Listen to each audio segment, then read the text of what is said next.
get information, to get footage, to get opinions, views. It's the most groundbreaking thing to happen to television in Africa. Sahara TV is unique in the US and in Africa in that it is directed by ordinary people with concerns about how their democracy can grow. Saharatv is the TV of the people, by the people, for the people, a democratic platform. It's actually democracy in practice, yes. Unlike mainstream news outlets that maybe go to certain sources, like from a government perspective or like from certain experts' perspective, or certain even general perspectives on Africa, like from the idea of development or from NGOs, things like that. Saharatv really tries to get a wide variety, including, and most important I think, is the citizen journalist perspective, and the people on the ground living in the situations on which we're reporting. We have missed the Industrial Revolution. This is the information age, and I think this is a chance for Africa to catch up with the rest of the world.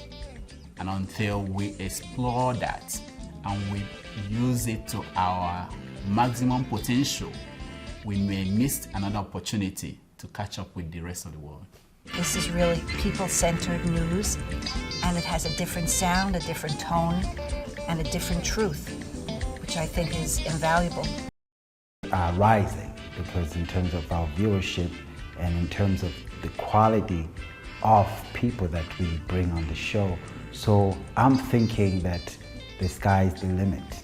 Saharatv will become the reference for change in Africa, especially for change in Nigeria.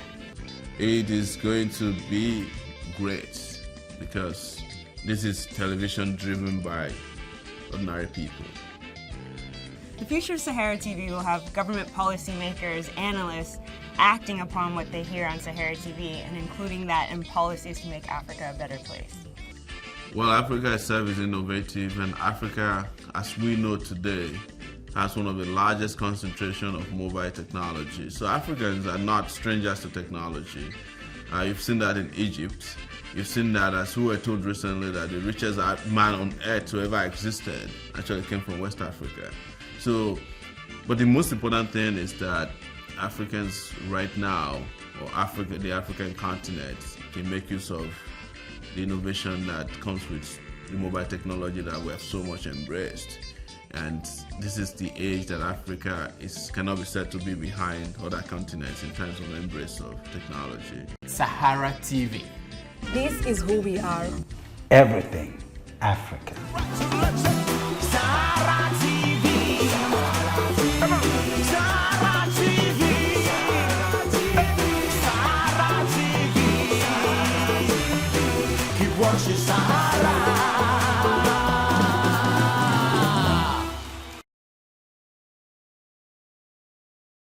Hi, my name is Chikadi Eme, and I'm running for Miss Nigeria USA 2015 representing Ondo State.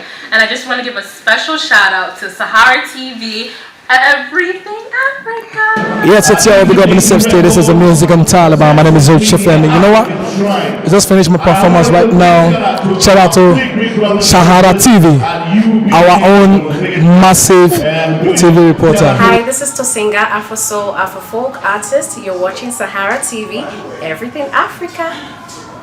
Hi, what's up, Africa? They call me Race, and you're watching Saharatv. Keep it up, don't go nowhere. Hi, my name is Zanele Moholi, all the way from South Africa, reporting from New York. I'm at Sahara Studios, reporting anything and everything, covering and documenting Africa with Africans in the house. Thank you. Market Hub. Buy, sell, list, connect.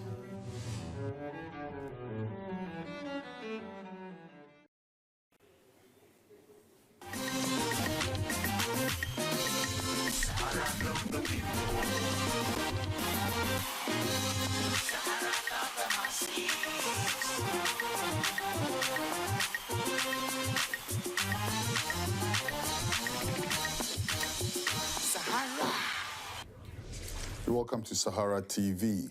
June 4th, 1978 is a day that most Ghanaians will remember. for the military coup of former leader Jerry Rawlings. June 4th, 2015, however, will go down as a memorable day for very different reasons and all the wrong ones. On this day, there was a huge explosion in the city of Accra, which killed over 100 people. The cause of the explosion has been attributed to a fire that engulfed the filling station. We have on the line now Billy Anaglate, Deputy National PRO for the Ghana National Fire Service, who is going to explain what exactly happened on this day. You're welcome to Sahara TV, Mr. Anaglate. Yeah, you are welcome. Okay, thank you, sir. First of all, can you tell us, the fire service has pointed to a cause for this explosion. What really happened? Well, actually, as we are talking now, our investigation is still ongoing. Since yesterday when we were at the scene, we have been investigation, and then even today, our investigators were there since morning until this evening that they left the place. We are trying to really establish the exact cause of this fire. In spite of the information that we gathered during our preliminary investigation, that when people said before the fire they saw on the surface of the water there were fuel components, and that were even there before the fire came from a distance. They also that is gotten there. Yes, if there is a fire with there is oil component on the surface of the water, which simply means that the fire is Class B fire or hydrocarbon fire at a filling station. Then it is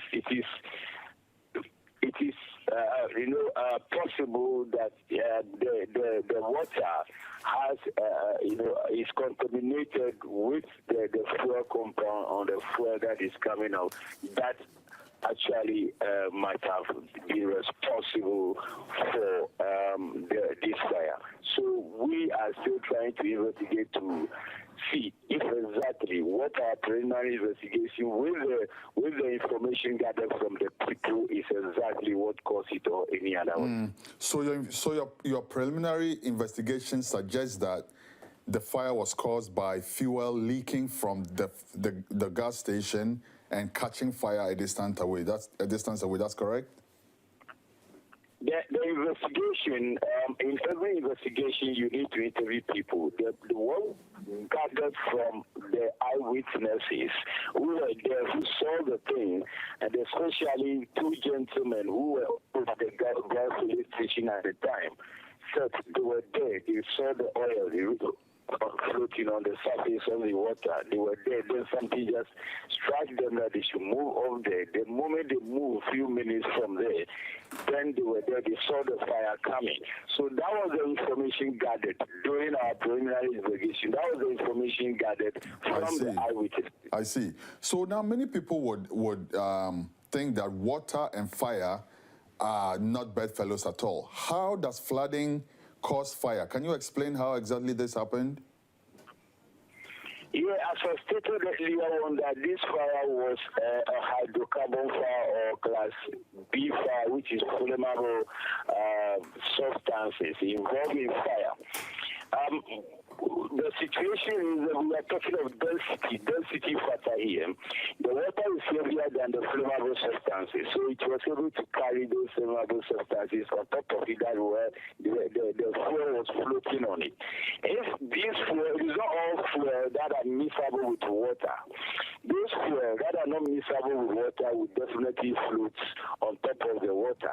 That was exactly what those that were not miscible with it, they were floating on top of the water. And as they were floating, they were rich in substance because there was no nothing to dilute it.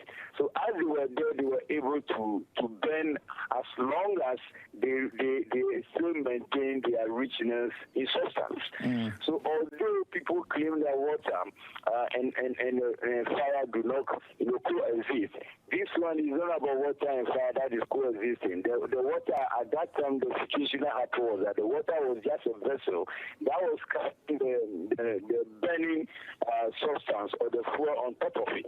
So I understand that. Was not even That's well understood, sir. So what I'm trying to find out really is how did the water push the fuel, which is normally stored underground, all the way up? We understand that your preliminary investigation reveals that there were some bolts and nuts that were not tightened properly at the gas station, which led to the water seeping into the tanks and forcing it up. Is this accurate?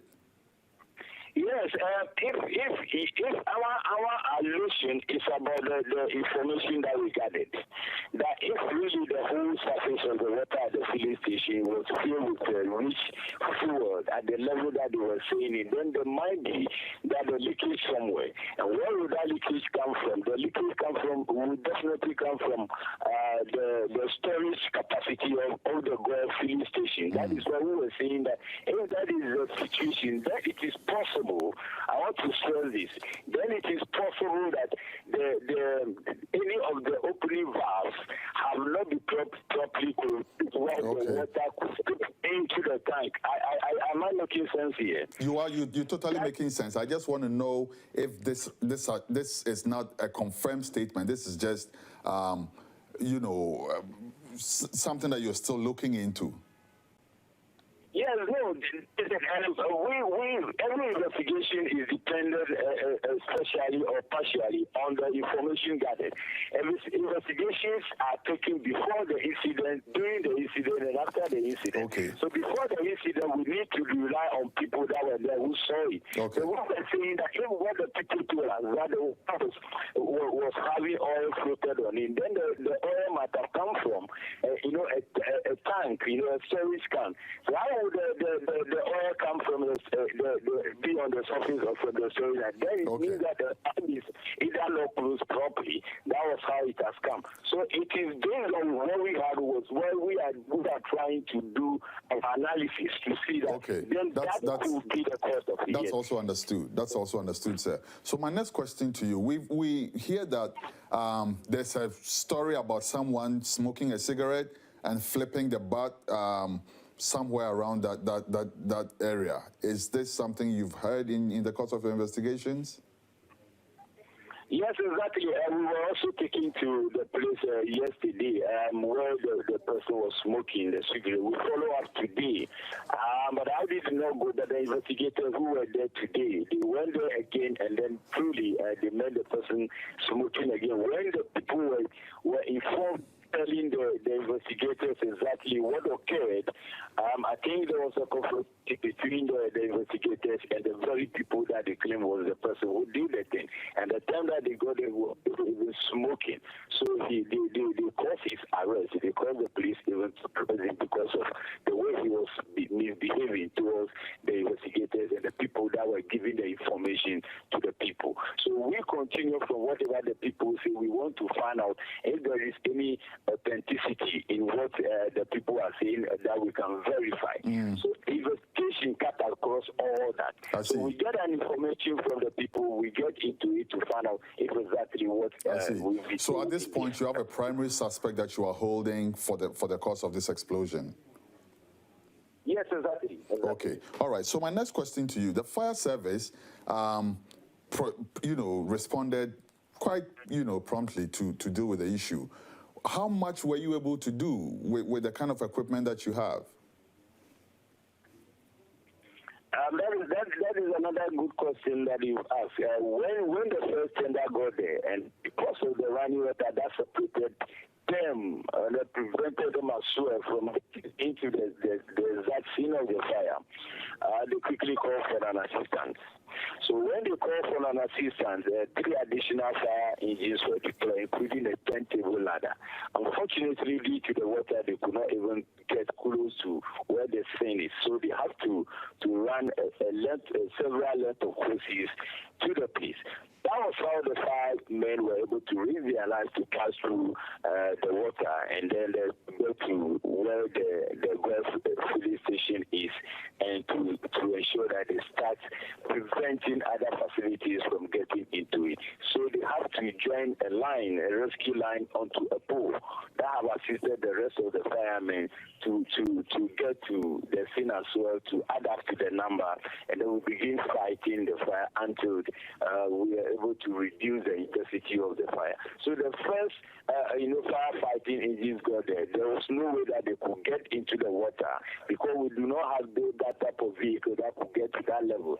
When the firemen themselves got into the water, some of them got to the chest level because of the level of the water, and it was even a swift running water. So they themselves, just risk, and they have gotten there. So it was not possible. Even the turntable ladder could not assist because there was no accessibility due to the running water. So as we speak, has the fire been completely put out as we speak right now?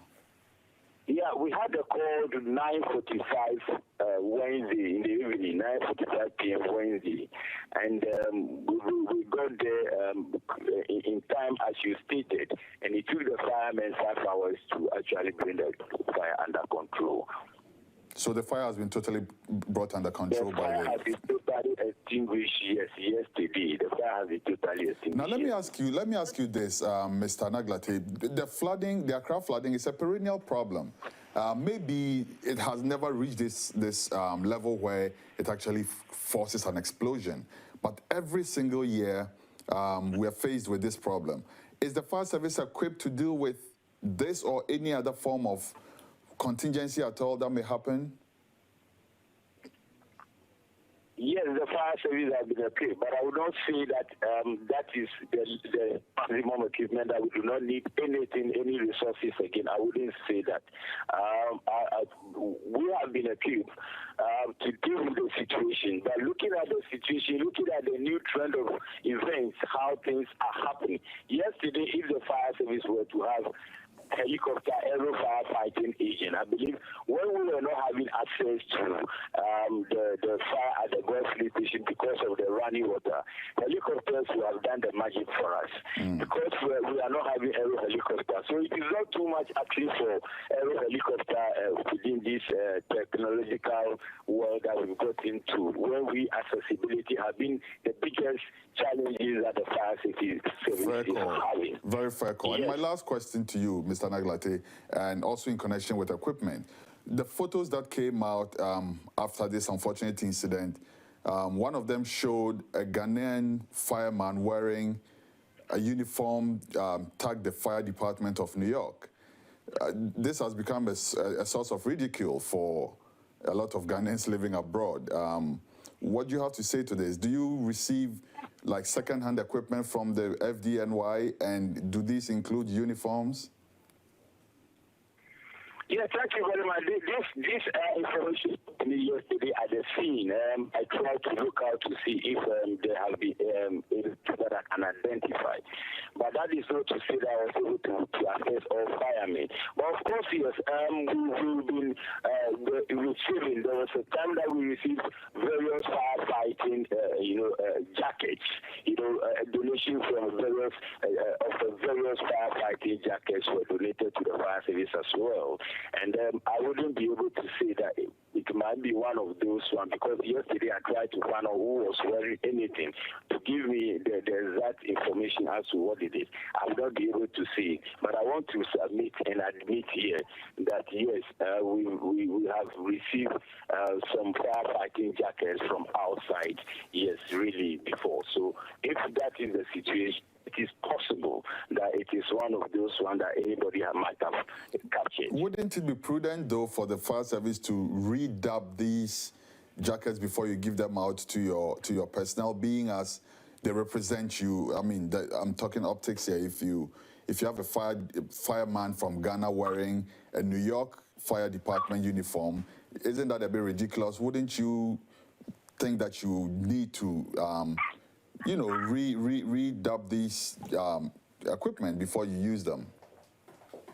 Yeah, I agree with you. That is what I said even yesterday when I went out, and I was not able to see any sign of anything like that. Yes, we wouldn't come out to do publicity for any agency or especially outside, and whilst our own agency needs publicity as well. But if that happened, I am only giving probabilities because I have not seen it. When I went yesterday and I had the information, I went around and didn't see it.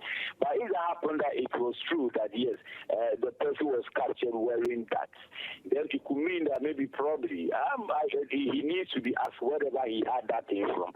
For all we know, there are some of those things being sold in the market, and any other fireman may be seeing it, but have liked it, they might have bought it and want to use, and maybe that might be one of the probability. But since you have also officially brought this to my notice, I'm going to ensure that proper investigation are conducted to find out what exactly happened, and the fireman will use it, so that if we are able to get whoever might have used it. But we talk about a picture. I don't know where we can find this picture to know who the person is. I will supply you that picture, Mr. Naglate. In the meantime, we do appreciate your time so much, sir.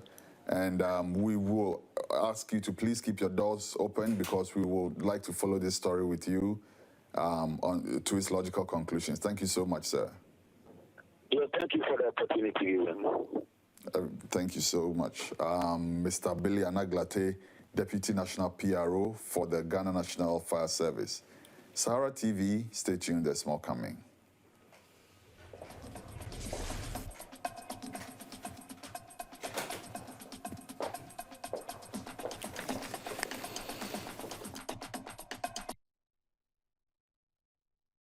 This is Yvonne Idahosa, Founder, Executive Director of Pathfinders Justice Initiative, and you're watching Sahara TV, Everything Africa.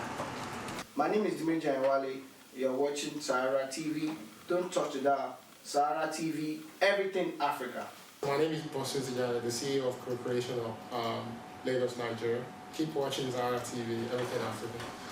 Hi, my name is Kibon Nfi. I'm a fashion designer. You're watching Sahara TV, Everything Africa. Hi everyone, it's Nkechinyere Urum Eke Jumbo, or I Tweet Niger, and you are watching Sahara TV, Everything Africa. Yeah! My name is Joy Ikedema Jacob, the director for Miss Nigeria USA pageant. You're watching Sahara TV, Everything Africa. You need watching Sahara TV. Sahara TV. Sahara TV. Oh. Hey, keep watching Sahara. Everybody, come on, sing Sahara TV. My name is Omoyele Showore, and I am an executive producer at Sahara TV in New York. Well, my name is Fungai Maboreke, and I'm a talent scout. I'm also a presenter. My name is Rudolph Okonkwo. I am the host of Dr. Damages and also the Roundtable. I do a little bit of production and directing here at Sahara TV. My name is Adiola Fayon. I'm a producer at Sahara TV and a presenter. Hi, my name is David Miskis, and I'm an editor and social media manager at Sahara TV.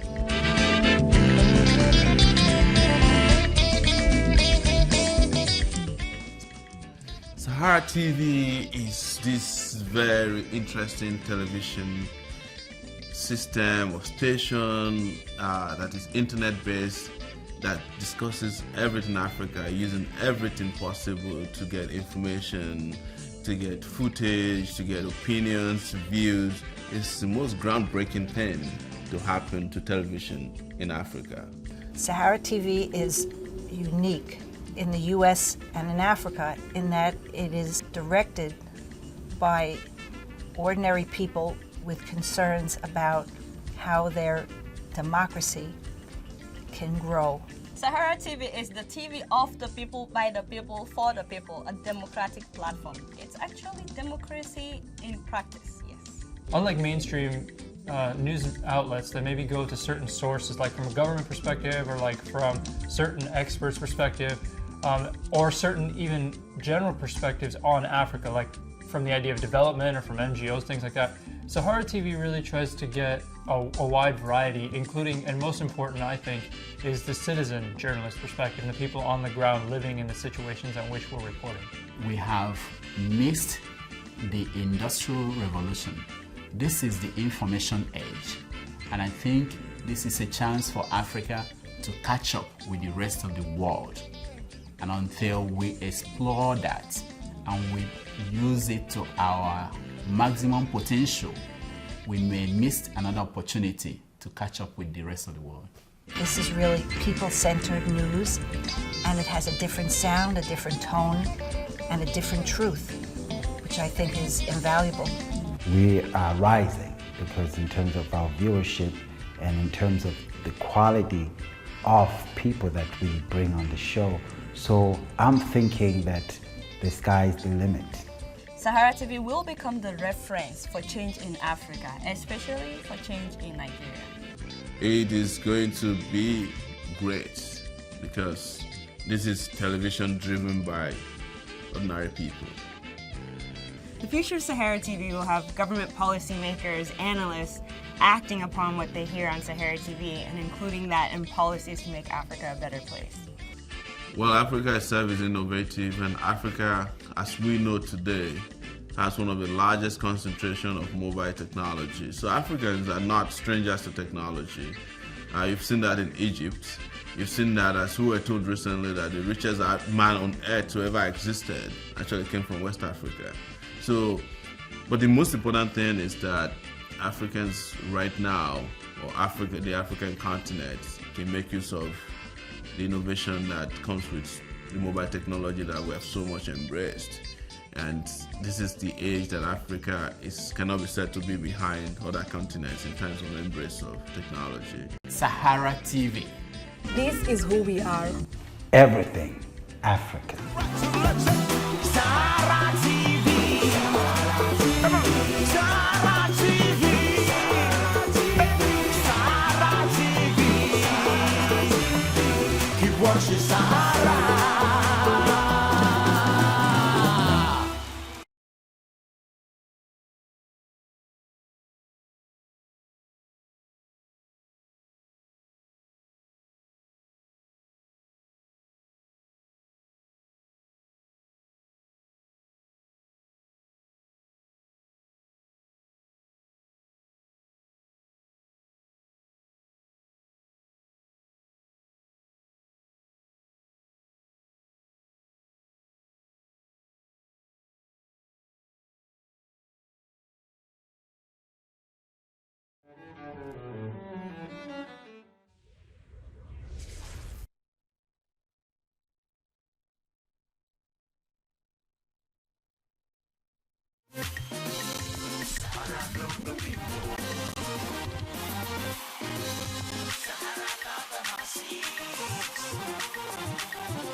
Saharatv TV, you're welcome.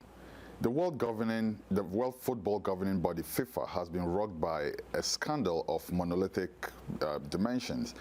FIFA President Sepp Blatter last week stepped down after having fought a hard-fought election and actually winning. The scandal seems to be catching up with a lot more people than most of us thought. Last week we spoke with Ifeanyi Okpara, a seasoned sports analyst, and we're catching up with him again this week to bring us up to speed with what's happening with the FIFA scandal.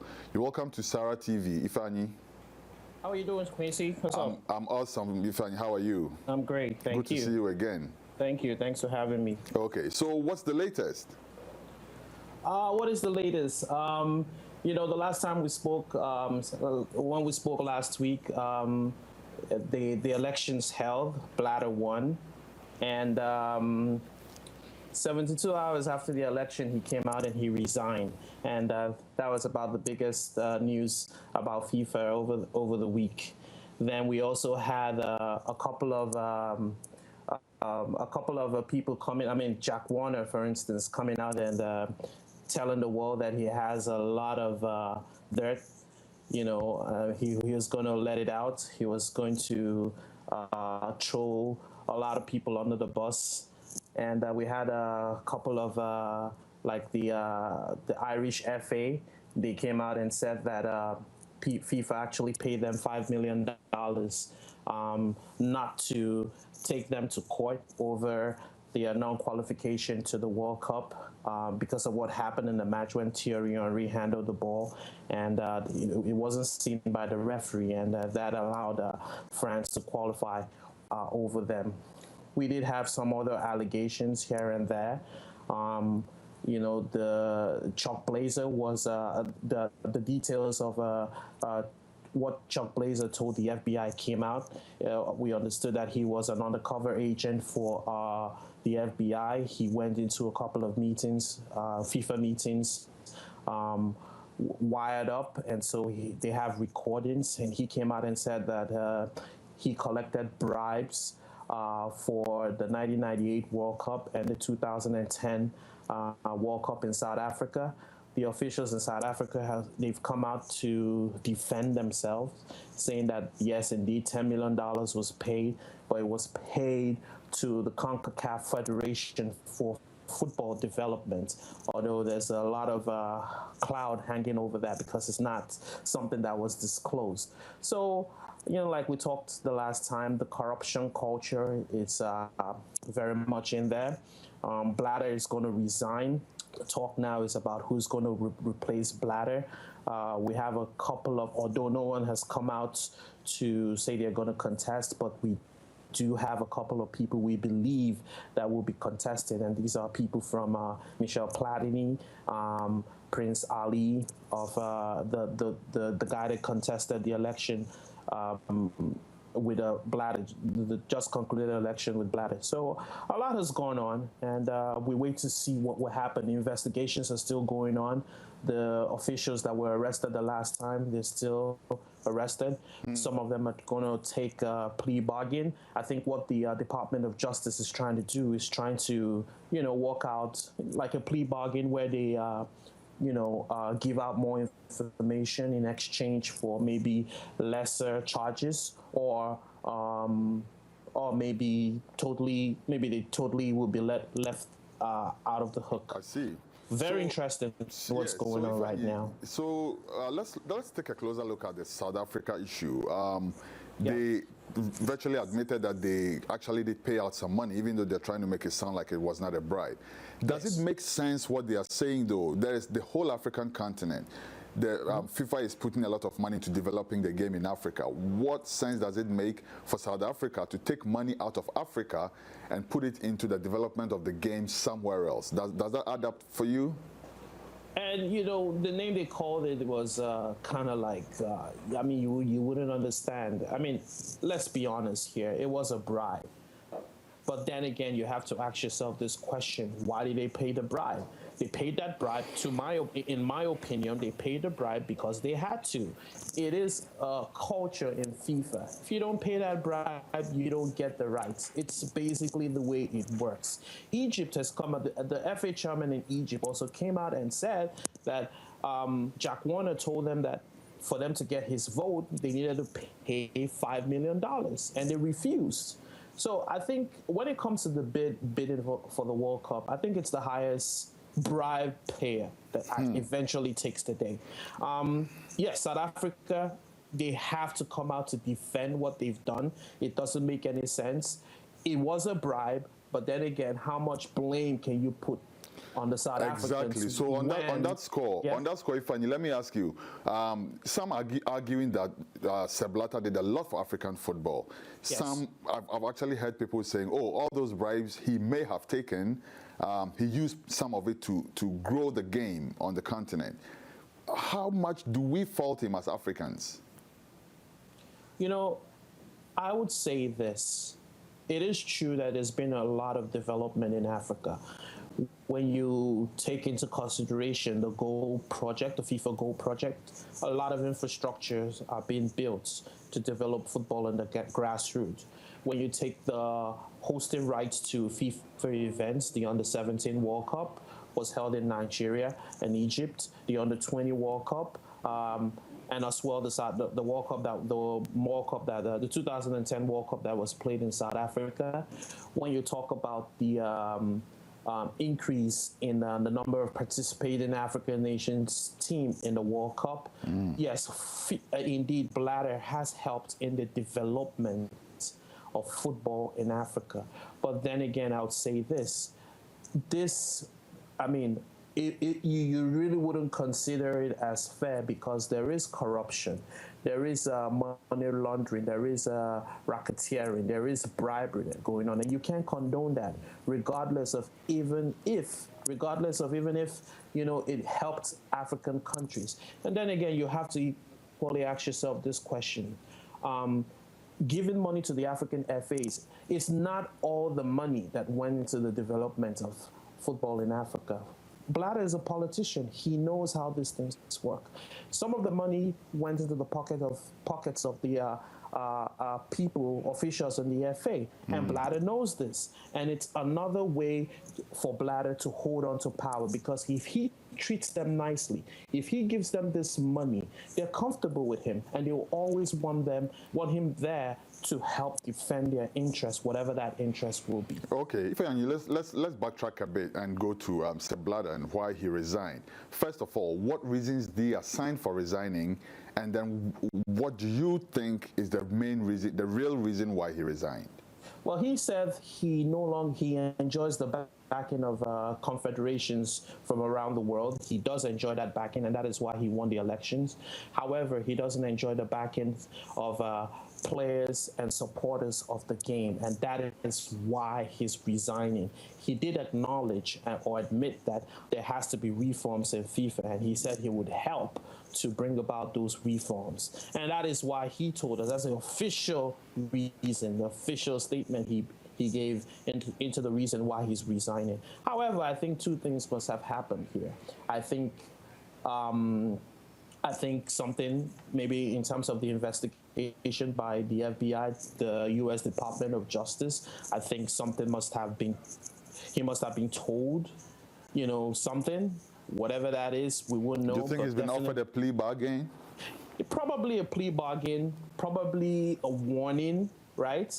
And the second reason I would say is probably he wanted to, win the election at first. He already had this plan in motion. He wanted to win the election, and so that he could come out a couple of days later and tell the world that he's resigning, so that he could leave gracefully. Those are the two reasons, but another reason that has been put out there is a couple of sponsors have written to him. Like I heard Coca-Cola wrote a strongly worded letter to him insisting that there has to be change. He has to step down. And those are the reasons. But for me, I would think, it should be like a plea bargain. I think the FBI have something on him, and he came into an agreement. That's my opinion, though. I see. Now let me ask you briefly before I ask you the main question. This is just a sub question I want to ask you, Ifeanyi, and treat it as such. You think FIFA is too powerful? FIFA is a body which virtually dictates to the government. Governments worldwide, how to control the game. They would say, yes, fund the game, but you don't have a say, for instance, in who heads the FA and all of that. Yeah. How you think FIFA is too powerful? Is it time to perhaps clip the wings of FIFA and bring it in line? Extremely powerful, very, very powerful. Like you gave an example. You take a country like a lot of African countries that are being funded by the government. But then again, FIFA will tell them that the government doesn't have a say into how the game is run in that country. And if the government intervenes, they don't do nothing. If the government intervenes, they sanction. Sometimes they go as far as banning the country from participating in their competition. FIFA is immune from any kind of prosecution. They've not been investigated in any shape or form. And I'll give you another example. There was a committee that was set up, and it was headed up by Michael Garcia, and they did the investigation into the corruption of FIFA. Michael Garcia came out with a report, submitted it to FIFA, and what they did is that they refused to make that paper, make it public. And they told us the investigation, they refused to make it public. And they told the world that, it's a family problem and they were going to resolve it in-house. And it is a shame. And this is an organization that tells us that they're non-profits, but then again, they have a coffer of billions of dollars, and no one checks them. No one investigates them. We've never heard of any official being prosecuted in any shape or form. They have absolute power. When Blatter travels around the world, he's treated like a world leader. And, like they say, power corrupts, and they've been corrupted over there. You think FIFA can get through this crisis before the next World Cup? If they get the right person to come in there and reform and restructure the place, yes. You see, one amusing thing about all this problem is it hasn't affected the game. The game still goes on. In fact, the Women's World Cup is going to be starting today. The Under-20 World Cup is already being played.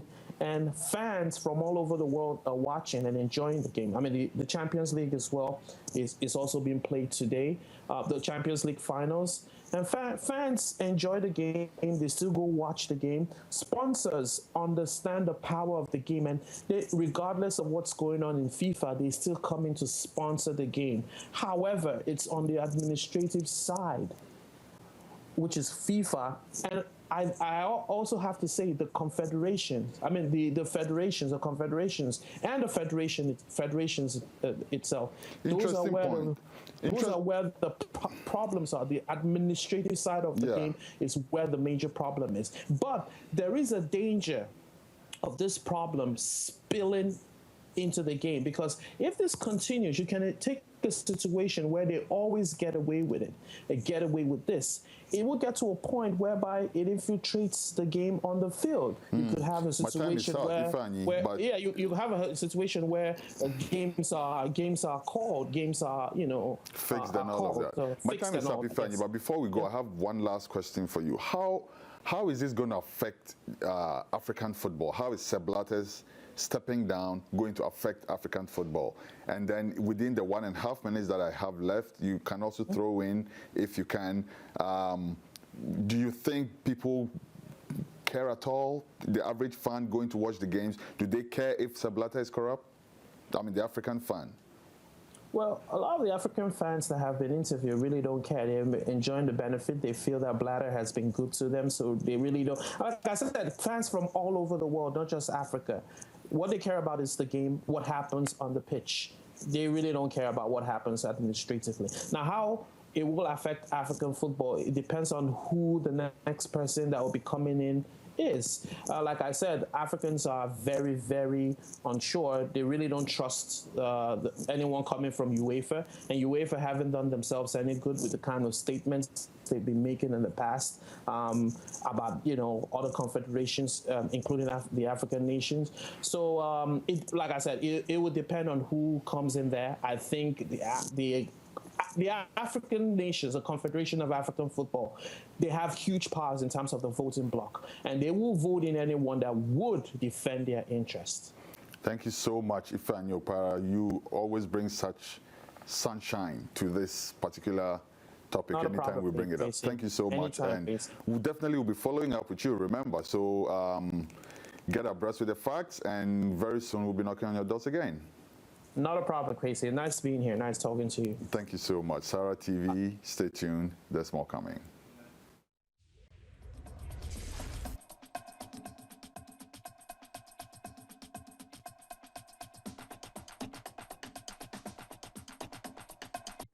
This is Adam Clayton Powell IV, and you're watching Saharatv, Everything Africa. Hi, I'm Amini Kajunju, President and CEO of the Africa America Institute. You are watching Saharatv, Everything Africa. What's up, y'all? I'm TJ Allen, and I played the role as Trayvon Martin. We here at the National Black Theater. What's up? Shouts out to Saharatv, Everything Africa. Yo, what's up? My name is Bright A.K. Basketball. You're watching Saharatv. Keep it locked down. Everything is Africa right here. Saharatv, you're showing low respect to all the now. I'm on a jolly meal, Joe. Hello, this is Dikeme Mutombo. You're watching Saharatv, everything in Africa. Hey, my name is Benga Denga. The first, they call me the GCON, Grand Comedian of Nigeria. All you people watching out there, keep watching Sahara TV. Everything Africa. Jeffrey Wright, coming to you from New York City, just across the river from the Republic of Brooklyn. And you're watching Sahara TV, Everything Africa. The people there, and I thank you for listening to Sahara TV. So I believe say all man get for listening and I go watch them. 5 and me I know they say but I go watch.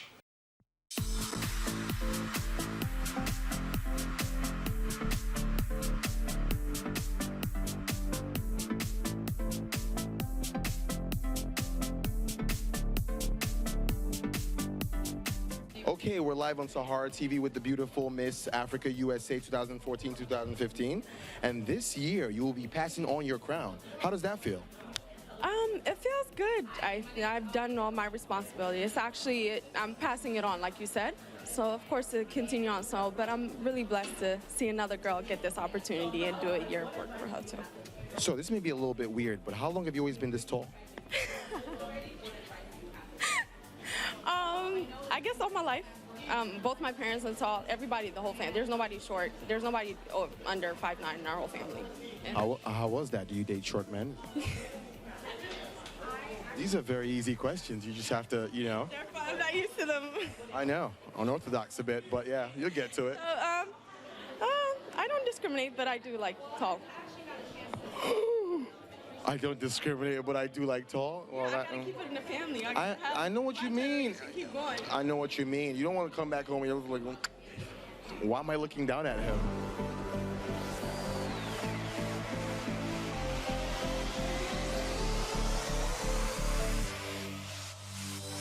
Okay, I'm here with the lovely ladies, Miss Izine.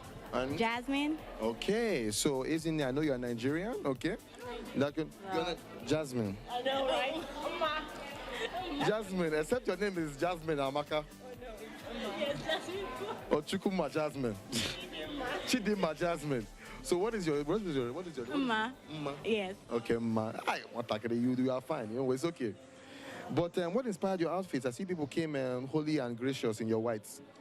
I think this season is, this is a white season for fashion. Like, that's what's in fashion right now. White? So white, what you, isn't there? I love white, anyway. You love white?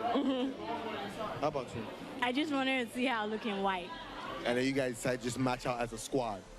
I respect it, girl. I respect it. All right, guys, so we are backstage right now. These ladies, beautiful, gorgeous ladies, are in their evening gowns. They're ready to grace the stage with their beautiful presence, and I'm just so excited to be here. So what we're going to do tonight is we're going to get some exclusive interviews from these contestants, and we'll see who wins tonight. Ladies and gentlemen, I am here backstage with the lovely Miss Abia State. Oh, Abia and them. You know, that's where my father is from. It's a beautiful. Oh, look at you. Look at you. I knew you had flavor to you. Eh? So how long have you been this beautiful? Eh? Well, honestly, middle school was a rough patch for me. You know, middle school was a very rough patch for. Those are the middle grounds. You know, where you are trying to. Growing process. You know, you were like the flower. You were the seed that planted, and in high school you bloomed. The seed that planted, and in high school you. Ladies and gentlemen, Miss Abia has said it here. Wisdom for beauty. So you know why I like this Miss Anambra State so far? Because Ike in the back has now been playing with me, pursuing me, bullying me. She said she will now empower me to go and slap Ike if he acts up again. So I thank God for Miss Anambra State. So tell me about how you're feeling tonight so far. I'm feeling very excited. I'm feeling very confident. I'm a little nervous, but you know, it comes with the whole show. What makes you so different from everyone else here? I think the thing that makes me so different is my platform. I'm more so focusing on the beautifying of Nigeria.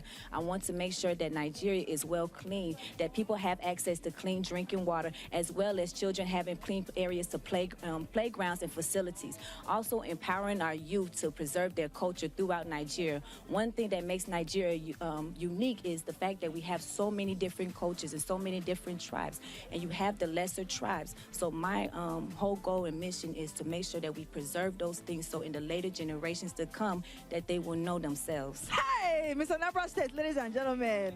She had this thing like planned out, like no one is getting me tonight. What do you expect for tonight? If you win, what do you think is going to happen? And if you don't win, how do you think you're going to feel? I know that if I win, it's going to open great doors for me and open many opportunities and allow me to expand my youth empowerment organization, Brains, Beauty, and Body, and touch lives all over the world. And if you don't win? And if I don't win, you know, it's just a stepping stone. You get knocked down, you have to get back up. It's lit. After party? After party's lit. After party, we gonna be in there like, I'm still pretty. So what inspired you to do this? What inspired me to this? Because I've seen a lot of young Nigerian women, and when they talk, I'm not trying to say people are not smart, but it's just their presentation skills is not there.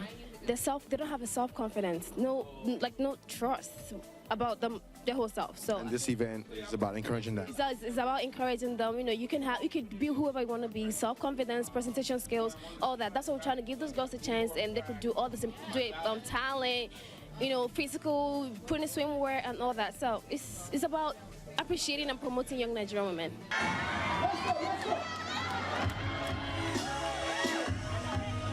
Any single ladies in the house tonight? If your boyfriend or your husband is here, please don't get me in trouble. Single ladies scream!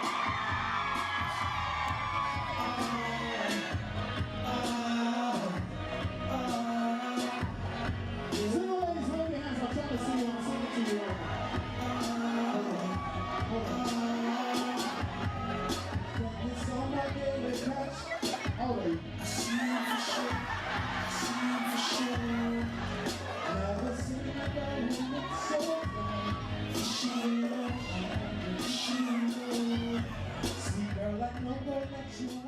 So we are here backstage with Mr. Banky W at the first Miss Nigeria USA, and he just finished performing. So how are you feeling right now? I feel good. I'm a little sweaty, but you know, it was good. The crowd response was awesome. The people were definitely very happy to be here. They were very energetic, and that is great for a performer because it's just an exchange of energy. So I had a great time. Ladies, as you can see, he put the work in for us. So please be grateful. Hello? No, I'm just playing. Here at the first Miss Nigeria USA pageant. So why is that? Well, I mean, for me, it's kind of personal to me because I was part of the Nigerian community in the U.S. I was born in here. I went to school in upstate New York, studied industrial engineering, graduated, was working in New York. So all of the Nigerian community things I've been a part of. So I was here when they kicked off the reunion. I was here at the first Nigerian Entertainment Awards, the NEAs. So I believe there's a very big and strong Nigerian community in the U.S. We just kind of have to get together and celebrate ourselves more, work together, unite. You know, I think that there's a very strong voice that can come out of here. So for me, you know, because I'm here, my entire family lives in Maryland, actually. I'm the only one that lives in Nigeria. So, you know, it's an honor and a privilege for me to support the Nigerian community in the U.S. So when they called me, I said, hey, would you mind coming? I said, yeah, sure. That's beautiful. That's beautiful. And in one of your other interviews, you mentioned empowering women. So what is a powerful woman to you? The definition of a powerful woman to me is my mother, Mrs. Wellington. Shout out to her, Mrs. Rosemary Wellington. She's strong. She's a prayer warrior. She's full of love. She's the most caring person, the sweetest person you ever meet, but she's very accomplished. You know, she knows how to, I don't know how she did it, but she knows how to balance her work life, her career, and her family life, and she never drops the ball in any factor. So that is the definition of a strong, powerful, blessed Nigerian woman. Mama, I love you if you ever watch this.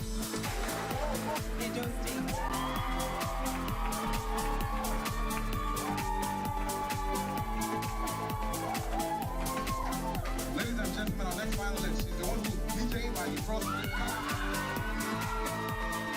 Fashion, but who's better than fun? You guys are smart enough to know that. Miss Cross River Owens, Miss Nigeria USA 2015.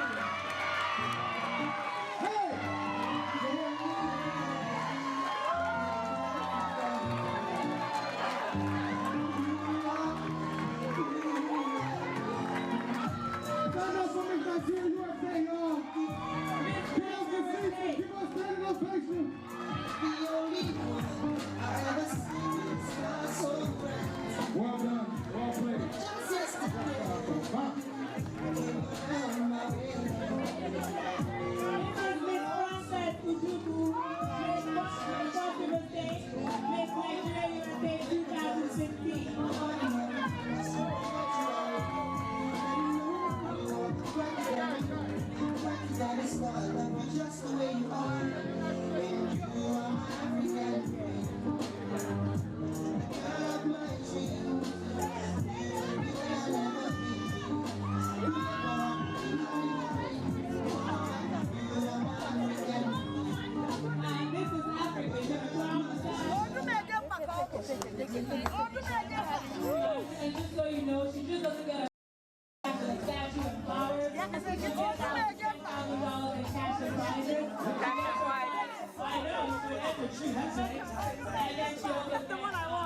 didn't come here to do. So what do you think is the future of this event? Ooh, the future. The future is... No, dream big. I know, it's a lot, but you can go there. The future with Miss Nigeria USA is to, we actually create an NGO, Empower for Change, where we can empower young girls, we could empower them, that they could be whatever they want to be. So, no, you don't have to, you cannot be skinny, fat, whatever you call it, you can be whoever you want to be, no matter what. So that's the plan. I love it. I love it. Very vivid vision. Ladies and gentlemen, you've heard it live, straight from the innovator's mouth. Joy Ikediма Jacob. I said it right, sir?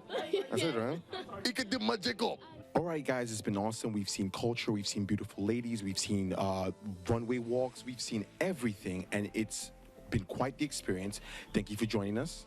And most importantly of all, we've kept it Nia and Ike Show official. So stay tuned for more event coverage and more episodes from us, and we will see you guys later.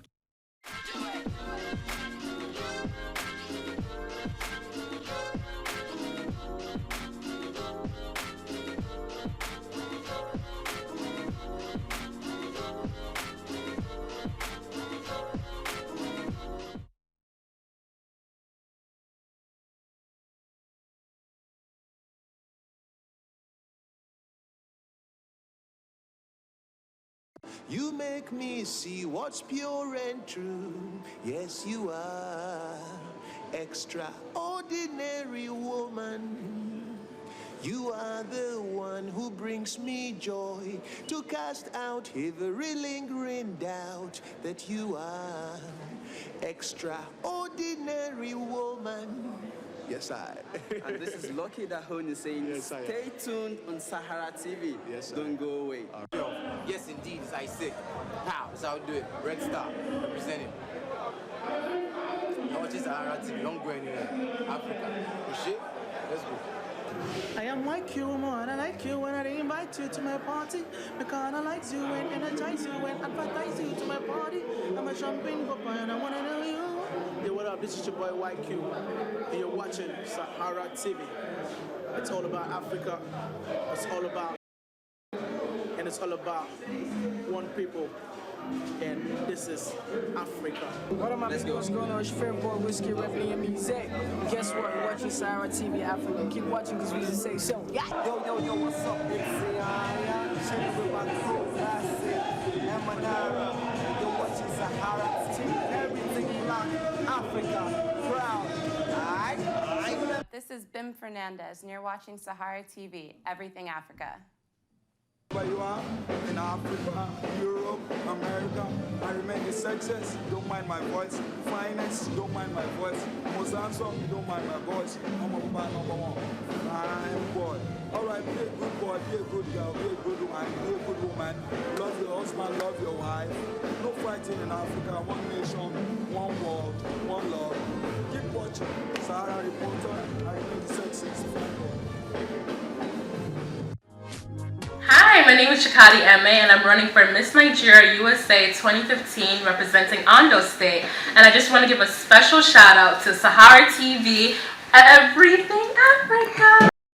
Big up in the same state, this is the music I'm talking about. My name is Zochif, and you know what? I just finished my performance right now. Shout out to Saharatv TV, our own massive TV reporter. Hi, this is Tosinga, Afro Soul, Afro Folk artist. You're watching Saharatv TV, Everything Africa.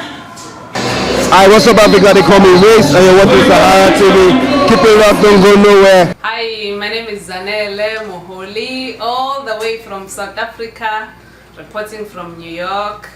I'm at Sahara Studios, reporting anything and everything, covering and documenting Africa with Africans in the house. Thank you.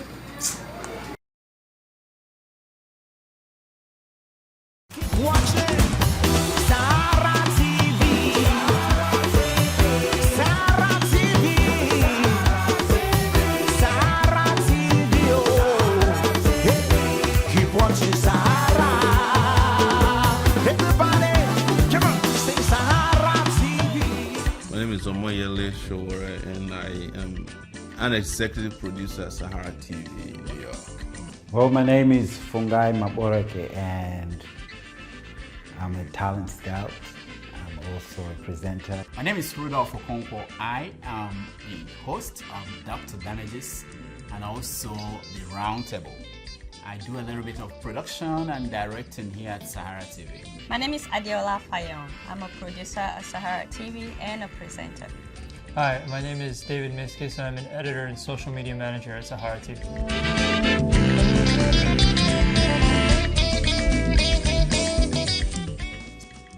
Saharatv is this very interesting television system or station that is internet-based, that discusses everything Africa, using everything possible to get information, to get footage, to get opinions, views. It's the most groundbreaking thing to happen to television in Africa.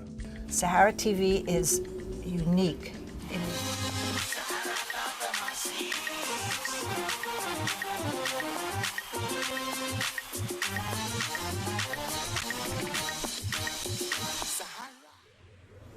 Welcome to Saharatv.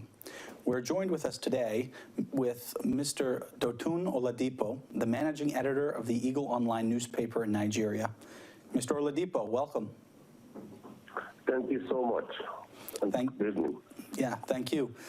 Ekiti State has been in the news continuously over the past few months over the State House of Assembly's efforts to impeach its governor, Ayo Fayose.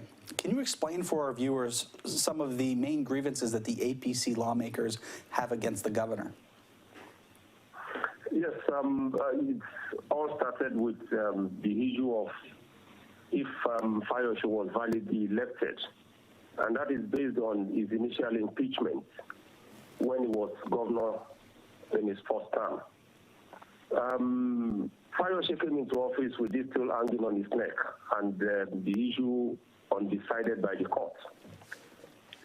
That perhaps is the major issue. And then also comes along with it the issue of the dispute between the lawmakers and the governor over allowances and sundry issues.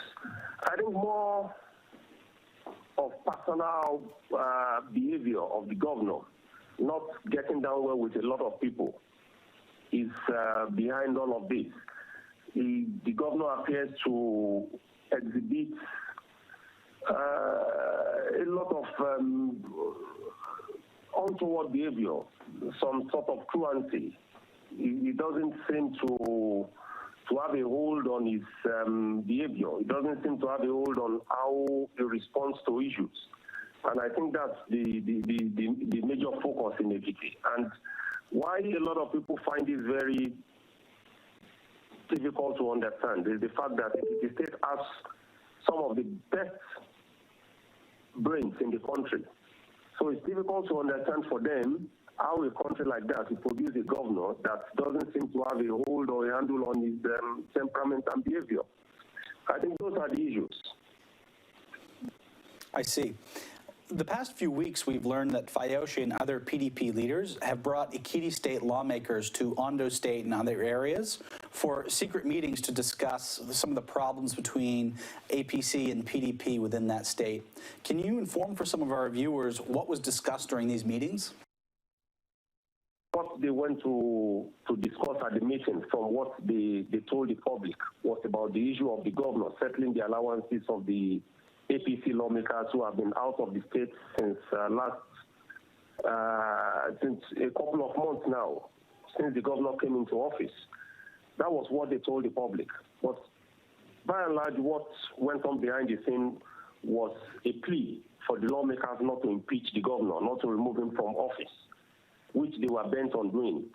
But obviously, because of the underhand tactics of the state government and the inability of the lawmakers to access the state assembly, the governor has had his way, and is obviously going to have his way all through, because by this time tomorrow, a new assembly will be in place, and those seeking to impeach him will be totally out of power. So in discussing in Ondo State, what they actually went to do was to talk about the allowances and the issue of not removing the governor.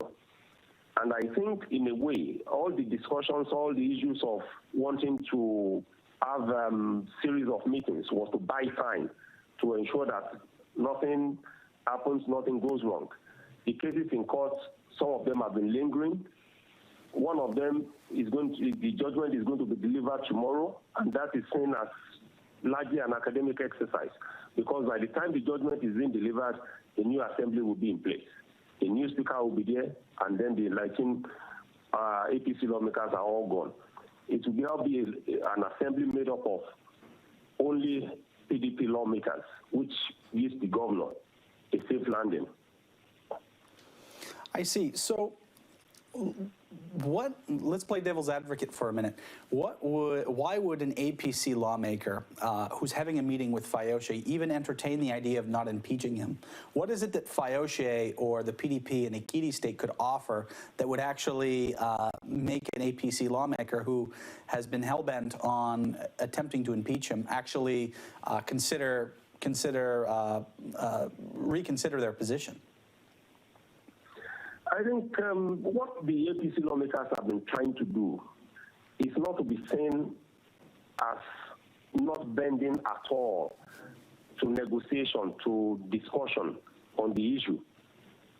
It has been obvious all along that the only thing the APC lawmakers want to achieve, and which failed, has been to impeach the governor.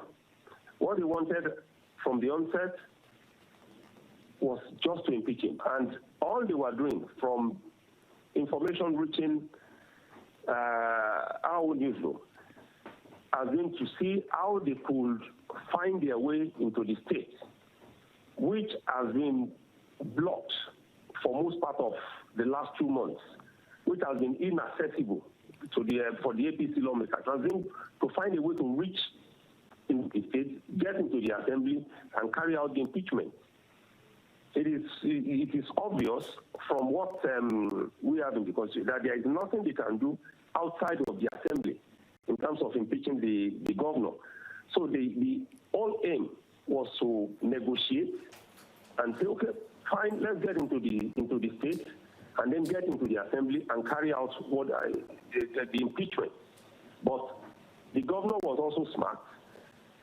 His political aides were also smart, and they were able to manipulate their way. They bought time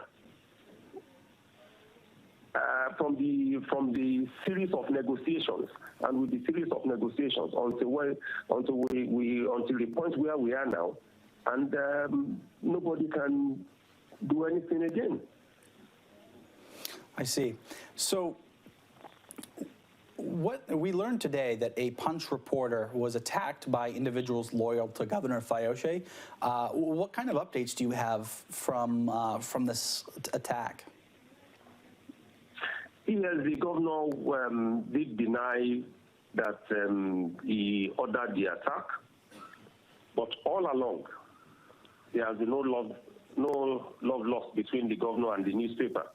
It's been from one issue to the other. So the attack naturally can only be seen from that end.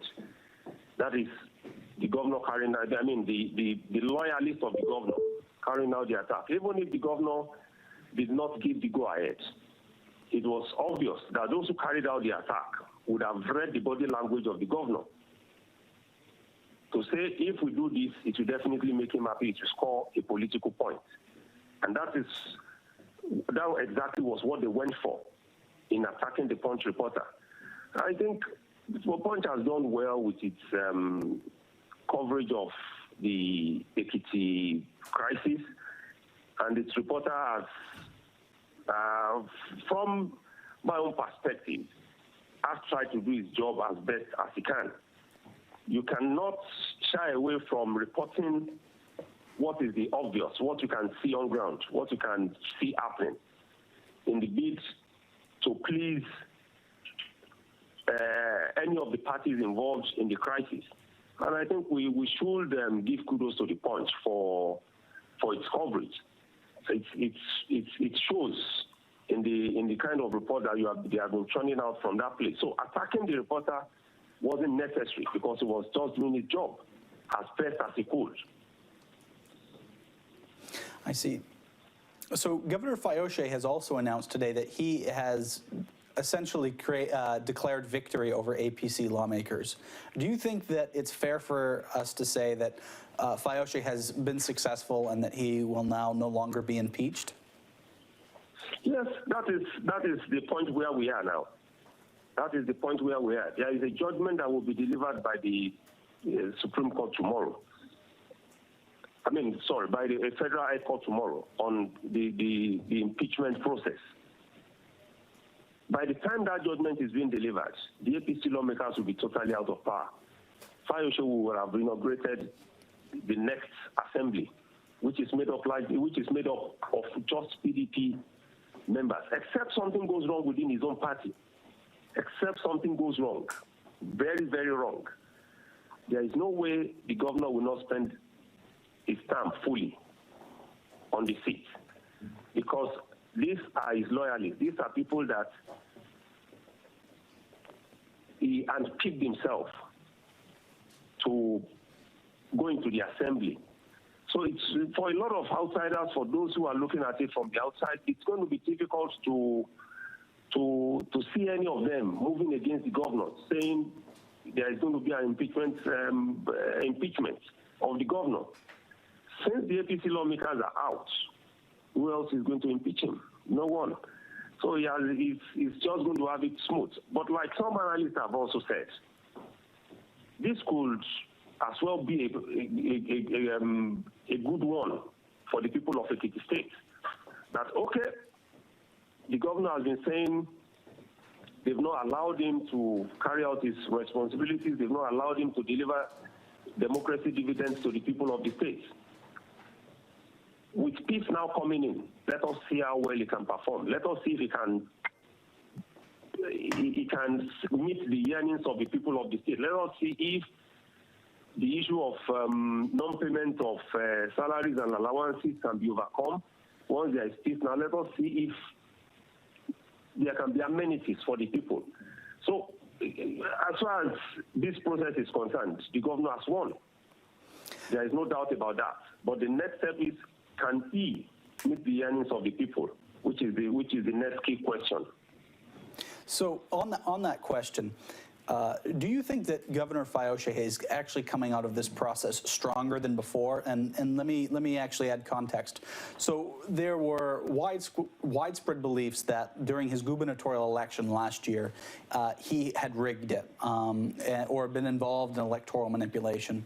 The Ekiti Gate scandal that Sahara reporters broke, which provided evidence to the fact that Fayose was involved with rigging that election. Add to that the continuous efforts by APC lawmakers to impeach him and the back and forth between APC supporters and PDP supporters.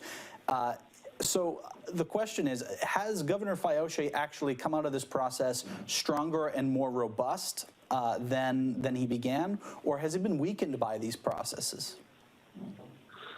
We can't say that he has actually come out stronger until when the courts pronounce him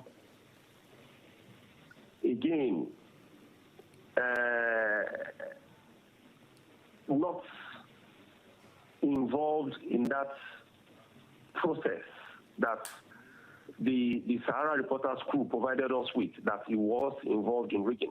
Fine, it has gone through the process of saying, okay, Mr. Governor, you have a right to contest. Your impeachment,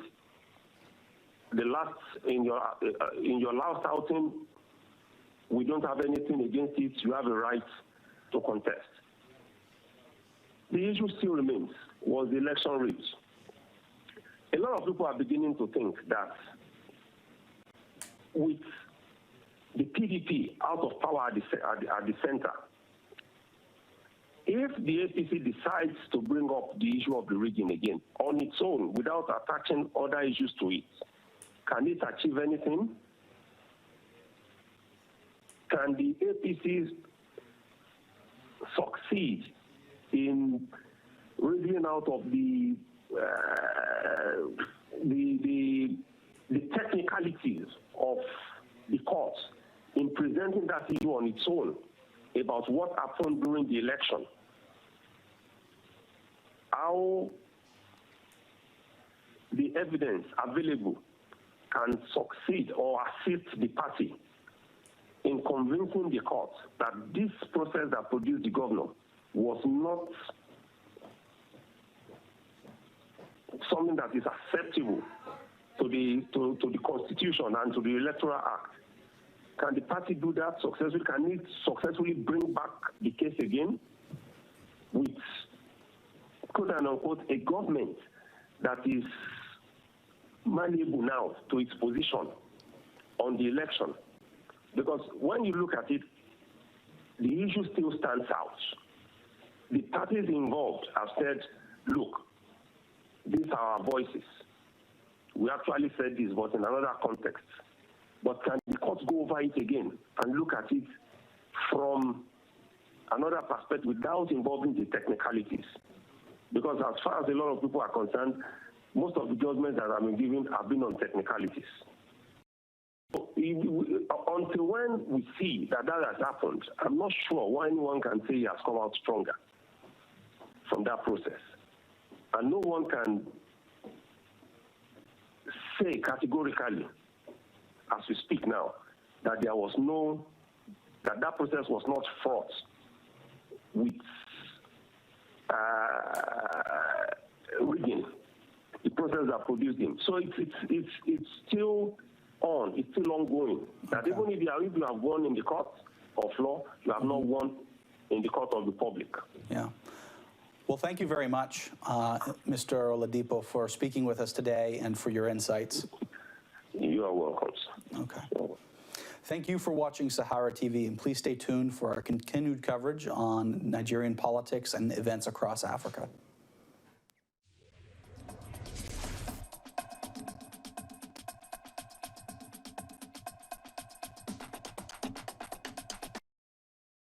Ladies and gentlemen, boys and girls, what it do, what's poppin', what's going on? It's your main man, Banky W, a.k.a. Mr. Capable, a.k.a. the king of the Lagos party. You know what it is. Right now, you are tuned into Sahara TV, everything Africa. Keep it locked. Don't go nowhere. We'll be right back.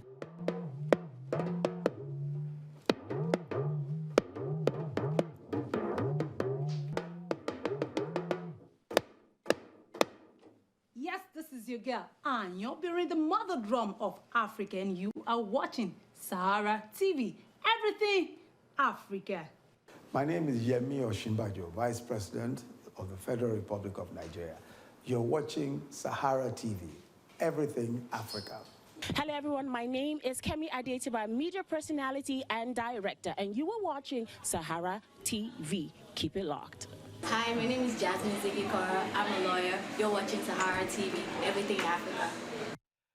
We are going to play a song called Mahororo, and Nora Balaban is going to join me.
I'm Azania, and you're watching Sahara TV, Everything Africa.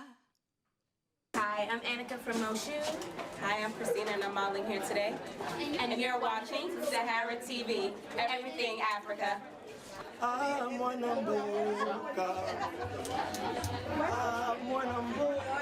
This is Isaac Catala, straight from the DRC. Shout out to Sahara TV, where everything Africa.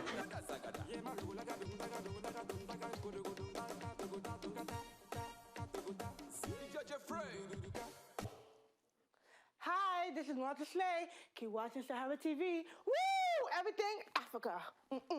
Hi, I'm Aliyah Muhammad, president of the Delta Sigma Theta Sorority Incorporated Epsilon Tau chapter, and you're watching Sahara TV, Everything Africa.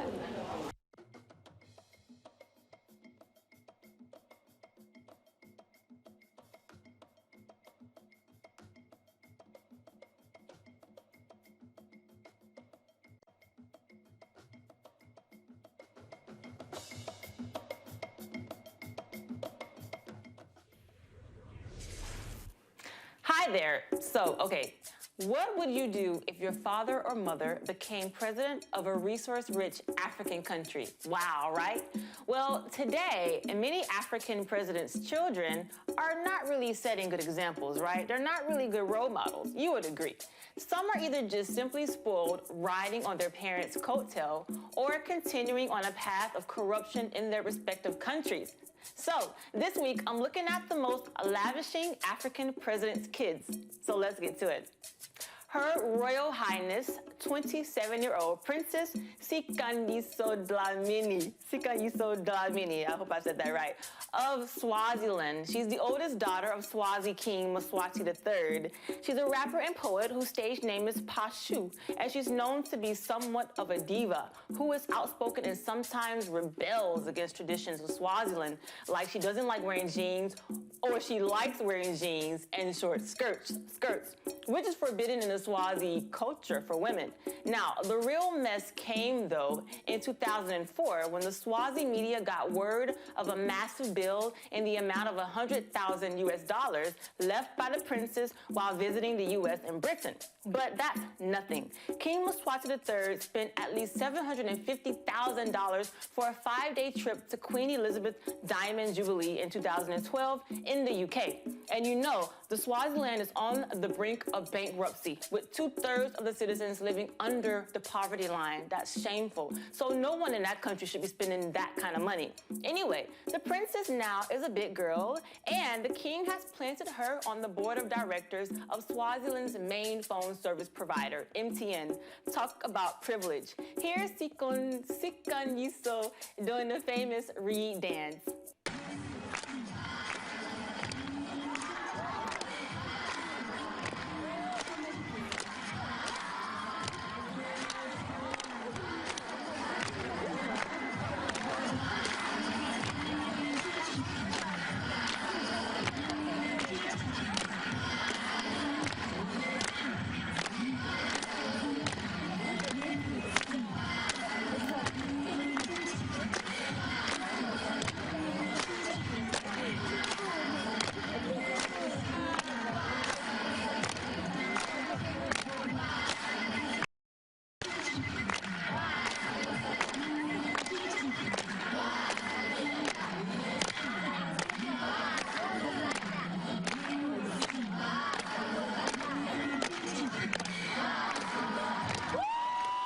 Cool video, right?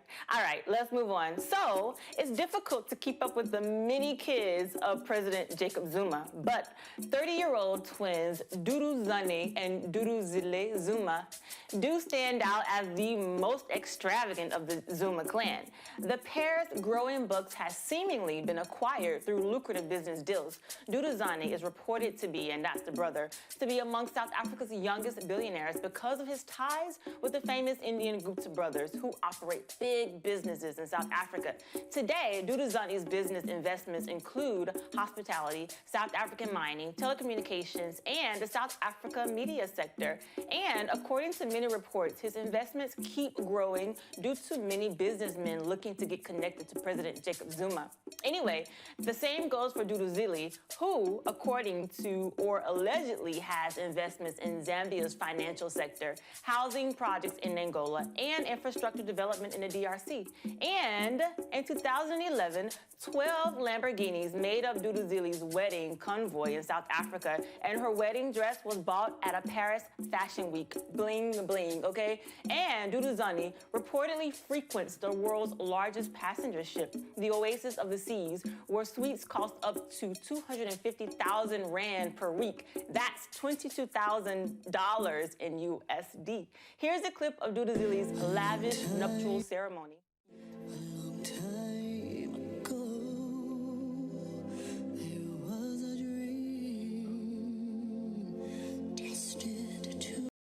She has always been a good girl, well behaved, very logical.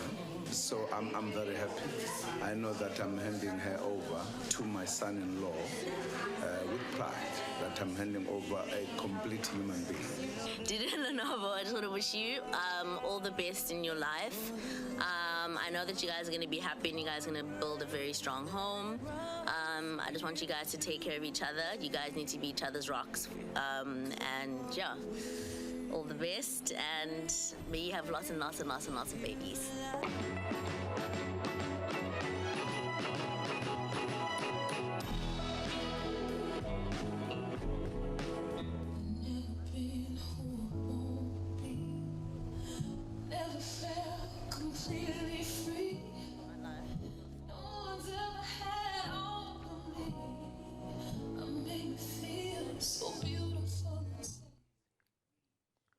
And you already know the Zumas have money, and that wedding probably cost some pretty pennies. Okay, so next is Muhoozi Kainerugaba. Hope I said that right. He is the most powerful man in Uganda after his father, President Yoweri Museveni, you know him, right? And his uncle, General Salim Selah. Now, we know Yoweri Museveni has been criticized heavily for nepotism in Ugandan government. And Muhoozi's rapid promotions within Ugandan military is a prime example. First, he was the second lieutenant in Uganda's Presidential Protection Unit, then promoted to the major in Uganda's People's Defense Force, and finally, today, he is a brigadier commander in the Presidential Guard. And Muhoozi doesn't fail to exert his privilege.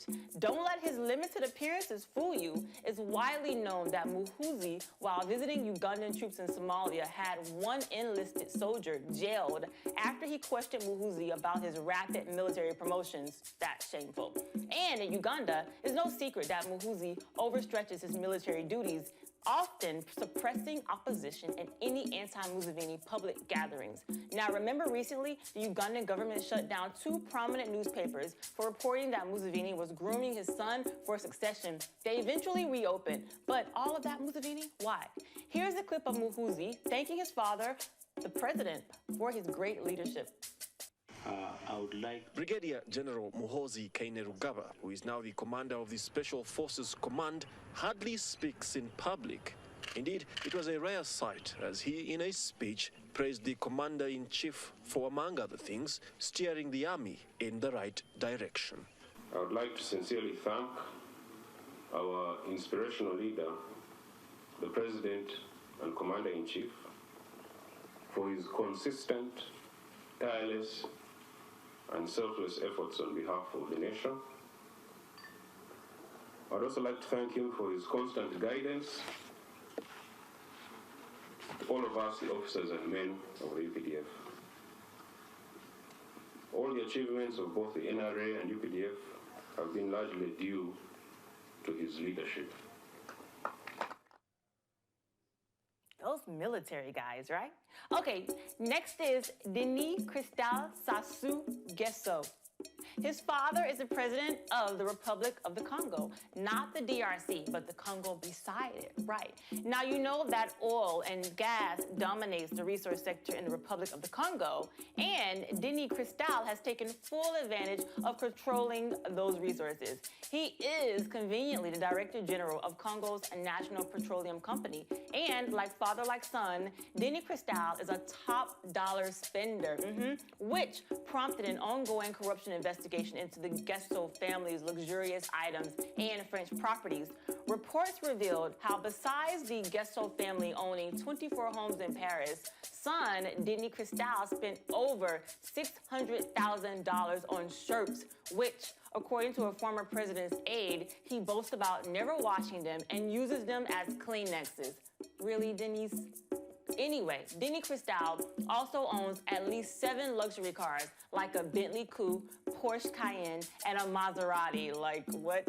It was also reported that Denis Cristal spent about $10 million on renovating his mansion and to mimic the style of the Napoleon Empire architecture. You know, that early 19th century style, right? Anyway, here's a video clip detailing how Denis Cristal used oil money to spend or to pay for designer shopping sprees. Is the son of the President of the Republic of Congo paying for designer shopping sprees with the country's oil money? The son of the President of the Republic of Congo appears to have spent hundreds of thousands of dollars of money that may derive from sales of state oil on lavish designer shopping sprees in Paris, Marbella and Dubai, while Congo remains one of the poorest and most indebted countries in the world. While 70% of Congolese citizens earn less than $1 a day, in August 2006 alone, Denis Cristal Sassou Nguesso, son of Congo's president and head of Co-Trade, the marketing branch of the state oil company SNPC, spent $35,000 on purchases from designers such as Louis Vuitton and Roberto Cavalli. A recent court case in Hong Kong has revealed that the younger Sassou's credit card bills and those of Blaise Elenga, formerly General Counsel for SNPC and now Deputy Head of Co-Trade, have been paid off using funds from companies based in the tax haven of Anguilla, Elenga Investment Limited, EIL, and Long Beach. That's just not right. All that money on Louis Vuitton, like... Okay, let's move on. So, of course, this list is incomplete without Isabel dos Santos, the daughter of Angola's president, Eduardo dos Santos, Africa's second longest-serving president. Now, she has emerged as Africa's richest woman with a fortune of $3.5 billion US, acquired all through sneaky father-approved investment transfers in Angola. And she has dipped her hand into Portuguese businesses as well. Now, although Isabel argues that her wealth is her own doing and nothing to do with her father, the president, we know better. It's no secret that corruption in Angola continues to be pervasive through the Dos Santos regime with all the siphoning of oil money, oil production money. And you know it's true. Anyway, Isabel is married to a Congolese business mogul himself. And did you see their wedding in Luanda in 2002? Oh my God, it cost a total of $4 million. A hand-picked Belgian choir was flown in along with 2 other planes carrying catered food from France to feed some 1,000 guests. Now, here's a clip of Isabel explaining what it feels like to be the first African female billionaire. And you are a doer, you are an executive, you are also a social advocate, a mother. What does it feel like to now be known as the first African woman billionaire? Well, being a woman and going into the business sphere or the investment sphere is a big challenge. Many women from whatever continent they're from, they know what I'm talking about. Not all doors are open to you. You don't often find the same treatment, and you kind of have to prove yourself a little. But then again, when you come from Africa, then there's like double jeopardy. You're a woman and you're African. And on top of it, if you're young, then you have no credibility. So it is difficult. But I think that there's a new tendency in the world. If we look around all economies, we have a lot of young people starting up businesses, having initiative, creating employment. And so I think basically it's African women are just there. We have a right. I'm just saying, Isabel, do right by the people of Angola. All right, let's move on. Now, I know that you have heard about the amazing, lavish lifestyle of 43-year-old Teodorin Obiang, son of the president of Equatorial Guinea, Teodoro Obiang. He's another one of Africa's longest-serving presidents. Anyway, Teodorin, his son, is the second vice president of the country and scarcely heir to the throne. His life has been full of shameful scandals, seriously. First of all, with the help of oil-greedy American and French banks, the Obiang family has been able to harbor millions, while the majority of Equatorial Guineans barely have access to clean water. Anyway, Teodorin, in 2006, while dating rapper Eve, allegedly dropped $25 million on one of her projects, not to mention the renting of a $700,000 yacht for a party for her. I guess he thought that she could assist him in his own failed music label, as he was once an aspiring rapper. Anyway, here's the juice. Teodorin found ways to acquire a $35 million California mansion in Malibu. Michael Jackson memorabilia is worth about $2 million, a Gulfstream jet costing $38.5 million, and several sports cars like the very rare Bugatti Veyron, which I've never even heard of, a Maserati, and a whole lot more. Now, where is all this money coming from? His annual salary as second vice president is only about $80,000. But now, thanks to a corruption investigation, Teodorin and the Obiang family's extravagance came to a halt. In 2011, all 11 of Teodorin's luxury cars were seized in Paris, along with a $130 million home, and in 2012, a warrant for his arrest was issued for corruption charges. But do you think Teodorin learned his lesson? I don't know. Here's a clip of his sports cars being seized, or supercars being seized.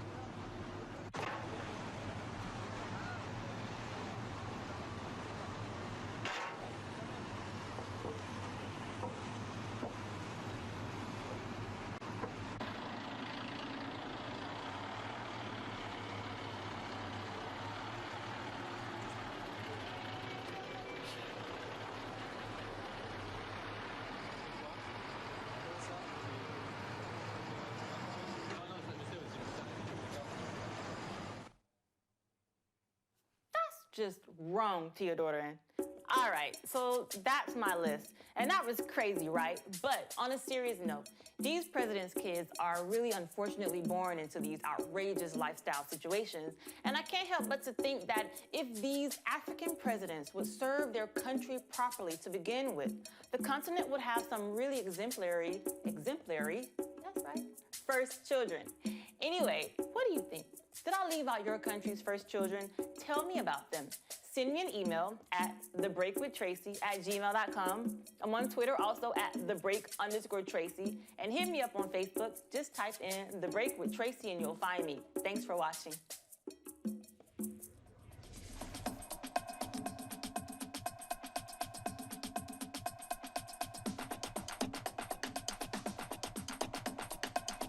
Hi, my name is Julius the Genius Agu. You know what this is. In case you don't know, you're watching Sahara TV. I love Sahara TV. Everybody, Sahara TV, man. Go check it. To my body ass. Hi, I'm Mariama Keita, and keep watching Sahara TV.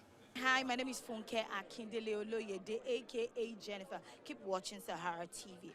Don't touch the dial.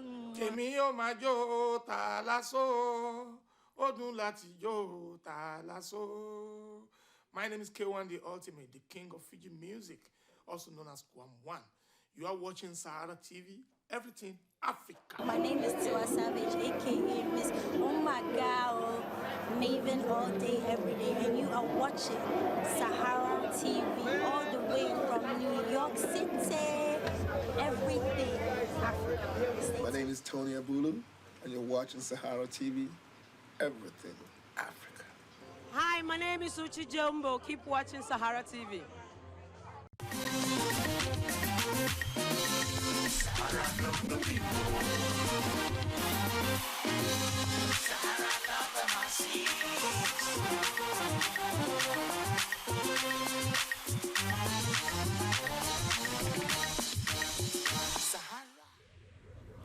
Sahara TV, you're welcome. Prior to the Nigerian election, many personages made several statements. Among some of the personages that made all these statements were Sheikh Ahmad Gumi, a respected cleric, Islamic cleric and scholar. Among the things he said was that the current president, the then General Buhari, was not suited for a leadership position and thus should not contest the election. Today, General Buhari is the president of the Federal Republic of Nigeria. We have reached out to Sheikh Gumi to find out if he still feels the same way and why he thought at all that General Buhari or President Buhari was not suited for a leadership position. You're welcome to Sahara TV, Sheikh Gumi. Okay, I'm pleased for your invitation. Thank you, sir, for accepting to speak with us. So you wrote an open letter to the then General Buhari asking him not to contest the election. Today he's the president. Have your thoughts changed, sir? Yes, the thoughts have changed in the sense that, but the important meaning is also is constant. It's not just the general who I advised not to contest. Also, the reigning president at that time, my advice is that the two unethical issues, because of what happened before people died, because of their contest, they should give room for a new Nigeria, completely new, where there are no sentiments, no rancor, everybody will be happy in the country. So I asked them to all relinquish their ambitions to rule Nigeria. That was the reason of the two letters.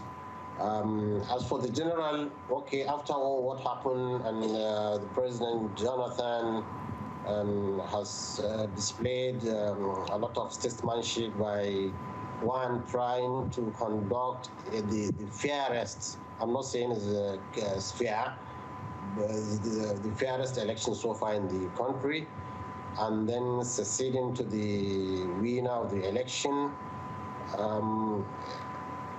An issue which has surprised the whole world, even members of the party, PDP, were surprised by this reaction of the president. So things have changed already now. Just the way the president or the former president accepted defeat with a statesmanship, we also now expect the present president to also take steps to see that Nigeria remains united, reconciled, and follow the rule of law to the core. So what we are afraid of before, God by his own mercy has alleviated that. It's not surprising some people were saying God is a Nigerian, meaning God loves Nigeria. Even though many people say, okay, Satan too is a Nigerian because a lot of atrocities committed in Nigeria. But we are really happy that things turned out very peaceful and that fair elections were conducted with minimal, upheavals. Yeah.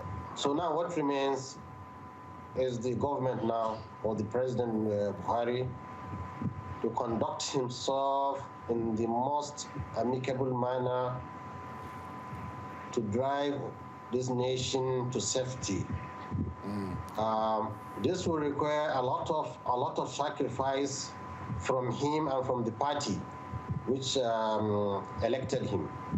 Just like a lot of sacrifice from President Jonathan and the party averted political upheavals in this country and turmoil which could have been very disastrous.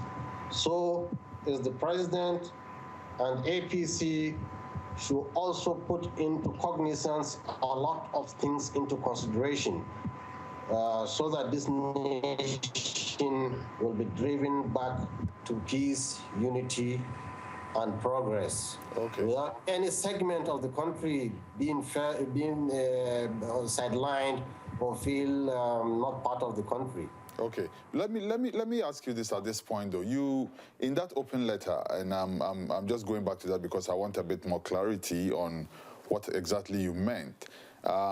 You likened the then General Buhari to a Quranic figure, Abu Zar al-Ghafari, who you said is an honest man. He has so many qualities, but he is not cut to rule. That he's not cut to lead. Why do you feel this way about General Buhari or President Buhari in the face of many Nigerians calling, referring to his leadership qualities among, his positives? Okay, this is a really delicate, very delicate subject, which not many people will understand. You see, leadership entails a lot of things.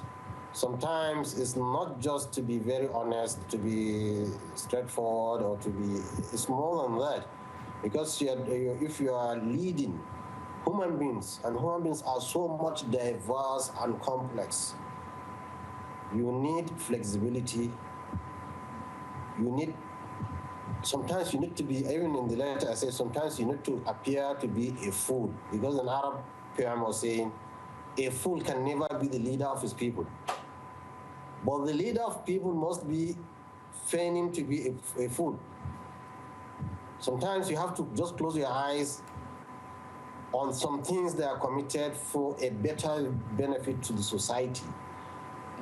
So leadership requires dexterity in dealing with people, which I sense that especially the masses in the north are hell-bent on bringing the general to do something which even the support he got from the south, they want him to do something. They want him to do some drastic changes in Nigeria, whereas anybody who is very, very cumbersome with politics, people, knows that any radical, drastic move always backfires. No drastic change comes without a counter-reaction. Nigeria needs a slow, very slow healing. And the people who voted him, they're also waiting for him to do something drastic. Let me cut in here, Sheikh. Let me clarify something. Yes. Let me clarify something with you. So, President Buhari mentioned in his inaugural speech that he's not going to witch hunt. He's not going to go after people who are perceived to have done wrong to Nigeria. Is this what you are referring to? Is the president doing the right thing by treading cautiously? No. I'm not quite talking about witch hunting, because in Nigeria now, the situation we are, nobody can witch hunt anybody, or nobody can point a finger at anybody. No, neither PDP or APC. They are all the same. They follow the same system. It's public fund that funded everything, so everybody knows that. So it's no question about that. It's question about moving the country forward. One has to tread very, very carefully. It's just like a surgeon in the hospital never puts his scalpel, his knife on an inflamed tissue. Never. If you do that, then the disease will spread.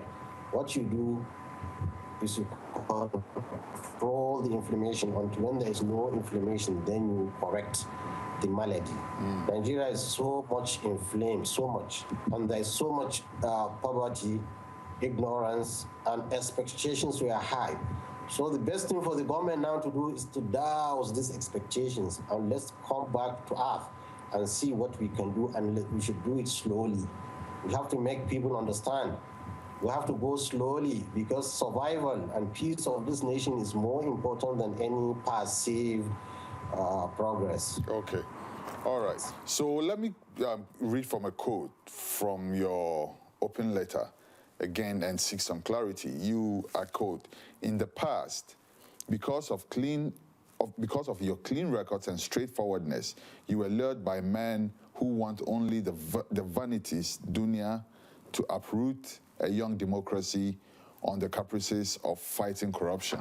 Now, the president is surrounded by people who actually crossed over from the PDP. I'm happy you made that point first about no difference between them, because then we know that they're basically, all politicians. But the president is surrounded by people who crossed over from the PDP, as well as people in the APC that may not necessarily pass the litmus test when it comes to corruption. Is this what you were referring to when you made reference to being surrounded by people of such ilk? Yes, in fact, the difference between APC and PDP is just struggle over power, wealth. It's not over principles. This is very clear. You have some good people in APC and very good people in PDP. Just imagine the Katsina State governor has left some amount in the state coffers, and he boasted that if any Katsina man has paid for his children's school fees, should come forward and say that, and nobody said. So he was paying their school fees, doing everything, and he's a PDP man. And there are APC states that have left the state without anything. Is there, and there are still PDP states that have left the state without anything. And we are all Nigerians, we know that. So what I'm saying, I wouldn't like the general to be used by people just for power, to bring him in the names of sanity or challenging corruption. Then middle way, they will turn their back on him because he will find that he is not flexible. Just like it happened the first time. Okay, so let's speak about a subject that you have actually spoken a lot about in the past, and it's a subject that continues to be on the radar of every concerned person, anybody who's concerned about Nigeria. Boko Haram. President Buhari is a former general and knows a thing or two about military tactics. Now that he's president of Nigeria, do you expect to see a change in at least the approach towards the fight against Boko Haram? Okay, what I expect to do that he'll be serious, more serious, for two reasons, to deal with Boko Haram than the former president. One, being a military man. Militaries don't like soldiers that are defeatists. So he will stand up to see that he defeats Boko Haram, being a military man. Secondly, being from the region too, which is suffering, he hears the complaints directly from the victims, so he will have more stamina and motivation to try and deal with this, what do you call it, fundamentalist. But yet, the fundamentalists too, psychologically, may feel now more invigorated to fight to the end. If they are pressed toward, they may be more violent than before. There's that likelihood. Because defeating such kind of an extreme ideology requires a lot of things, in which you require also an ideological, or what you call it, intellectual warfare. Yes, you need to use a lot of psychology and ideological warfare to defeat them. Okay, so Sheikh, the president's first international trip was to neighboring countries, Niger and Chad, who have been very instrumental in trying to contain Boko Haram. How significant is this? Yes, it's very significant, because to coordinate moves and practice and see how this situation can be contained. And even the former president did that. I think what the former president suffered was that, truly speaking, somebody to rule Nigeria needs to have a good grasp of the different regions, their cultural background, he needs to have a grasp of all Nigerians. The former president didn't have that. He thought it was a joke. And that was the predicament he had. But still now, after going all what we went through, we could see that truly, as I've said before, these Boko Harams, are they not the Kanuris? Are they not the Fulanis? Are they not the Hausas? Are they not the, what do you call them, the Chadians coming across? They are. So what we Muslims have to face is that we have to face the reality and fact that some of us are killing some of us. And we should not all put the blame completely. Although I know if you're in a position of responsibility, you're responsible, whatever, you have no excuse. But we have a big problem among us, which we have to solve. Okay, Sheikh. And the way things are going here in the north, people don't want to hear the truth. This is the basic thing. Just as Jonathan didn't want to hear what is happening, the North is not ready to face itself and tell itself the real truth on how to come about this issue.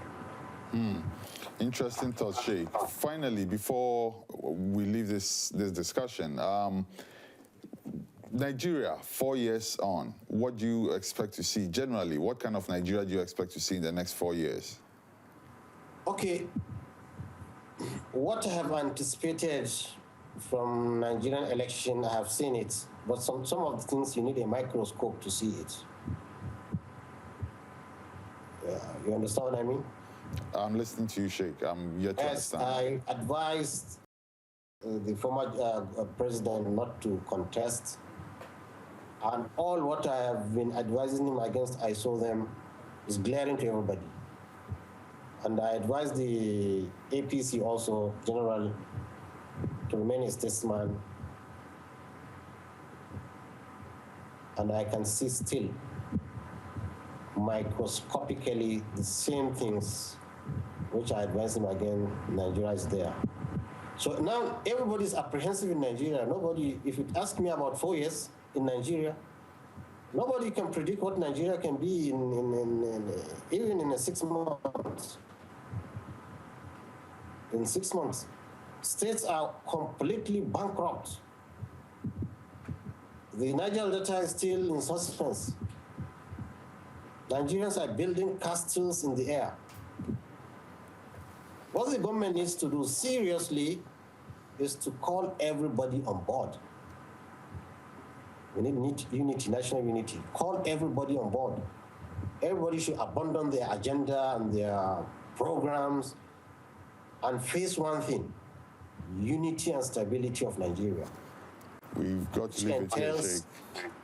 We've got to leave it here, Sheikh. Thank you very much. Okay. I really appreciate your time, sir. Thank you.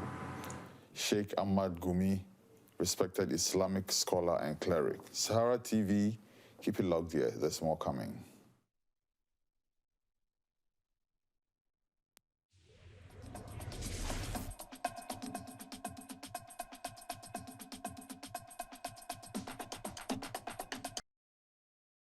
I say roll it, shake it, African mama roll it. Oh yeah, wind to the left and wind to the right. Dance like you be zombie. Hi, bonjour, je m'appelle Museba. My name is Museba. Keep watching Sahara TV, Everything Africa. Yo, it's your boy, Mr. Lumentain, aka Mr. Naughty, and you're watching Sahara TV, Everything Africa, and keep it locked.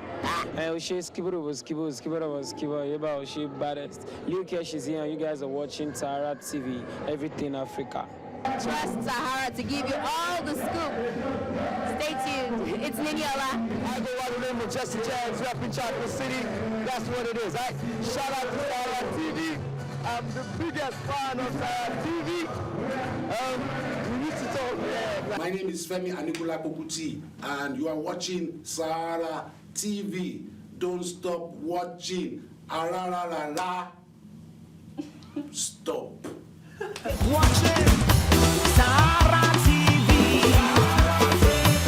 Sahara TV. Sahara TV. Oh, hey, keep watching Sahara. Everybody, come on, say Sahara TV. My name is Omoyele Showore, and I am an executive producer at Sahara TV in New York. Well, my name is Maboreke, and I'm a talent scout. I'm also a presenter. My name is Rudolph Okonkwo. I am the host of Dr. Damages and also the Roundtable. I do a little bit of production directing here at Sahara TV. My name is Adiola Fayon. I'm a producer at Sahara TV and a presenter. Hi, my name is David Miskis and I'm an editor and social media manager at Sahara TV.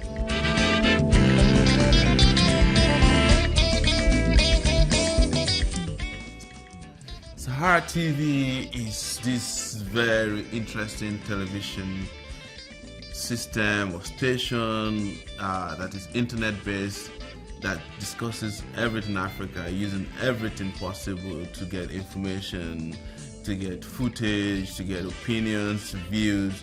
It's the most groundbreaking thing to happen to television in Africa. Sahara TV is in the US and in Africa in that it is directed by ordinary people with concerns about how their democracy can grow. Sahara TV is the TV of the people, by the people, for the people, a democratic platform. It's actually democracy in practice, yes. Unlike mainstream news outlets that maybe go to certain sources, like from a government perspective or like from certain experts' perspective, or certain even general perspectives on Africa, like from the idea of development or from NGOs, things like that. Sahara TV really tries to get a wide variety, including, and most important, I think, is the citizen journalist perspective and the people on the ground living in the situations on which we're reporting. We have the Industrial Revolution. This is the information age, and I think this is a chance for Africa to catch up with the rest of the world. And until we explore that and we use it to our maximum potential, we may miss another opportunity to catch up with the rest of the world. This is really people-centered news, and it has a different sound, a different tone, and a different truth, which I think is invaluable. We are rising because in terms of our viewership and in terms of the quality of people that we bring on the show. So I'm thinking that the sky's the limit. Sahara TV will become the reference for change in Africa, especially for change in Nigeria. It is going to be great because this is television driven by ordinary people. The future of Sahara TV will have government policymakers, analysts, acting upon what they hear on Sahara TV and including that in policies to make Africa a better place. Well, Africa itself is innovative, and Africa, as we know today, has one of the largest concentration of mobile technology. So Africans are not strangers to technology. You've seen that in Egypt. You've seen that, as we were told recently, that the richest man on earth who ever existed actually came from West Africa. So, but the most important thing is that Africans right now, or Africa, the African continent, can make use of the innovation that comes with the mobile technology that we have so much embraced. And this is the age that Africa cannot be said to be behind other continents in terms of embrace of technology. Sahara TV. This is who we are. Everything African.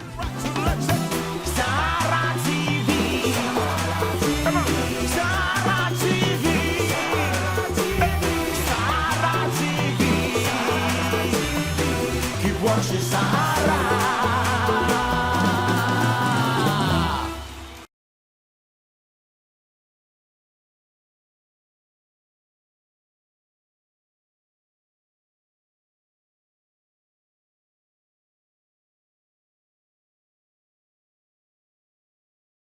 Hi, my name is Chikadi Eme and I'm running for Miss Nigeria USA 2015 representing Ondo State. And I just want to give a special shout out to Sahara TV.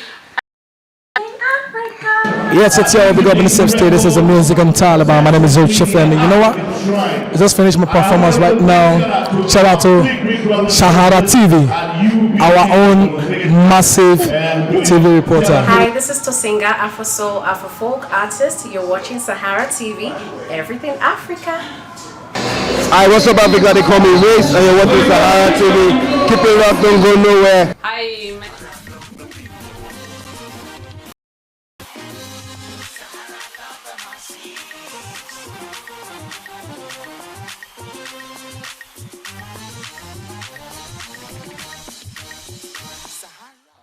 Welcome to Sahara TV.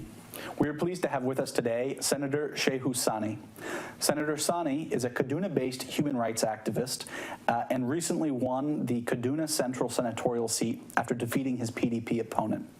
He has been a long-time human rights activist and has been jailed or arrested by past military regimes and a staunch advocate for national reform for decades. Senator Sani, thank you so much for joining us. Thank you very much. Great. You're a prominent political actor in Nigeria's Senate. What specific reforms would you like to lead for the country?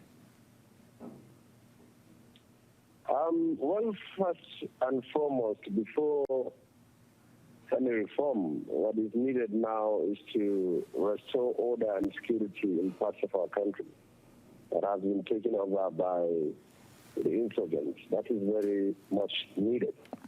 And fundamentally, the president needs to set up an economic team, not the economic team the time we have during Jonathan administration, whereby captains of industries, rent-seeking bourgeoisie, were led to head an economic team where they made policies to suit their own private businesses.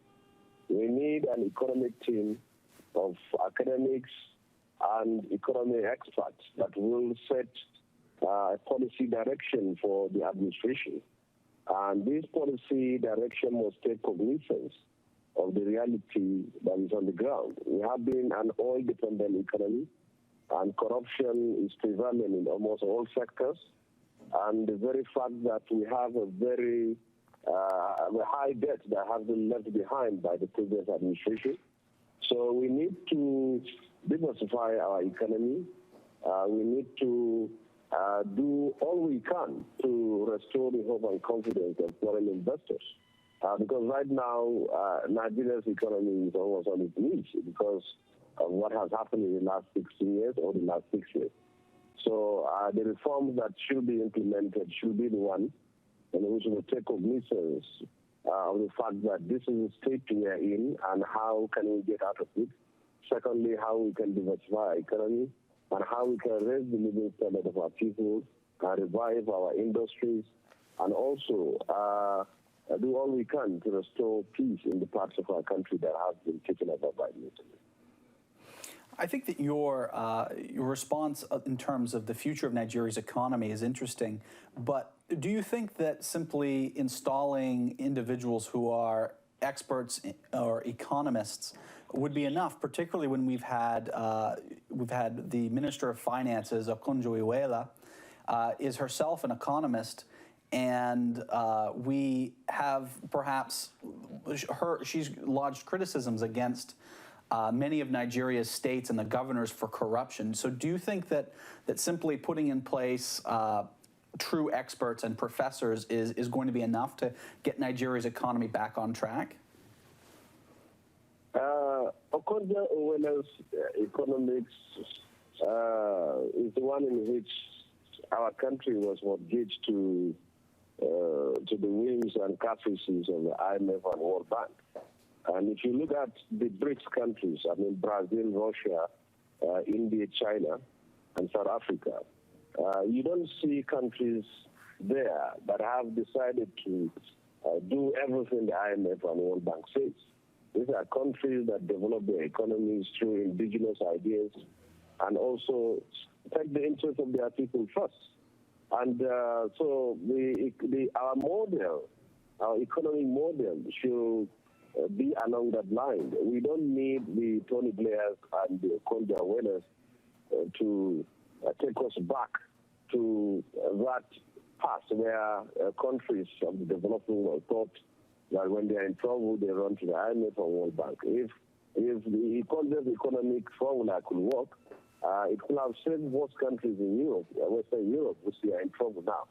So what I'm saying is that we need a different kind of economic experts, one who will take the interests of our country and also the very need to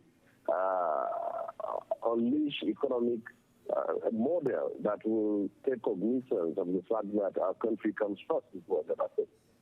So I'm not saying that the private sector, the Nigerian political businessmen are not that important, but what I'm saying here is that we should have an economic team that will be manned by people whose interest is that of the economic development of the nation and not importers and champions of waivers, rice waivers and cement waivers, and also captains of industries who have no industry or the industries have closed down. So this is what I'm trying to say. Mm-hmm. During his presidential campaign, Buhari told the Nigerian public that he would publicly declare all his assets and place the same conditions on all of his appointees. However, today, the Nigerian public does not know what Buhari or Osinbajo's assets look like. Do you feel like Buhari has lived up to his campaign promise? Well, if you made promises, you should be able to fulfill it. I contested and made few promises, and those who heard of my promise within my own constituency and beyond have the right to hold me to account. So whoever makes any promises must be pressed hard to make sure that he keeps them. And as far as I'm concerned, we are all determined to make change and to make a difference in the country. And I can remember when Jonathan was asked about the declaration of his asset, where he said he doesn't get it done. And we criticized him for that. And I believe that we should all be men of honor by living up to our promises. I know the president is reminded of his own promises, and I think Nigerians are also right to continue to remind him. And he is bound to live up to the promises which he made. And I don't think that Buhari has any wealth or anything which he needs to hide in Ennis. And that's why the area he makes a revelation, the better. And those of us from the inside, certainly we will point to him that there are Twitter, Facebook messages, and also in online media, and also offline media too, a person that you need to live up to what you said. So I think Nigerians have the right to continue to press that he should do that. Okay. Last time you spoke with Saharatv, you said that you intended to make your assets also public. When do you plan on publicizing your assets and your salary? I said I will make my salaries public and allowances. I will make it public, and there is no reason why it should be treated like a security votes, whereby it's being given in the dark and you are expected to spend it in the dark. Public funds need to be treated with all transparency and openness. And I will be one of those who will advocate in National Assembly that whatever is given to us should be very much publicized. And I'm very much happy for them to send messages to all persons within my constituency to tell them that, hey, your Senator Sani has been given such amount of money, and then I have no problem with doing that. So I will keep up to my promises, and I will keep them as long as I am in this office. Okay, so can we expect seeing what your salary is maybe next week? I think that you officially take reins on Tuesday. Correct me if I'm wrong on that. So can we expect at some point next week to have a clearer idea of yours as you advocate for people like Buhari and other members of the National Assembly? Well, if we receive the alert, certainly I will let you know. Okay. This is what we have gotten. But for now, we have gotten nothing yet, and then we're still trying to get ourselves sworn in on Tuesday. But this issue needs to be put to rest officially, not just senators making their payments public, but the institutions of government that is concerned with issues of salaries and allowances of legislators need to really come out and make it public so that it doesn't become one-man show, that this is what I have to say, and then it becomes a trouble for all other persons. I'm sure that you've also been reading about the controversy between David Mark and Ben Bruce, and that they've been conflicting over the budget of the National House of Assembly. What would you weigh in and provide us some of your thoughts over their conflicts and this controversy? Well, I would like to also engage David Mark in a debate on issues of transparency, but I would prefer to, first of all, be in the Senate and know what I'm going to face, and then know also issues that I am going to talk about from an informed position. And I can't engage someone who has been there for the last 16 years in a debate when perhaps I may be talking from a position of ignorance or half knowledge. So what I intend to do is, first of all, let me be there, and then I'm armed with facts that are undisputable, and then I can make it public. So Ben Bruce is a fresh blood to be, who will soon be in the Senate from Tuesday.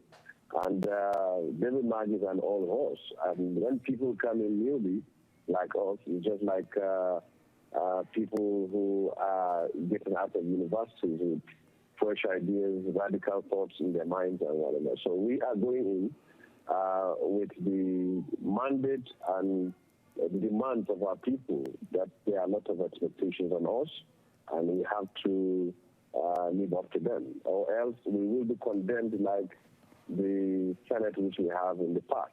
It is clear that the Senate in the last 16 years has suffered credibility and image problems, and all as a result of issues that borders on lack of transparency and also obsequiousness on the side of senators to the executive.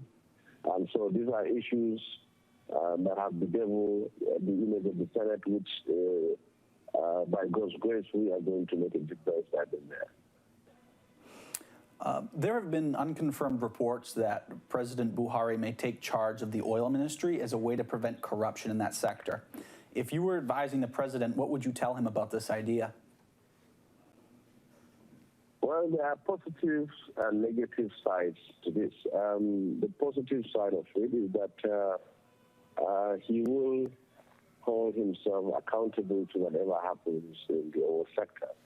So now we have somebody to hang, and then that sector, the performance or the problems that will arise from it will be tied to his own stewardship in office. So that's a good thing. And the bad thing about that is that issues that have to do with oil, which is the vertebra of the nation's economy, needs someone who will devote all his time for it, and someone who will not be taken over by some other things. But when you put the job of a president of a nation, and then you put into perspective the very fact that he has other issues to attend to, security issues, foreign relations, domestic matters, and all those things, you will still see that even if he said he's in charge, it's simply going to be ceremonial.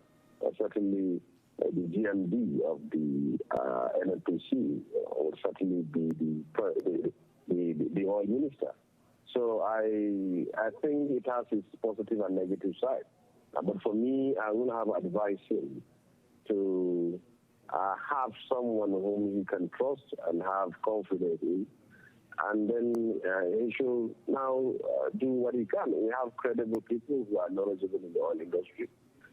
People like David West, who has done it before, and several other persons. So I think it has its negative and positive sides, but it is better that the president have enough time to give equal attention to all areas in the country, all aspects of governance, not just the petroleum sector. Recently, you made statements about the office of the First Lady, and you said that you felt as though it should not be a flamboyant office because that office is not expressly outlined in the Constitution.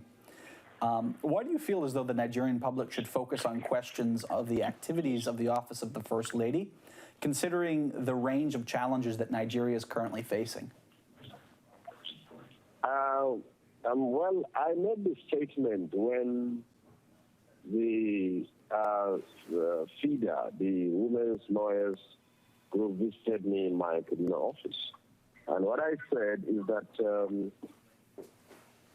if we are really committed to making a difference from what we have inherited in the past, with what has happened during the time of Umaru's, whereby Ture became a target, and then during the time of Goodluck, where Patience Goodluck became an object of ridicule and all those things. I said this time around, what is very much needed is that that philosophy of modesty and decency which this administration and this government have always preached should also be extended to the way in which the office of the First Lady is being worked on. I'm not particular about my sister Aisha Buhari. All what I'm saying is that we should ensure that that very office doesn't become a platform for jamboree, for flamboyance,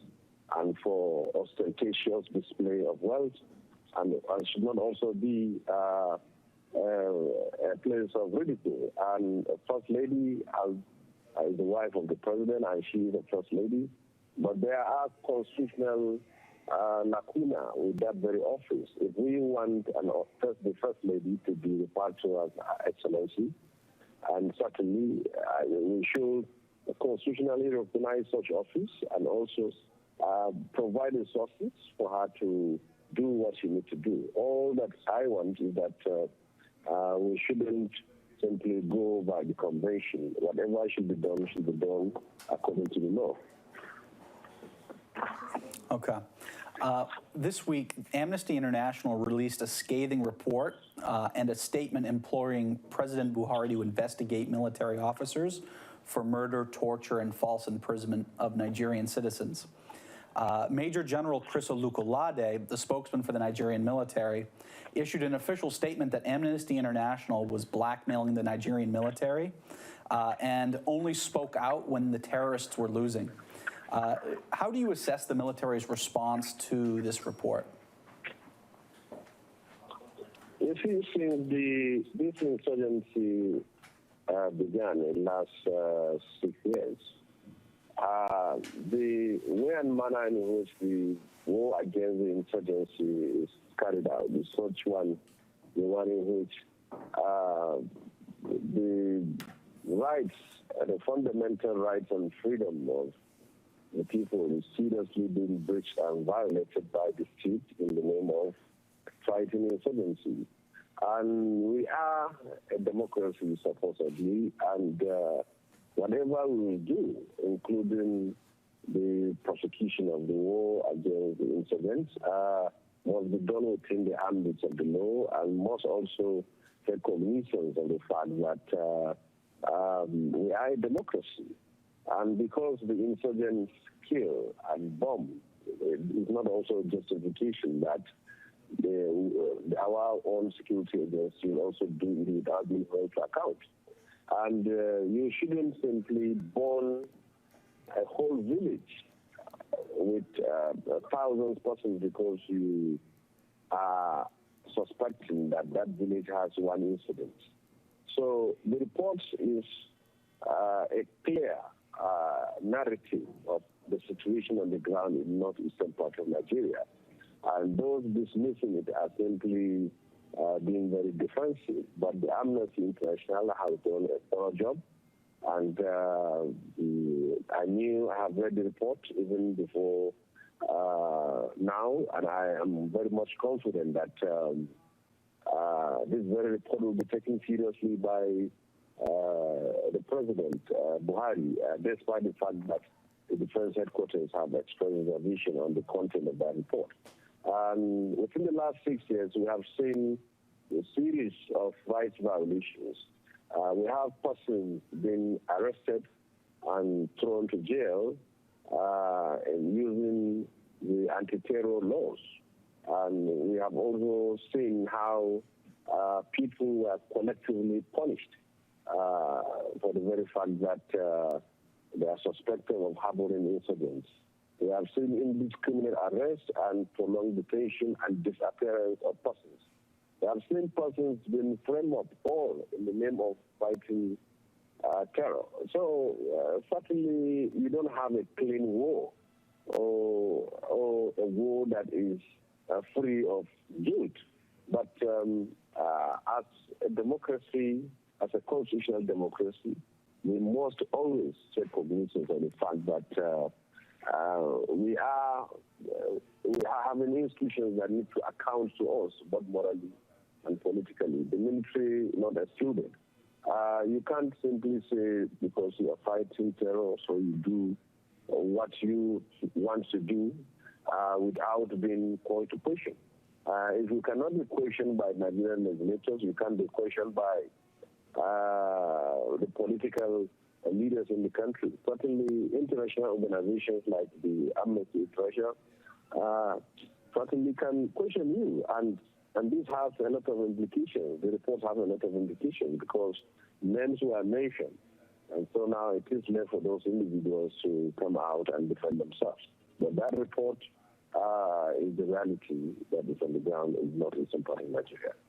Do you think that there's going to emerge a rift between the military brass and the president over this issue? So if we were to look at both press releases, the one sent by Major General Lukolade and the one sent by Garba Shehu on behalf of the president, they send two completely different messages. One, you've got name calling and accusations of blackmail, and then the other is the president reaffirming its commitment to human rights, reaffirming his office's commitment to human rights, and that they're going to take the report with sincerity and investigate it. Do you think that this is going to emerge as an issue between the military and the office of the president? Kolade is not a politician, he's a military man, but he also knows that things have changed and that the song that his former boss wants to hear may be different from the one in which the new boss wants to hear. If Jonathan is interested in listening to blues from Kolade, perhaps Buhari is more interested in listening to soul music. So what Kolade need to do is to respond in such a way that will actually reflect the interest and the concern of the new administration, which he failed to do. And the response by Garba Shehu is the true reflection of the views of this government. That is respect for fundamental rights and the prosecution of the war on terror without impinging on the fundamental rights of citizens, and also ensuring that the war against terror is not a license to also violate the laws of the country and the constitution and the constitutional rights of citizens. So I have seen serious conflict between those two reactions, and I am of the belief that of Garba Shehu will carry the day. Buhari is not a novice. He was an ex-military head of state. Not just that, he was an ex-military commander in the northeastern part of the country and was also a military leader in that northeastern part of the country. So he is someone that is very much averse in the terrain in that part of the country. And for the very fact that he has ordered the military top brass to move from Abuja to the northeastern part of Nigeria, shows his commitment to it. Buhari has no option than to prosecute the war on terror and also protect innocent citizens. Right now, in my human rights office in Kaduna, I have been, for the last 6 years, I have received thousands of letters, complaints, and calls from many women whom their husbands were simply arrested and terrorism charges was placed on them. There were even some of our party members in the APC who simply had some brush with some other colleagues from the other party, and they were arrested and they are charged with terrorism and sent to Kaduna prison. So these are all things which need to change so that the image of our country and that of the government will also be seen from a different perspective, both nationally and internationally. We can't continue to violate fundamental rights of citizens who are innocent in the name of fighting terror. And for my final question, there have been increased concerns that Buhari's administration may neglect local media to Buhari's administration. And recently, President-elect Buhari left the country and traveled to London for an unannounced visit with the Prime Minister there. Do you share these concerns that Buhari's administration may not be as transparent with information or forthcoming with members of the media? Well, you see, the danger of restricting information is that you will give the people the opportunity and the right to create their own information about you. And that will be very dangerous for the administration and very bad. So what I'm saying here is that I don't think he is going to do that.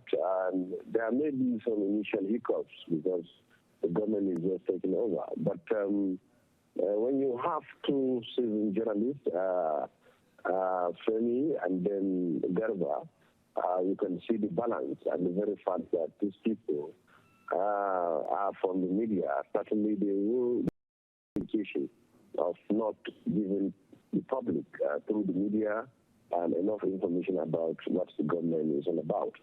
And it will be to the undoing of Buhari himself if he will shut down the media. But people like us in legislature and also as part of the government, we will not allow this. Nigerian media is one of the freest in the world and the socialists. And even though Nigerian media have no culture of supporting government policies and programs and being pro-government, but I knew that things will change for the better.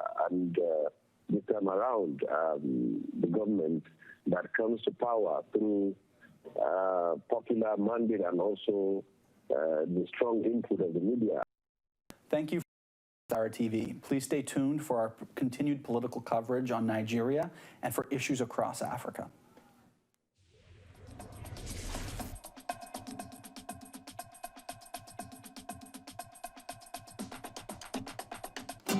Ẹni tí ò ní bí rẹ̀ kó má ṣe dènà fún mi.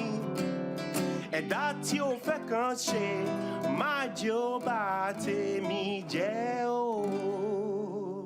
My name is Lanny Stevens. You're watching Saharatv TV. Everything Africa. It's your boy Stars with Aziz, and you're not watching Saharatv TV. Keep it locked on my featuring Davido. Bye. You're watching Saharatv TV, Everything Africa, and I am Dr. Chris, and you are? Ade. Keep watching. Thank you very much. Yeah, it's your boy Ray Son. Awawa Otajo. Omugawolo Sokpe Alago. There is fire on the mountain, Elikwajo. Ha, hey, Elikwajo. I need a sweet girl to share will be plasma. Me from a tonic of faith, I be asthma. Me from a Toma Mayo Milen will be lasma. Yeah, it's your boy Ray Son, Yankiniga. I see you when I see you. You're watching Saharatv TV right now, Everything Africa. Keep it down. Hey, what's up, what's up? It's your boy J-Mo, and I'm here with Saharatv TV, Everything Africa. You already know. This is Yvonne Idahosa, Founder, Executive Director of Pathfinders Justice Initiative, and you're watching Saharatv TV, Everything Africa. My name is Dimeji Anwale. You're watching Saharatv TV. Don't touch the dial. Saharatv TV, Everything Africa. My name is Bosse Zijana, the CEO of Corporation of Lagos, Nigeria. Keep watching Saharatv TV, Everything Africa. Hi, my name is Kibon Enfi. I'm a fashion designer. You're watching Sahara TV, Everything Africa. Hi everyone, it's Nkechi Nyere from Eke Jumbo, or I Tweet Niger, and you are watching Sahara TV, Everything Africa. Yeah! My name is Joy Ikedima Jacob, the director for Miss Nigeria USA pageant. You're watching Sahara TV, Everything Africa. Watching Sahara TV. Sahara TV. Sahara TV. Oh. Hey, keep watching Sahara. Everybody, come on, sing Sahara TV. My name is Omoyele Showore, and I am an executive producer at Sahara TV in New York. Well, my name is Fungai Maboreke, and I'm a talent scout. I'm also a presenter. My name is Rudolph Okonkwo. I am the host of Dr. Damages and also the Roundtable. I do a little bit of production and directing here at Sahara TV. My name is Adiola Fayon. I'm a producer at Sahara TV and a presenter. Hi, my name is David Miskis. I'm an editor and social media manager at Sahara TV.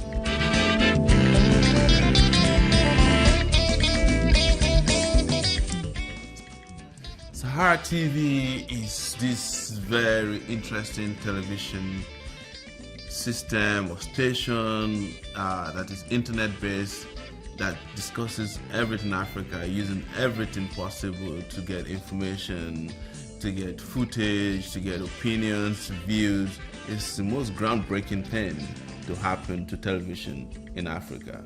Sahara TV is unique in the US and in Africa in that it is directed by ordinary people with concerns about how their democracy can grow. Of the people, by the people, for the people, a democratic platform. It's actually democracy in practice, yes. Unlike mainstream news outlets that maybe go to certain sources, like from a government perspective or like from certain experts' perspective, or certain even general perspectives on Africa, like from the idea of development or from NGOs, things like that. Sahara TV really tries to get a wide variety, including, and most important, I think, is the citizen journalist perspective, the people on the ground living in the situation.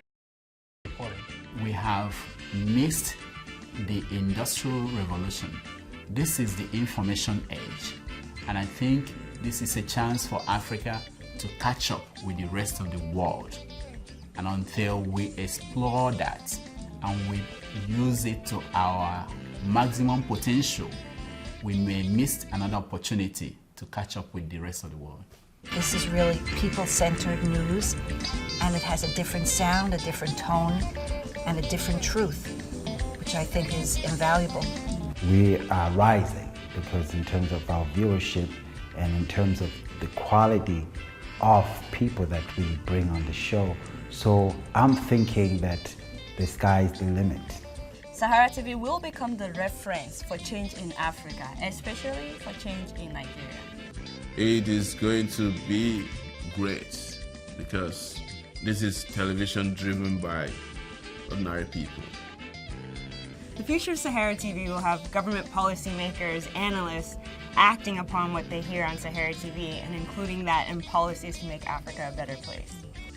Well, Africa itself is innovative, and as we know today, has one of the largest concentration of mobile technology. So Africans are not strangers to technology.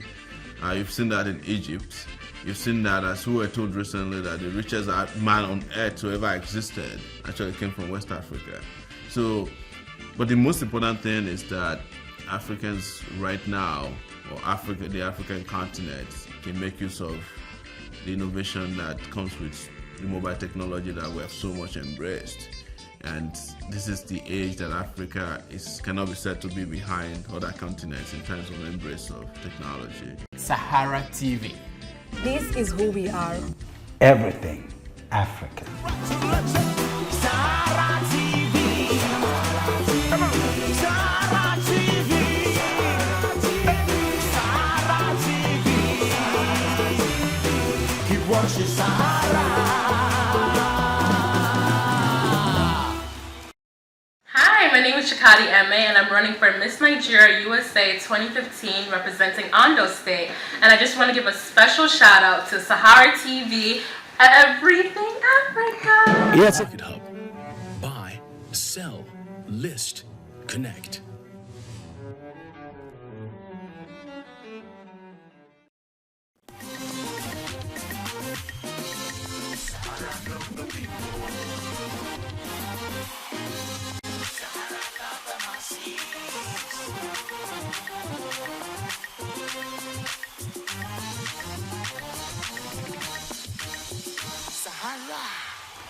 Welcome back to Sahara TV. My name is Rudolph Okonkwo. Until recently, our next guest was the editor-in-chief and the managing director of the Sun newspaper.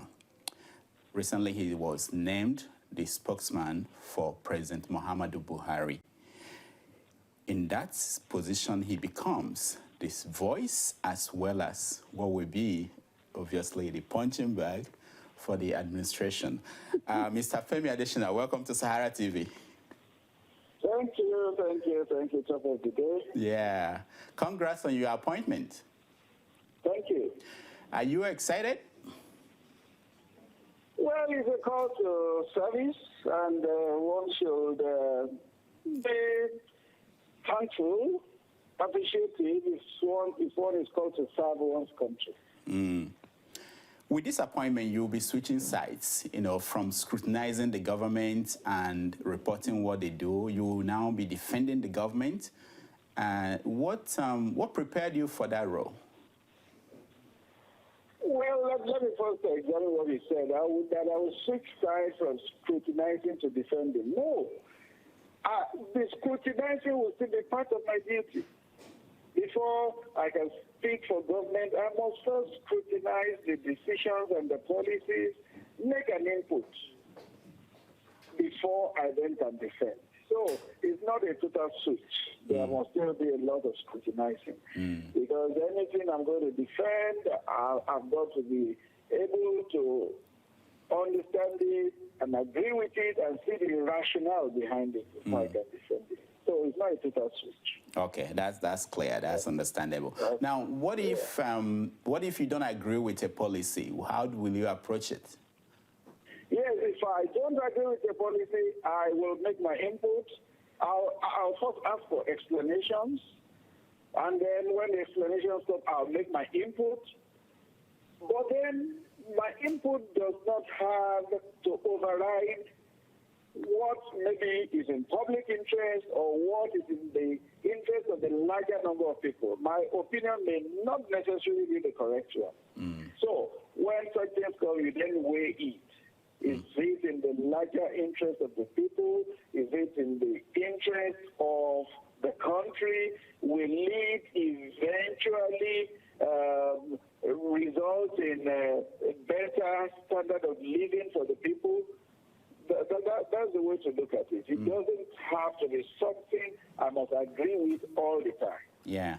I should be able to also appraise the decisions that have come, seek to understand them, and then key in as necessary. There are reports out there that you know the president on a personal level. What's your relationship with the president? Yes, I'll say yes.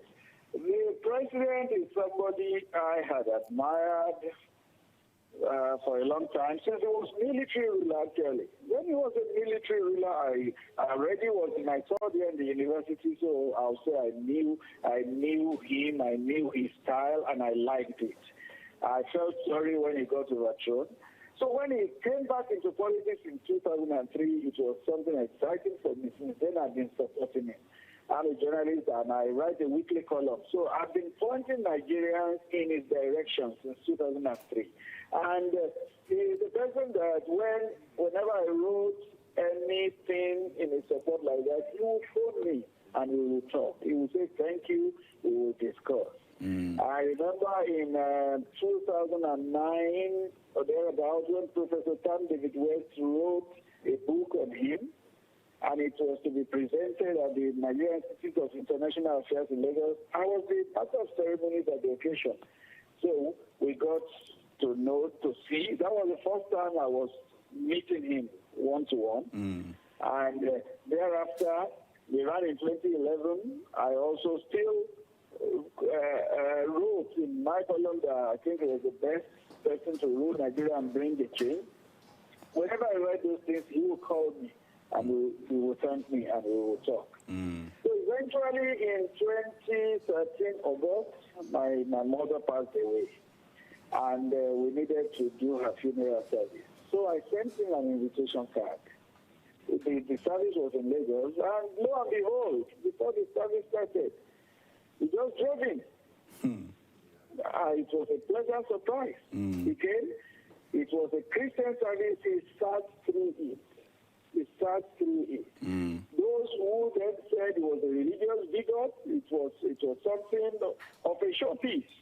The man who came and sat through a Christian service, and yet they would say it was a religious bigot. So that is like sort of cemented our relationship. Because after the event, I phoned him the next day. I said, thank you. And he said he was the one who should thank me. That he has never given me a kobo yet. I give him all the support. That there are people who could pay me millions of naira for such support, but I have decided to pick my tent with somebody who can give me anything.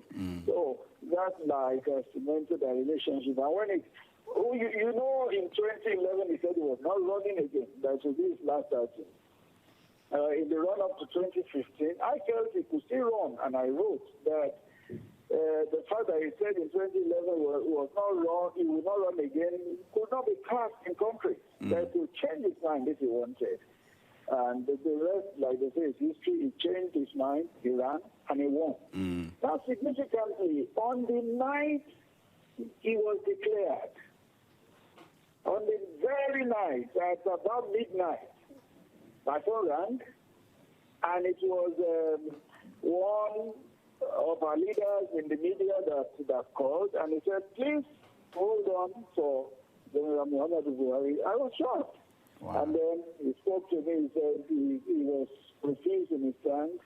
He said he appreciated my support throughout the campaign, and now that victory had come his way, he just wanted to say thank you.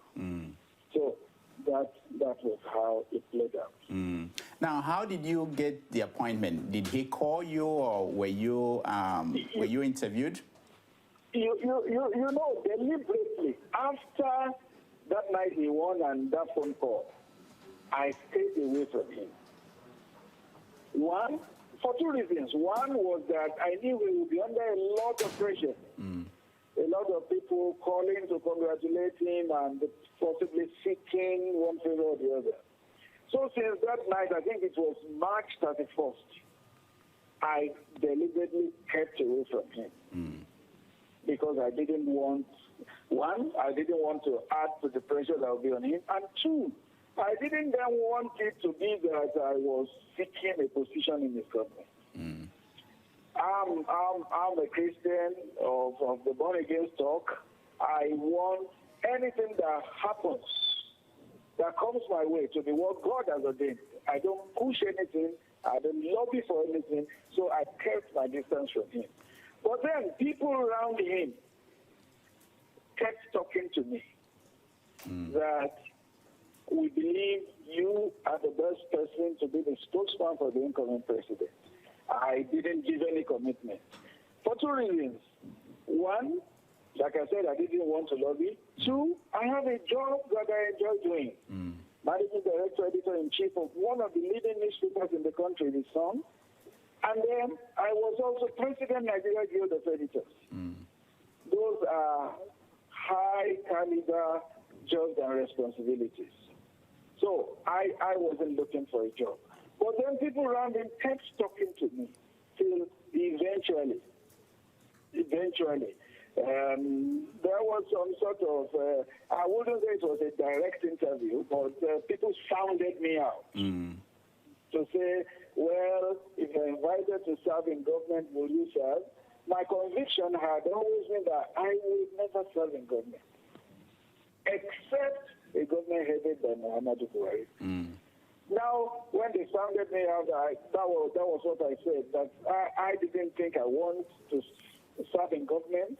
But since this is Muhammad Buhari, man I believe in, then I will consider serving. But I also told some of them, I hold a job now. I have to consult with my publisher. I have to seek his blessings. So I did so. Reluctantly, too, my publisher gave his blessings. He told me something. He said, tell me they won't know the sacrifice I am making by letting you go. But because this is service to the country, yes, you have my blessings. So I got back to them and told them, yes, I've sought my publisher's blessings. He has given it. And the next I had was the announcement last Sunday that I had been named or appointed special advisor on media and publicity. Now, you will be going into this job in a changing media landscape. You have the social media sometimes driving the traditional media. You have the traditional media sometimes leading the social media. How do you hope to navigate these two worlds? Very, very important. Nobody can ignore. I wouldn't use social media. I would say digital media, because social media is just a variant of the digital media. Nobody can do anything successfully as far as the media is concerned today without factoring in the digital media. Therefore, in doing this job, that will come in. The social media, the digital media, everything will be used together. You would have seen the role they played in the campaign. You could feel the pulse of the electorate. You could already design the direction the election will go, that merely following the digital media, particularly the social aspect of that digital media. Therefore, it played such a great role in the campaigns and in the election. There's no way you're going to ignore it. The traditional media has its place because there are people who are still glued to the traditional media. But the younger generation uses the digital media, so you then need to use all the avenues to reach the people. I know you won't be able to speak about policies of the government yet because you are yet to assume office. But sitting where you are and watching what has transpired in the last 1 week of this administration, the media headlines, what does that say to you about what you are getting into? For instance, there's this headline that says, no, I want to know where you are sitting. You are still with the media. What amuses me is your choice of words, what I am getting into. Yeah, exactly. What do you feel you are getting into when you see these headlines? Yes. I'll tell you, it's no tea party. It is no tea party. It is going to be hectic work. It's going to be draining work. But then it's going to be working for somebody I believe in. So I guess I'm going to throw up my all into it. I am under no illusion that it's going to be easy, that it's going to be a picnic. No, it won't be. But I'll throw my all into it. And as long as my principal remains who he is, straight, accountable, focused, somebody who wants to effect a change in the country, I guess we'll get it done. When you have a good product, the marketing is easier. All right, one last question. I know you don't have a lot of time. Let me ask you, have you been in touch with other people who spoke for past presidents? People like Reuben Abati, Segun Adeni. Have you talked to them about the nature of the job, or are you going in? Yes. You did? Yes, I have spoken with Segun Adeni. I've spoken with Imani Boro, who worked for President Jonathan, but I have not spoken with Reuben Abati. Okay. What did that say to you? Yeah, they gave me an insight into how to do that job and do it successfully. Segun, we have spoken more than once. Imani Boro, we have spoken just once. And I have an appointment. Once I get into Abuja from next week, I'll see Segun again. We'll sit down, we'll talk. All right, Ms. Adeshina, I wish you luck on the job, and hopefully you come back frequently because we will need to be talking to you about serious issues. It will be my pleasure. It will be my pleasure, and I hope you will also give support. No, we will do the job you are doing now. We will do our job, you do your own, and hopefully, we'll see how it goes. Thank you so much for joining us. All right. Thank you. That has been Mr. Femi Adeshina, who is going to Zoom office next week as the spokesman for President Muhammadu Buhari. Stay tuned. When we come back, we'll continue our show. I hope you are going to enjoy all we have for you this week.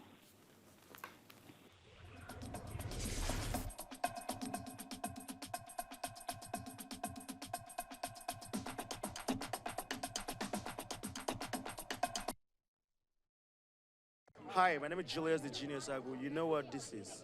In case you don't know, you're watching Sahara TV. I love Sahara TV. Everybody, Sahara TV, man. Go check it.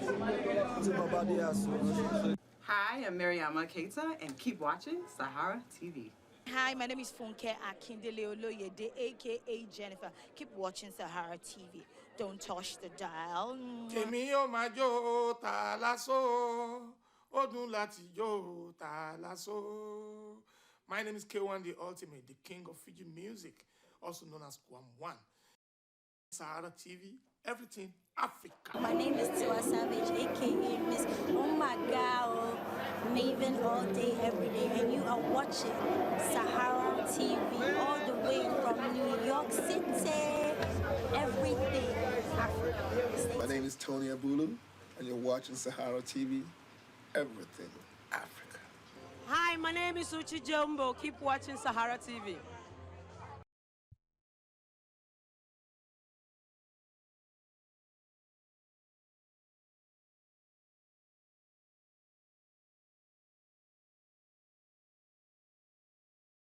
Mugabe, how are you?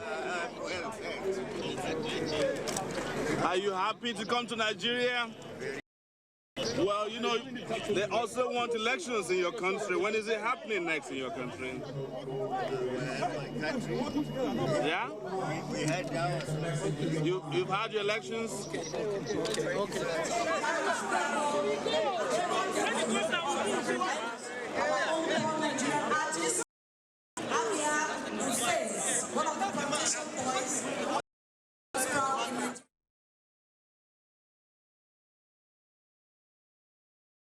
President, don't you think that it's time to step down, sir? Is there like a time limit? Stay in front. Don't give up at the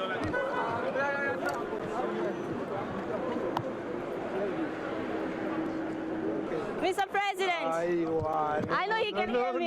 Yeah, you're pushing me, sir. You're pushing me. Sir, don't you think it's time to step down, sir? It's okay. Sir, don't you think it's time to step down? Pardon. Can you say something, sir? Do you think it's time to step down? Which one? How's your health? How are you feeling? We know it. Sure. Mira. No idea what that means. Sahara reporters asking. Sahara reporters asking. Is President Mugabe going to step down? Don't you think? Wait. So you can rap? Okay. You want to ask questions? You want to ask questions about Mugabe? Sir, when will there be change in Zimbabwe, sir? When is President Mugabe stepping down? Would there be a change? Would there ever be a change in Zimbabwe, sir? Would there be a change someday? Sir, would there be a change in Zimbabwe just like we're having in Nigeria? Very soon to the next president in your country. Yes, sir. Will you step down someday, sir? Democracy in Nigeria. Is there going to be democracy? Is that democracy in Zimbabwe, sir? Sir, is there democracy in Zimbabwe? There is no democracy in Zimbabwe. Very, very sad.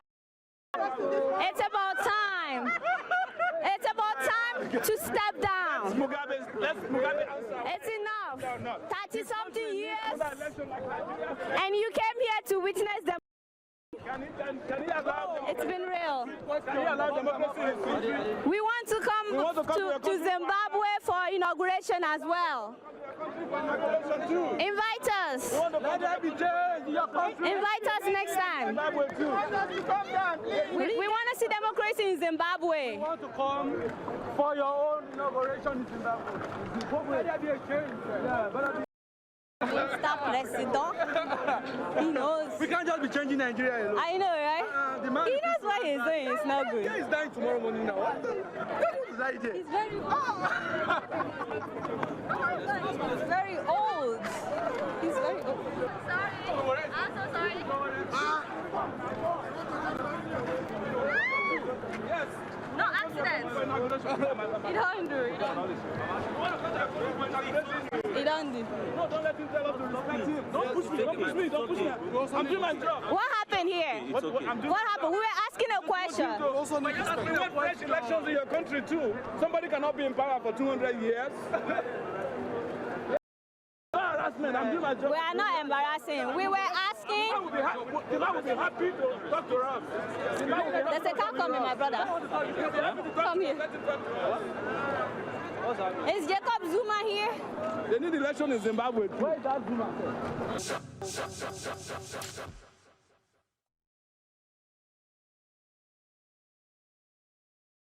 I say roll it, shake it, African mama roll it. Oh yeah, wind to the left and wind to the right. Dance like you be zombie. Hi, bonjour, je m'appelle Museba. My name is Museba. Keep watching Sahara TV, Everything Africa. Yo, it's your boy, Mr. Lumaintain, aka Mr. Naughty, and you're watching Sahara TV, Everything Africa, and keep it locked.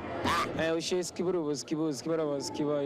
baddest. Look here, she's here. You guys are watching Sahara TV, Everything Africa. Trust Sahara to give you all the scoop. Stay tuned. It's Niniola. I go by the name of Jesse James, rapping Chocolate City. That's what it is, right? Shout out to Sahara TV. I'm the biggest fan of Sahara TV. We need to talk, yeah. My name is Femi Anikula Kokuti, and you are watching Sahara TV. Don't stop watching. Arararara. Stop. Hi, I'm Azania, and you're watching Sahara TV, Everything Africa. Hi, I'm Annika from Moshu. Hi, I'm Christina, and I'm modeling here today. And you're watching Sahara TV, Everything Africa.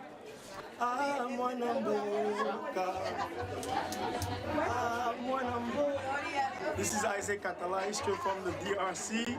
You know, giving shout out to Sahara TV, where everything Africa.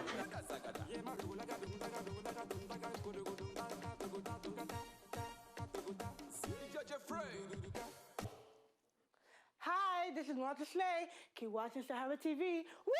Everything Africa. Hi, I'm Aliyah Muhammad, president of the Delta Sigma Theta Sorority Incorporated Epsilon Tau chapter, and you're watching Sahara TV, Everything Africa. Hi, my name is Chikadi Eme, and I'm running for Miss Nigeria USA 2015, representing Ondo State.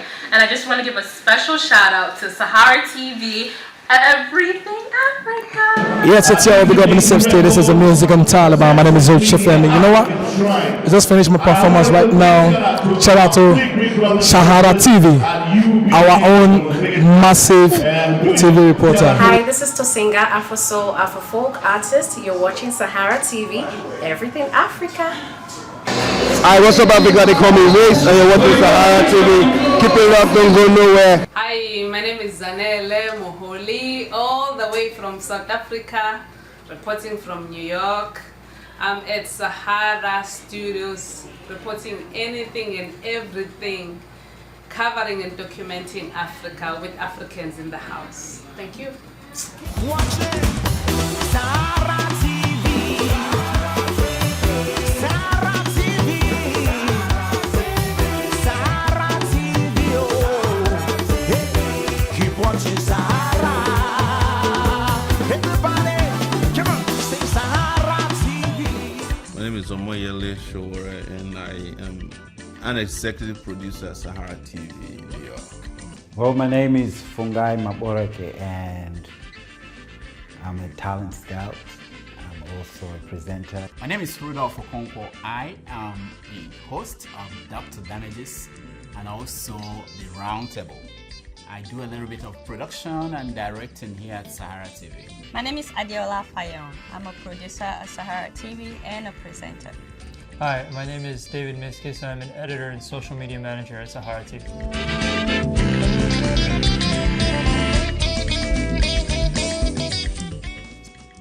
Saharatv is this very interesting television system or station that is internet-based, that discusses everything Africa, using everything possible to get information, to get footage, to get opinions, views. It's the most groundbreaking thing to happen to television in Africa. Saharatv is unique in the US and in Africa in that it is directed by ordinary people with concerns about how their democracy can grow. Saharatv is the TV of the people, by the people, for the people, a democratic platform. It's actually democracy in practice, yes. Unlike mainstream news outlets that maybe go to certain sources, like from a government perspective or like from certain experts' perspective, or certain even general perspectives on Africa, like from the idea of development or from NGOs, things like that. Saharatv really tries to get a wide variety, including, and most important, I think, is the citizen journalist perspective and the people on the ground living in the situations on which we're reporting. We have missed the Industrial Revolution. This is the information age, and I think this is a chance for Africa to catch up with the rest of the world. And until we explore that and we use it to our maximum potential, we may miss another opportunity to catch up with the rest of the world. This is really people-centered news, and it has a different sound, a different tone, and a different truth, which I think is invaluable. We are rising because in terms of our viewership and in terms of the quality of people that we bring on the show. So I'm thinking that the sky is the limit. Saharatv will become the reference for change in Africa, especially for change in Nigeria. It is going to be great because this is television driven by ordinary people. The future of Saharatv will have government policymakers, analysts, acting upon what they hear on Saharatv and including that in policies to make Africa a better place. Well, Africa itself is innovative, and Africa, as we know today, has one of the largest concentration of mobile technology. So Africans are not strangers to technology. You've seen that in Egypt. You've seen that, as we were told recently, that the richest man on earth who ever existed actually came from West Africa. So, but the most important thing is that Africans right now, or Africa, the African continent, can make use of the innovation that comes with the mobile technology that we have so much embraced. And this is the age that Africa cannot be said to be behind other continents in terms of embrace of technology. Saharatv. This is who we are. Everything Africa.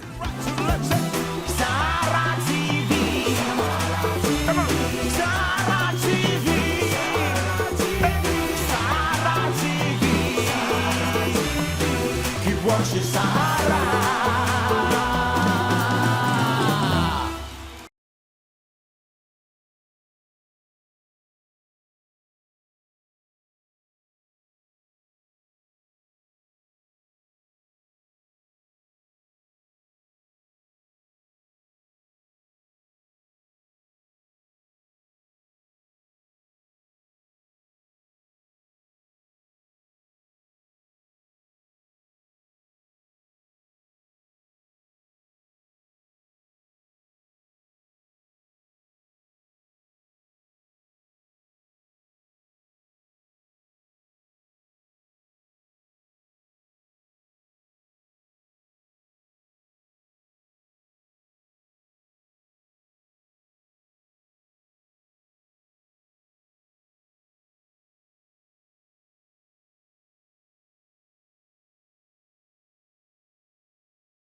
you are extraordinary woman.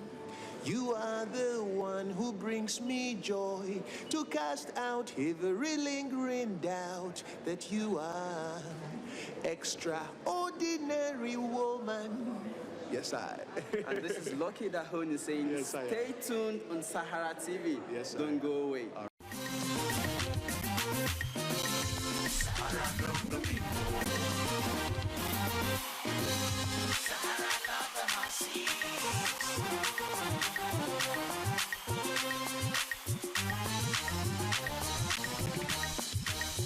Sahara. You're welcome to Sahara TV and to this special segment. Last week thereabouts, President Buhari was inaugurated into office. World leaders from all over came to grace that occasion. On the sidelines, however, something happened that has gripped the attention of the whole world. Sahara reporters had an encounter with President Robert Mugabe of Zimbabwe.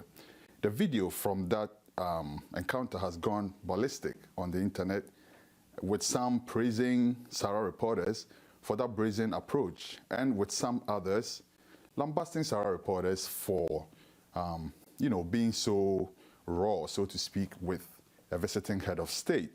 We are really fortunate indeed to have today one of the protagonists, or the antagonist, depending on how you look at the issue, to tell us what really went on that day. We welcome our very own Adiola Fayoun of Keeping It Real fame to tell us what really happened on that day.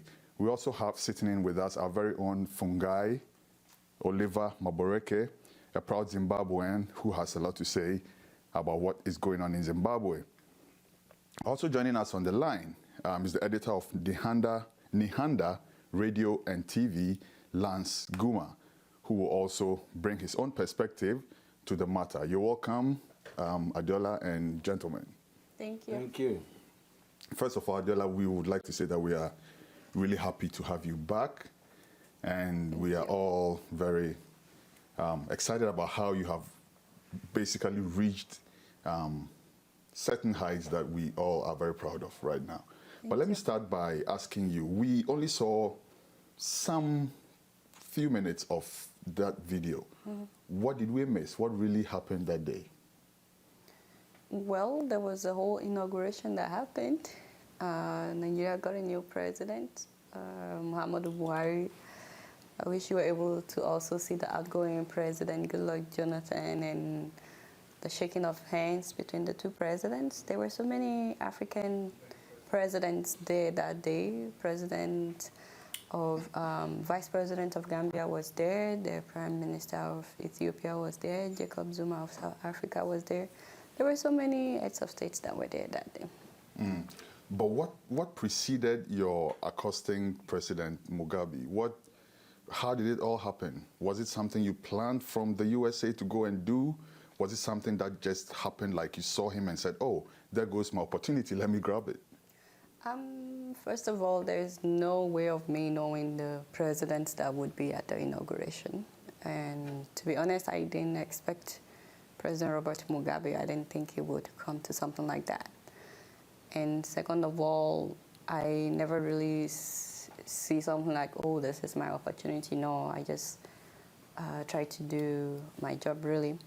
So when he came, it was quite interesting because suddenly I just started hearing people saying Mugabe, and I was like, wait, is Mugabe here? So I went to his car, and fortunately for me, I was the only person that tried to peep into the window, and I greeted him, and suddenly I was like, oh my God, I don't have my camera with me.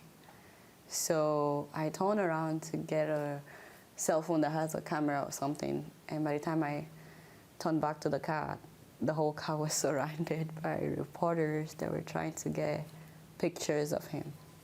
So I said, oh, well, the opportunity is gone or something. So I was like, oh, well.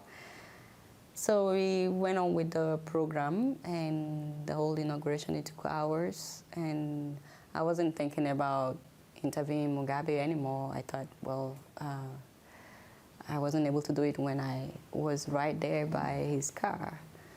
So, but I waited till the end of the program, just trying to see if I could talk with a few people about what they think about the event that happened today. And for some weird reasons, instead of picking him up right in front of where the event took place, where they brought him inside the venue, because they brought him inside the stadium. For some weird reasons, they've been picking up a lot of presidents there, but I don't know why they didn't pick him up there. They decided for him to walk a bit to the car. And when I saw him walking, I was like, oh, wait a minute, maybe I can still ask him my questions. So that was how I ran after him. How did the local journalists, or indeed the other journalists around, how did they react to your such brazenness? Were they like taken aback, or were they like go, go, go? Most of the journalists were maybe gone or focused on other things by that time. I wasn't too happy though in the morning when he came, because so many of the journalists, they just kept saying, oh, Mr. President, give us a smile, Mr. President, give us a smile. And that really, that did something in me. Like, of all the questions you could ask Mugabe, give us a smile, what do we do with his smile? There are so many questions to be asked. So I was a bit irritated by that. I think they were trying to get his pictures, so they kept saying, oh, Mr. President, give us a smile, but I wasn't looking for a smile. And I wasn't even like trying to, should I say, make news or anything. I just wanted to, if I could at least ask one question, that would be, for how long would this be? When will you step down as a president? Okay, this is a good point to switch over to Lance and ask Lance. Lance, by the way, is an exiled Zimbabwean journalist living in the UK and the editor of Nihanda Radio and TV. Lance, Adiola is saying something right now which brings, this question to my mind. The press around there, the media around there were looking for a smile instead of... Not all of them. Not all of them, yeah, some of but them. just as an example, and instead of asking the tough questions. Now, people are saying that the Zimbabwean press is really not living up to the billing. It took someone from out of Zimbabwe to ask the vital question that Zimbabweans have been waiting to ask, if you will. What's your reaction to this? And first of all, before you answer that, if you can tell us how you feel about the whole encounter to start with.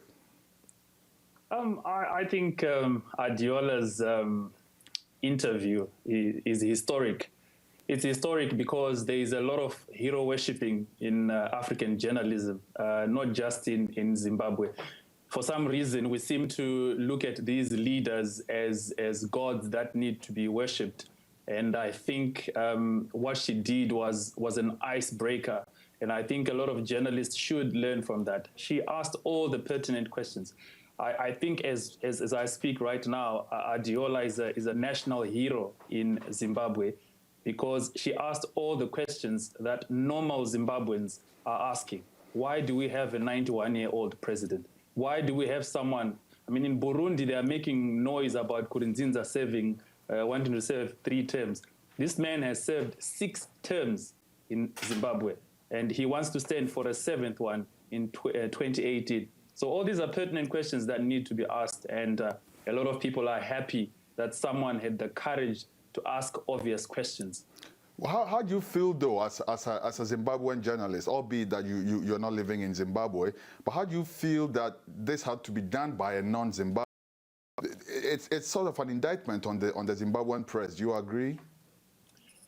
It's easy for me, obviously, to say this because I'm safely in the United Kingdom. I do sympathize with my colleagues in Zimbabwe because the environment there is not as conducive to allow people to ask questions like that. As I speak right now, we have a fellow colleague, Itai Dzamara, who's been missing for over 85 days. So that, kind of sums up the environment in which most journalists are operating in. Most of them in the independent media never get the chance to interview Mugabe anyway, so I suppose it might be a moot point. Only journalists from the state media get to ask questions. But if many Zimbabweans were asked to choose between an interview done by the state media with Mugabe and an interview done by Adiola with Mugabe, I think we all know which interview people would choose. Interesting. Let me bring Fungai in the discussion at this point. Fungai, the obvious narrative is that Zimbabweans are happy that Adiola asked these questions.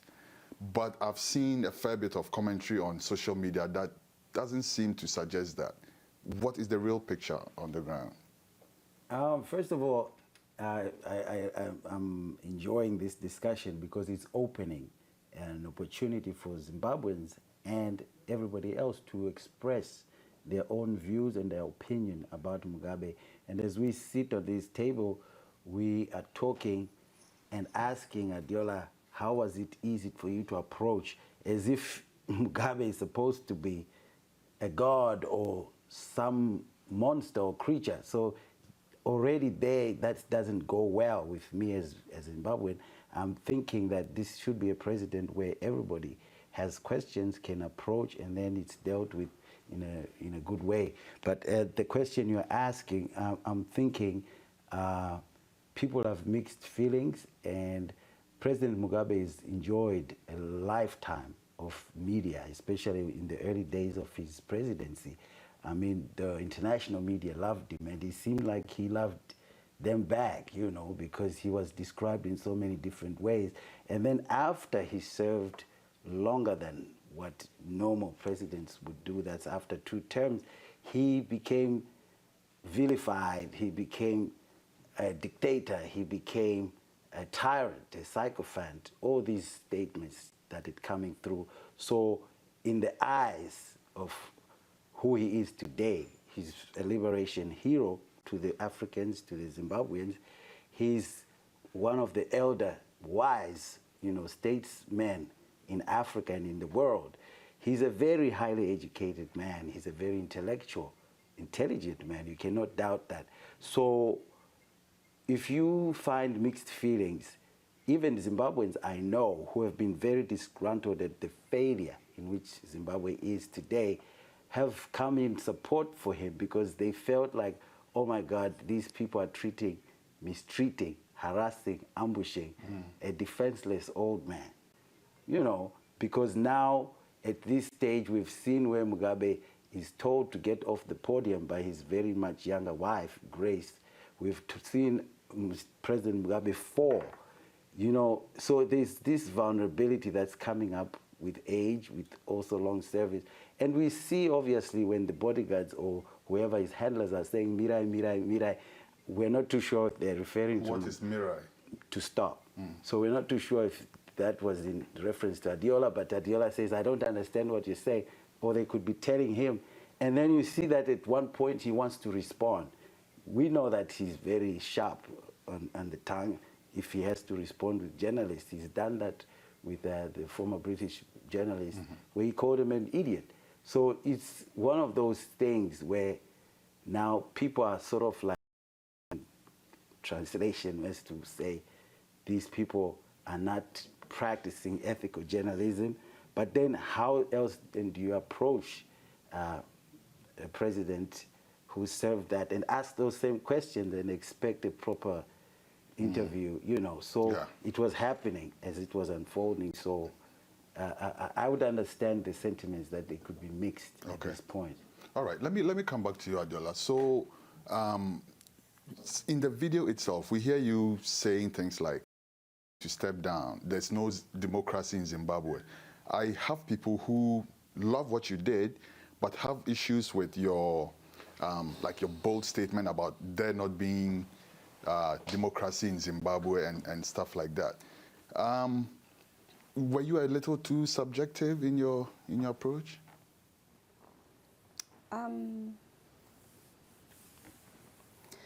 At the beginning of the interview, I was hoping that Mr. President would answer my questions. I don't know if you listened well, but there was a point where I said, "Please say something, sir." Like I kept saying, "Please say something, sir." I wanted some kind of answers. So, but he refused to say anything, and I wasn't too happy about him not saying anything. But like so many, I don't want to say so many Zimbabweans, but even many Africans that have presidents that have stayed in power for long and not necessarily caring about their people. People have things that they wanted to say as well to him. So if he's not saying anything, if he's not answering, there were so many things that I wish that he had me saying just to see him react to it. I know that a lot of people have issues with me saying that there is no democracy in Zimbabwe, but I don't think there is democracy in Zimbabwe. Those are my opinions. It's mostly for my show, Keeping It Real. I know that a lot of people that have seen the video know nothing about the show that I do. So I don't think there is democracy in Zimbabwe. If there is, I don't see how a president can serve 6 terms, basically eliminating term limits. I don't think there's democracy in Zimbabwe if Mr. President and his wife are treating the central bank as if it's their personal bank account. I don't think there is democracy when nobody can stand up to challenge Mr. President. Are these issues that you can defend in total if you're challenged on? Because people think that we kind of sometimes nitpick at things that the international media feeds us and run along with it. Are these issues that you have really researched and can stand up against and defend? I really don't think this has anything to do with international media. It's a common knowledge that Mugabe has been in power since independence in 1980. I don't think that I need foreign media to tell me that. No, but issues like him and his wife treating the central bank as their personal, piggy bank, if you will. Issues like that. Well, it's been reported widely, mainly by Zimbabwean media, actually, about how the husband and wife is owing about $1.3 billion from the central bank, and how Grace Mugabe was in Paris, and where she spent about $120,000 on a shopping spree in one day. So unless the Zimbabwean media are lying about this, I really don't depend on international media for what I know about Zimbabwe. I do have a lot of Zimbabwean friends that I talk to about what's going on, as I have a lot of friends from other African countries because of my show. So I don't base what I do on international media. Okay. All right. Lance, let me come to you again at this point. So you did a piece on Adiola, which on your website, which I understand has received quite an amount of reaction. What is the general reaction to the piece you did on Adiola? 24 hours after the piece we did on Adiola, the state media responded with their own piece on Adiola. It was basically lifting what I had written and turned it around, and they were calling Saharatv Boko journalists. But I think an important point that needs to be made here is that the person who is at the forefront of attacking Adiola is Zimbabwe's own information minister. Now, the same information minister in 2005, when he was still in the opposition, and I'll quote him, he said that Mugabe should step down is no longer a dismissible opposition slogan, but a strategic necessity that is desperately needed. The same person who is information minister now said exactly the same things that Adiola asked in her questions. Moyo wrote, Mugabe should go now. Mugabe is now too old. He is too tired. So what is the difference between what Adiola asked and what our own information minister was saying in 2005? This is the hypocrisy of it.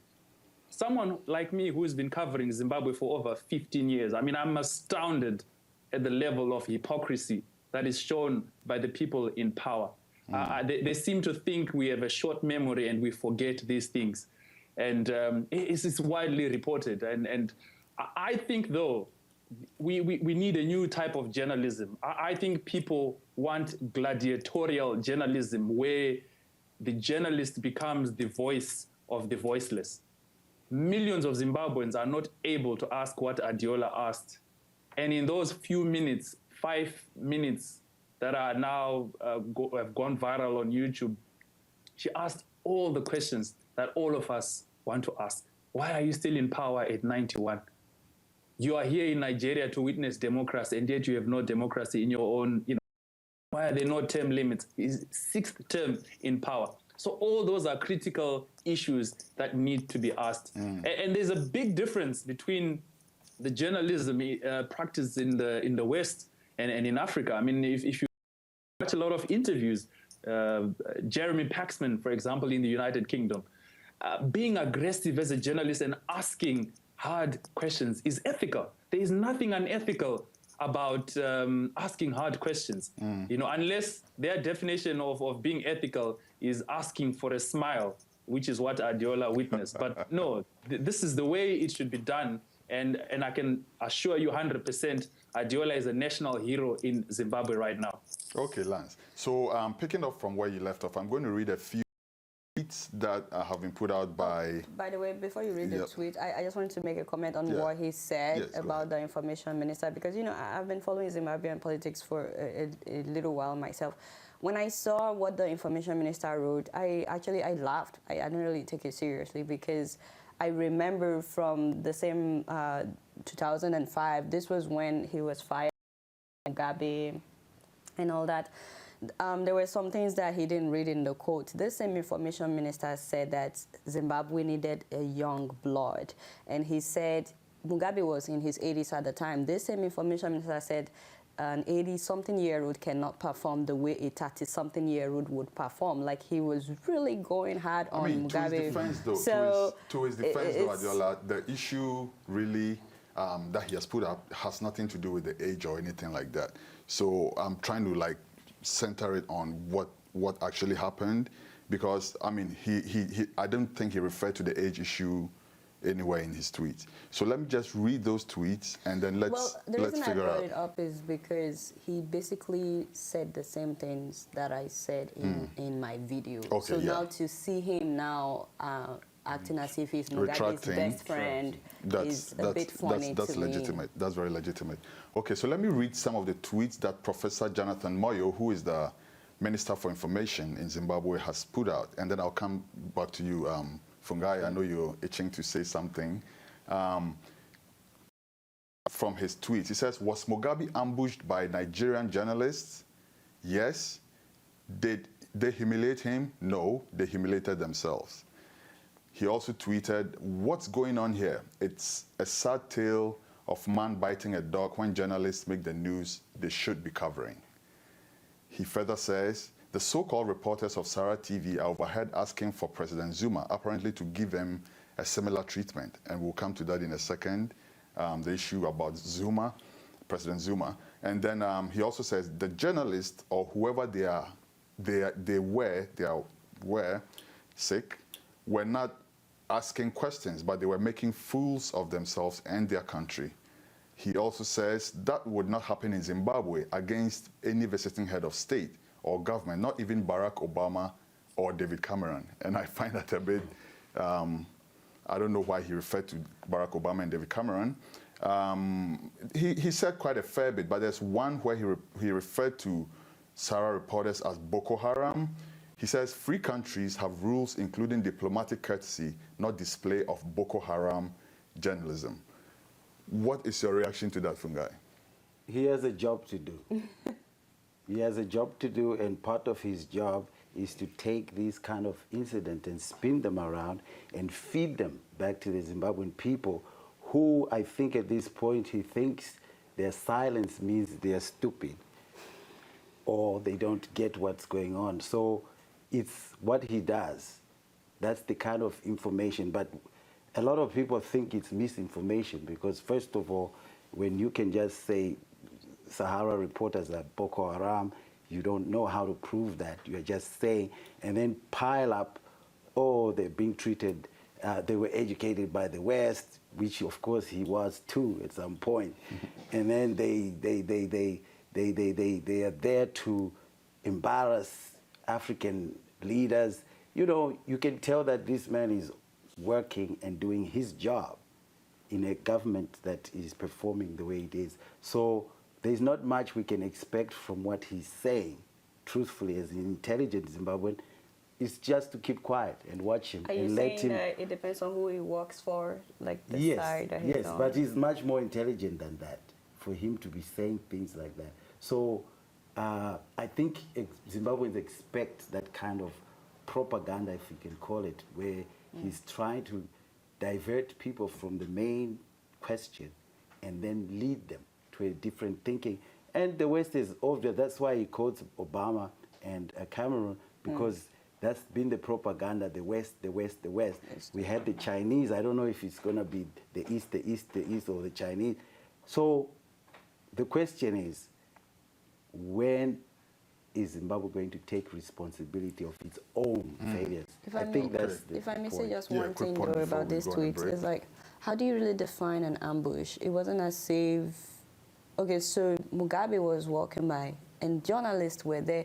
If I had asked questions like, how was your day? I don't think they would have defined it as an ambush. That's right. He was just walking by and there were so many people there. People were passing by. It wasn't as if we put him in a corner or something. Like, he was just walking by. It was a free place for everyone to walk by. And journalists, I had my media press pass. I had the right to be where I was. It wasn't as if I jumped the fence to go and ambush him or something. So I found that really funny that they defined it as an ambush. We're gonna go on a quick break and come right back. There's still a lot to say, but before we do though, in just a quick word, you've done the same thing with President Goodluck Jonathan. Did anybody use the word ambush for that one? They used ambush for that too, but I don't think it's the same thing. For President Goodluck Jonathan, he actually answered the question. I think it's a matter of was he comfortable answering the questions. It was actually an interview. It was a short one, but it was actually an interview. For Mr. Mugabe, he did not answer any questions. Okay. So we're going to go on a quick break at this point. When we come back, we will invite viewers to join the discourse briefly, and you can join the discourse by calling +1 for the United States, 917-281-9811. I repeat that, +1 917-281-9811. We'll be right back after this short break.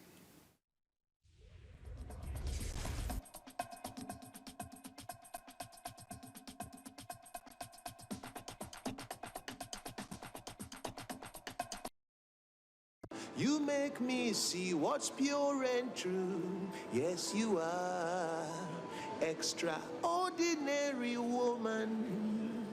You are the one who brings me joy, to cast out every lingering doubt that you are extraordinary woman. Yes, I. And this is Lucky Dahon saying, Yes, I am. stay tuned on Saharatv TV. Yes, I Don't am. go away. Yes, indeed, it's Isaac. Pow, that's how we do it. Red Star, representing. You're watching Saharatv, don't go anywhere.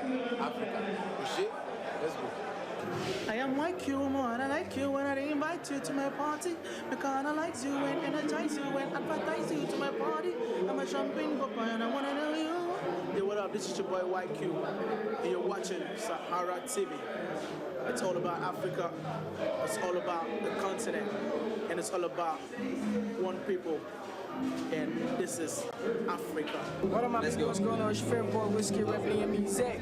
Guess what? You're watching Saharatv TV Africa. Keep watching because we just say so. Yeah. Yo, what's up? It's chilling with my crew, Classic, and Manara. You're watching Saharatv TV, everything around Africa. This is Bim Fernandez, and you're watching Saharatv TV, Everything Africa. Where you are, in Africa, Europe, America, I remain the success, don't mind my voice. Finance, don't mind my voice. Most handsome, don't mind my voice. I'm a man #1. Fine boy. Alright, be a good boy, be a good girl, be a good woman, be a good woman. Love your wife. No fighting in Africa, one nation, one world, one love. Keep watching. Sahara Reporter, I remain the success. Fine boy.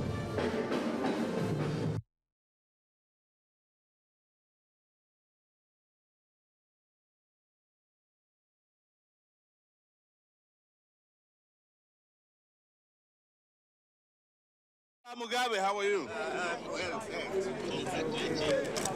Are you happy to come to Nigeria? Very happy. Well, you know, they also want elections in your country. When is it happening next in your country? Yeah? We had doubts. You've had your elections?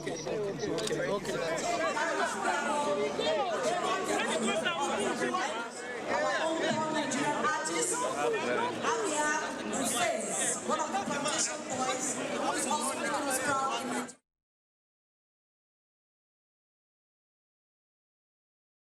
President, don't you think that it's time to step down, sir? Is there like a time limit? Stay in front. Don't give up at the other.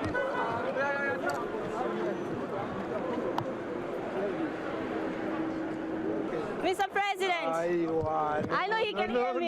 Yeah, you're pushing me, sir. You're pushing me. Sir, don't you think it's time to step down, sir? It's okay. Sir, don't you think it's time to step down? Pardon.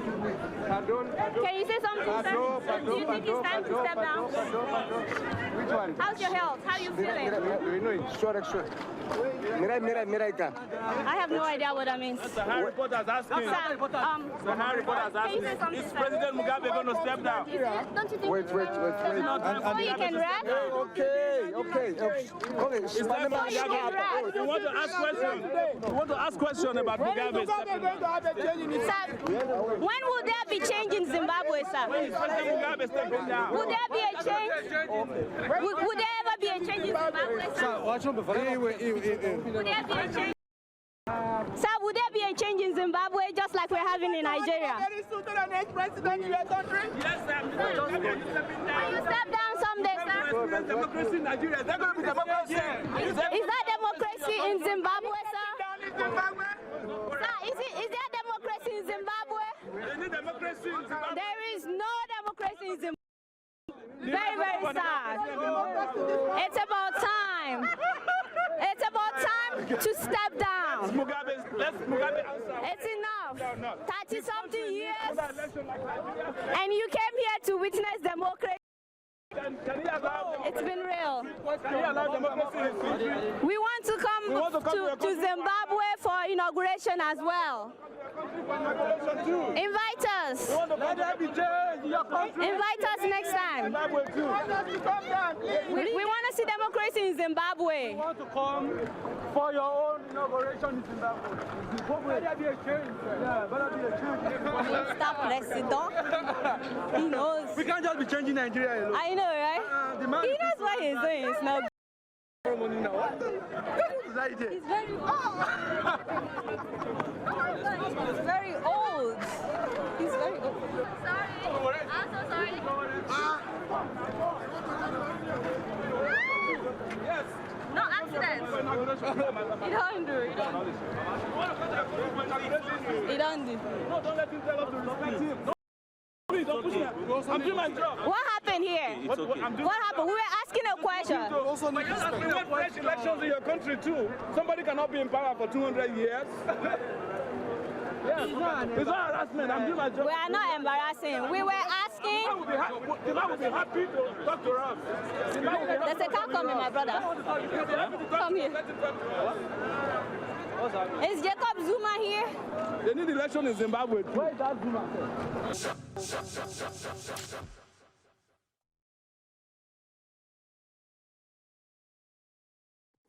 This is Adam Clayton Powell IV, and you're watching Sahara TV, Everything Africa. Hi, I'm Aminika Juju, President and CEO of the Africa America Institute. You are watching Sahara TV, Everything Africa. What's up, y'all? I'm TJ Allen, and I played the role as Trayvon Martin. We here at the National Black Theater. What's up? Shouts out to Sahara TV, Everything Africa. Yo, what's up? My name is Bride A.K. Basketball.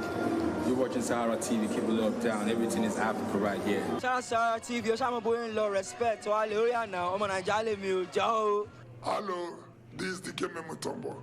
You're watching Sahara TV, everything in Africa. Hey, my name is Benga Denga the First. They call me the GCON, Grand Comedian of Nigeria. All you people watching out there, keep watching Sahara TV. Everything Africa. Jeffrey Wright, coming to you from New York City, just across the river from the Republic of Brooklyn.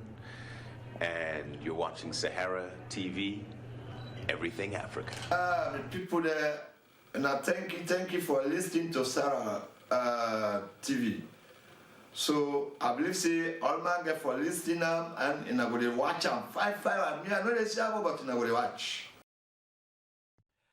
We are going to play a song called Mahororo, and Nora Balaban is gonna join me.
Sahara TV. Yo, man, my name is DTM. Now you're watching Sahara TV. Big up. My name is. You are watching Sahara TV. Everything Africa. Sahara love the people. Sahara love the masses.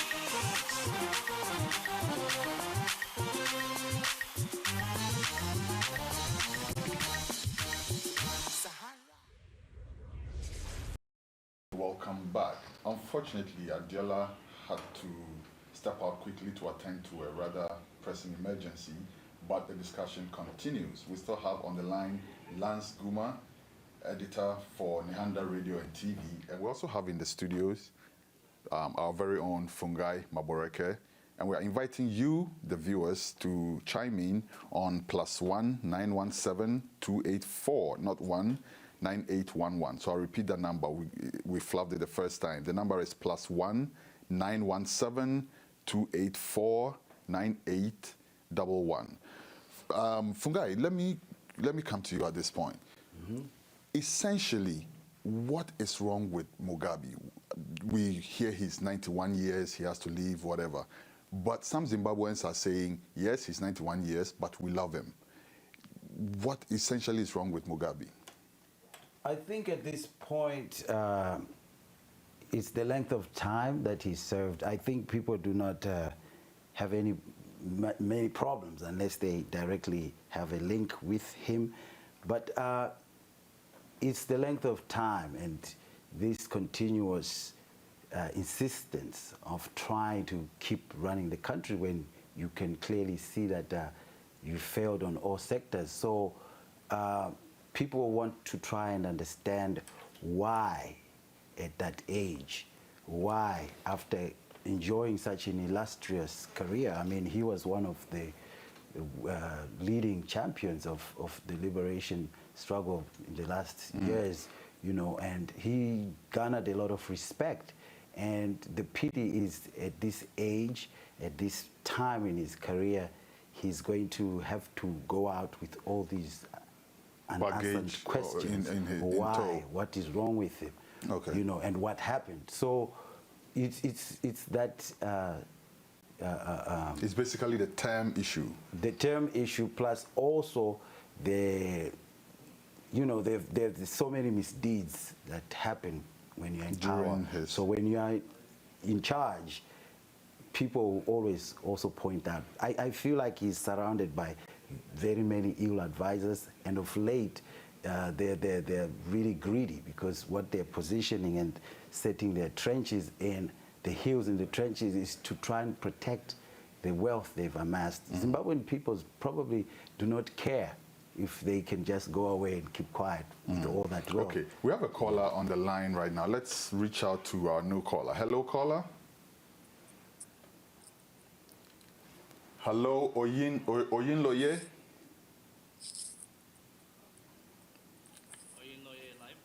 Oyinloye, can you hear me?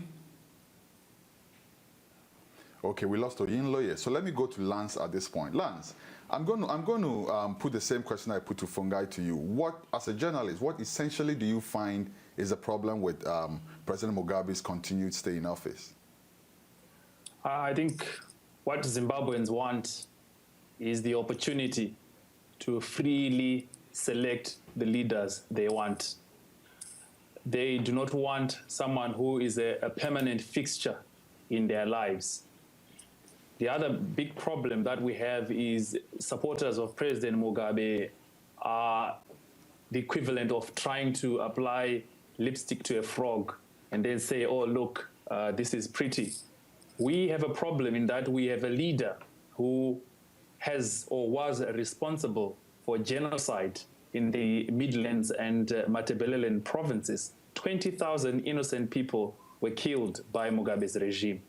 We have a leader who in 2008, when he lost elections to the opposition, was responsible for the murder of close to 500 opposition activists. So there is an argument to be made that not only is this regime resorting to undemocratic means to stay in power, this regime is full of people who should be in jail. I mean, that is the blunt truth. You have, if you were to look at the composition of Zimbabwe's parliament right now, you would have close to 50 MPs who are directly or indirectly responsible for the murder of opposition activists. I mean, it's shocking what this regime has been able to get away with. I can't think of a country where you have a leader responsible for 20,000 deaths in a genocide remaining as president for that long. And it's really, I don't know whether it's a testament to our forgiving nature as Zimbabweans. I don't know whether it means we are passive, but I think other Africans look at us and they are astounded at how we have allowed him to remain where he is for so long. Okay, so let me stay with you, Lance. There's been also a fair bit of commentary about the nature of security and, you know, the kind of protocol that was afforded President Mugabe. Are you worried as a Zimbabwean that your president was mistreated or not afforded the kind of security that, let's say, Secretary of State of the US, John Kerry, was afforded? I think they are clutching at straws. I mean, honestly speaking, Adiola, not only is she a woman, but I don't think, I mean, if you look at the way they responded to this interview, you would think maybe Adiola had manhandled Mugabe.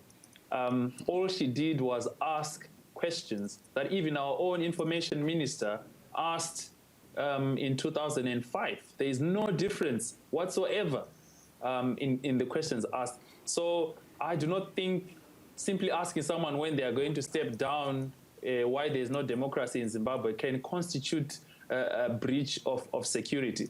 So for us to even follow this thread that, oh, Mugabe was not afforded the same level of security as John Kerry or whoever they're comparing them with, I think that's clutching at straws, and that is missing the point, by miles. Okay, but Fungai, let me ask. Let me put the same question to you, but I want you to look at it in this context. The journalists got really close, and if touch wood, there was some kind of diabolic intention, that would have looked really bad. What are you concerned that President Mugabe wasn't given the kind of security that presidents deserve? Well, I'm not aware of what kind of security, they deserve or must have. I also am not aware of the kind of protocol that's presented when they're executing, but I'm not also aware that they should be, spaced out from receiving journalists and their questions. I'm not aware of that. But at this point, I'm staying here in New York City. I've seen, heads of state be pelted with tomatoes. I've seen heads of state being pelted with eggs. I mean, it happens a lot in Europe as well and other places. It's always African, leaders that we have this unexplained fear of them. So I think the discussion is really not about that. We've seen George Bush get flung by a shoe in Iraq at a time where it was heightened security, during the Saddam Hussein invasion, the Iraq invasion. We've seen Secretary Hillary Clinton duck a shoe. We've seen all these kind of things where some of them have been slapped. But to say the security was not enough or not, we're not too sure. But the question is, are they accessible to the media? And if they are, how do they then turn to receive the media and treat the media? So maybe the question is the opposite. So are they willing to talk to the media? So sometimes when these questions are flung, if you read the headlines, they're screaming, ambushed, then you'd think, oh my God, what did they do? What was involved? Did they drop him? Did they fall? It's actually the journalists who were being pushed out of the way. Basically, some people will say, we're always in places where heads of states and high-profile figures are. You ask a question, the handlers will say, not now, here's a business card, call us, or I'll answer 2 questions and leave. So it's probably the other way around. That's probably the question that you might ask. Okay. Now, Lance, I'm going to go on this tangent again with you because I'm just kind of, if you will, just amplifying what I'm reading from social media and other forms of media about what's really going on. Now, some are projecting that a Nigerian journalist, quote unquote, trained in the US or trained by the US has no business in the internal affairs of Zimbabwe. That should be the Zimbabweans, arena to determine however long their president stays or whatever the issue may be. What's your reaction, Lance? I think the world is a global village, and only ostriches who are burying their heads in the sand can advance that argument. The reporting has no boundaries, which is why we've seen CNN's Christian Amanpour interviewing Mugabe on CNN, which is why a few weeks ago we saw Stephen Sarkar from the BBC interviewing Jonathan Moyo, our own information minister, on BBC Hard Talk. So I don't think you can put geographical boundaries on journalists. I think even if we were to do that, Adiola still asks the same questions that an independent-minded journalist like myself would have asked if given the opportunity. No, go ahead. Yeah, because up until now, Mugabe has only been granting interviews to the state media. On rare occasions, he spoke to CNN, and we saw the type of interview it was. It was aggressive. He was being asked hard questions. And then, of course, we saw Dali Tambo's interview in South Africa, where it was more like a PR exercise. And I think that is the problem we have. They are so used to bootlickers. They expect everyone to run around them and ask, very passive questions. And the moment they get tough questions, they start looking for someone to blame. Right now, they're trying to deflect attention onto Buhari's or the Nigerian administration and blaming them for lax security. I mean, what would have happened if Mugabe had answered Adiola's questions? Would we have had all this drama? It would have just been a one-on-one. Let me ask you at this point, Lance, as a journalist yourself, do you just focus on Zimbabwe and Mugabe, or do you also spread your tentacles to look at other parts of not just Africa, but also the world? I'm very confident to state that whatever situation we have in Zimbabwe, it's not a one-off situation. We definitely have other parts of the world where we have issues with leaders staying more than a certain, an agreed term, for instance. Do you, as a journalist, spread your tentacles to cover all of these?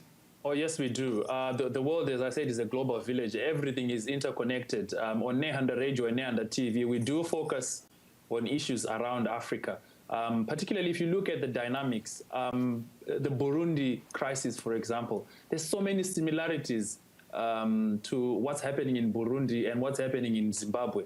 And so when we cover stories on Burundi, they hit a core with our audience, because there they are fighting against the third term, and here we are, the president is in his sixth term. We focus on issues to do with South Africa, for example.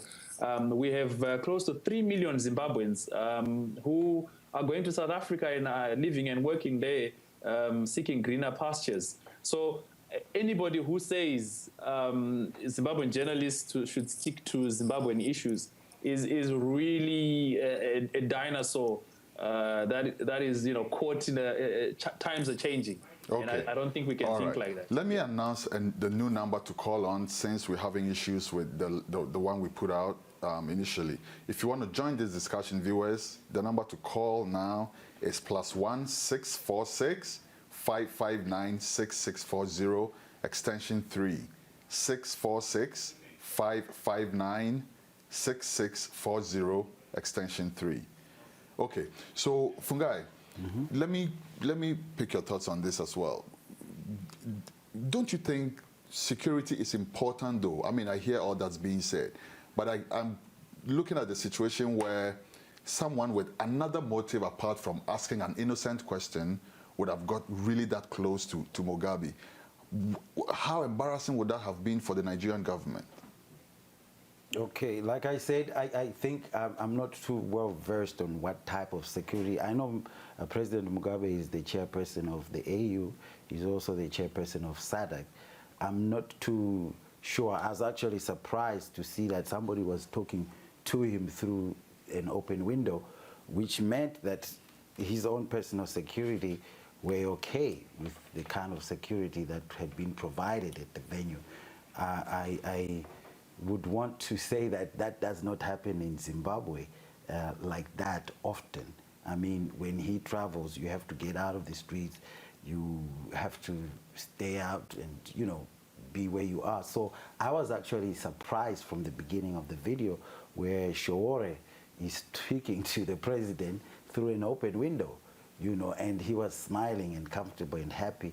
So I'm thinking security was well taken care of. That's what I thought.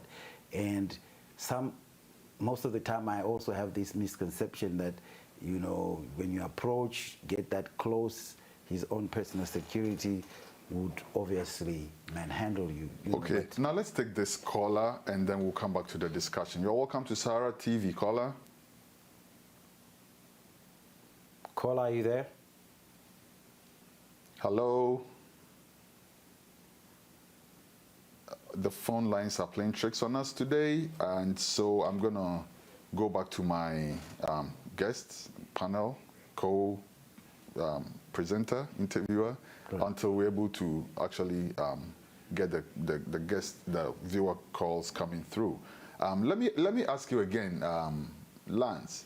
So you are an editor. I believe you are a trained journalist and all of that. And now this has brought up the issue of journalism versus activism. Are they good bedfellows, journalism and activism? Hello, Lance. Good question. Particularly for someone like me who is in exile. I think I cannot discount the fact that my own personal circumstances are a result of the government that we have in power. So in a sense, as exiled Zimbabwean journalists, we have become the story. But still, our role is clear. Our role is to get information. Our role is to get leaders to be accountable. And our role is to be the voice of the voiceless. And in what Adiola did, I think she ticked all those boxes because I don't think she was abusive. I think she asked all the questions, as we said, that need to be asked. And when they are focusing on issues of security, something that you are asking about, perhaps they might have legitimate grounds to be unhappy with the Nigerian administration. But that does not take anything away from the validity of the questions that were asked. There's an issue that has been discussed, that of respect. Yes, it's African to respect our elders, but if we were to be technical, simply asking someone when they are going to step down does not necessarily become disrespectful if you are a journalist. That is a legitimate question to ask. So yes, there is activism journalism, but I think as long as you stick to respectable parameters where you are asking the right question, you are not being abusive, I think it's legitimate. Fungai, at the end of the video, we heard Adiola asking for Zuma. Some people are saying there is perhaps a certain plan on paper to actually target African leaders and humiliate them. You obviously are not privy to any such thing, I would believe. But what do you think of this assertion to start with? Is it even legitimate? Yeah, I think that video is unedited from what I know. It was just put as raw as it was. But one would believe that this is obviously, the major plan. But we had Adiola here, and obviously should be the best person to answer that. But like she said, she's done this kind of thing with President Jonathan himself of Nigeria at the United Nations. This is sometime last year during the National, the General Assembly, and she encountered him on the streets, and obviously his handlers and security were trying to push Adiola away, but she kept going and asking him, and at the end he succumbed and he started answering the question.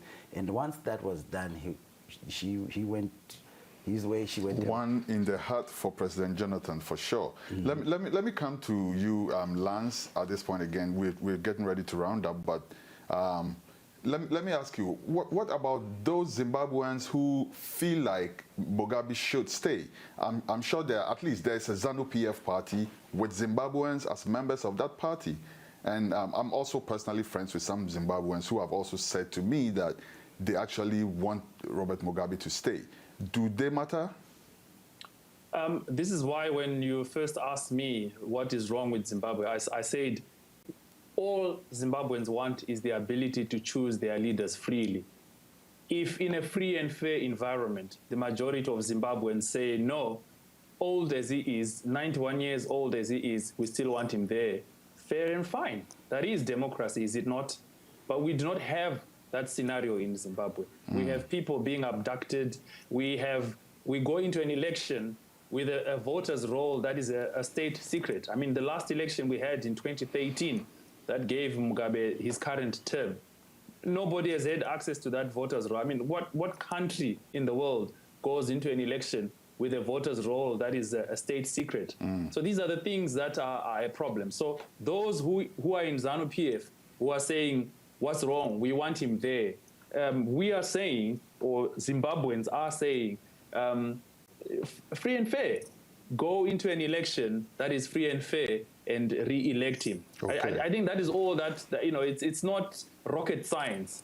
People just want the ability to go into an election, not face the prospect of being abducted, tortured, or killed because of your political affiliations. Okay, and we're not talking assumptions. We have a long line of examples of what happens to people who are in opposition circles. Unfortunately, we have to leave it at this point, Lance. But before we go, let me ask you, why are you in exile?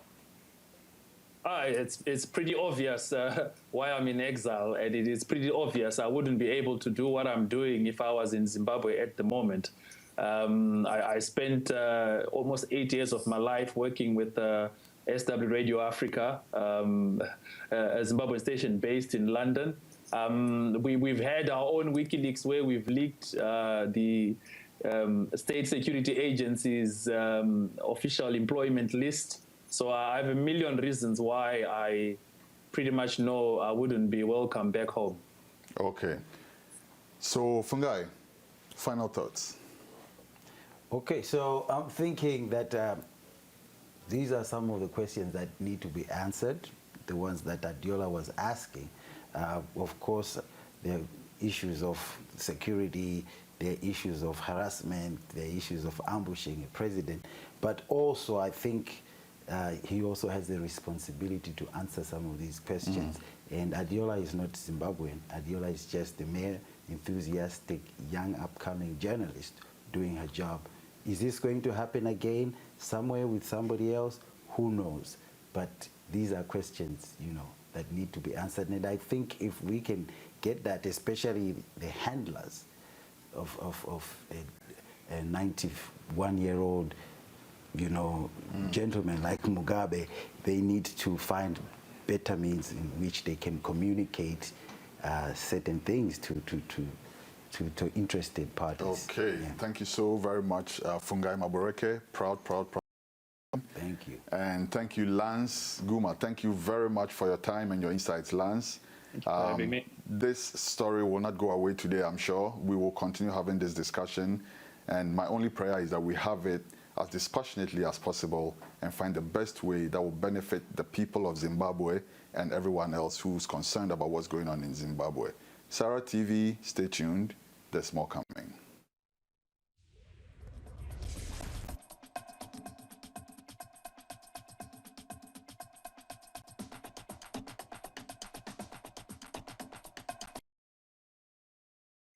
I say roll it, shake it, African mama roll it. Oh yeah, wind to the left and wind to the right. Dance like you be zombie. Hi, bonjour, je m'appelle Museba. My name is Museba. Keep watching Saharatv TV, Everything Africa. Yo, it's your boy, Mr. Lumentin, aka Mr. Naughty, and you're watching Saharatv TV, Everything Africa, and keep it locked. Hey, she's Skiba, she baddest. Luke, she's here, you guys are watching Saharatv TV, Everything Africa. Trust Sahara to give you all the scoop. Stay tuned. It's Niniola. I go by the name of Jesse James, repping Chocolate City. That's what it is, right? Shout out to Saharatv TV. I'm the biggest fan of Saharatv TV. We need to talk. Yeah. My name is Femi Anikula Kokuti, and you are watching Saharatv TV. Don't stop watching. Arararara. Stop.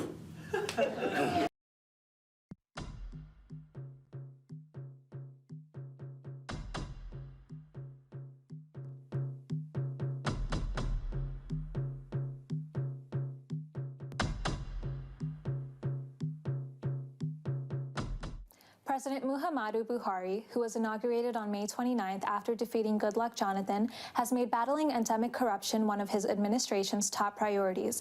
But he has quite the challenging agenda in his first few days in office. We shall strongly battle another form of evil that is even worse than terrorism, the evil of corruption, Buhari said in his acceptance speech, adding, "It creates a class of unjustly enriched people." Nigeria's anti-corruption agency, the Economic and Financial Crimes Commission, or the EFCC, has arrested 6 senior central bank officials after the break of an alleged 8 million naira or $40.2 million fraud. The EFCC also held 16 commercial bankers suspected of conspiring for further questioning. According to the suspects, the stolen tons of defaced naira notes were meant to be destroyed by branches of the Central Bank of Nigeria. Instead of destroying the defaced currency, the officials substituted it with newspaper cut into the size of naira notes, according to the EFCC. This process is called interleafing, which entails labeling a box with a higher value than its true content. The actual banknotes were supposedly held back for reuse. The central bank says it uncovered the problem during an internal audit and handed over the money to the staff at the EFCC. The fraud is partly to blame for the failure of government monetary policy over the years, as currency mop-up exercises by the Apex Bank fail to check the inflationary pressure on the economy. Many analysts say the EFCC has been extremely weak when it comes to fighting corruption, as low-ranking officials tend to be investigated rather than so-called big fish who appear untouchable. The suspects were members of the bracketing panel, which handles the destruction of defaced notes from commercial banks. A similar case, according to investigation, had been discovered on September 22, 2014, when a box that was supposed to contain 500 Naira notes to the tune of 5 billion Naira notes was filled with old newspapers. The systematic scheme has been running for several years. A national audit at the regulator's 37 branches found it was an isolated scheme in the southwestern city of Ibadan. President Buhari has pledged to make tackling corruption a priority.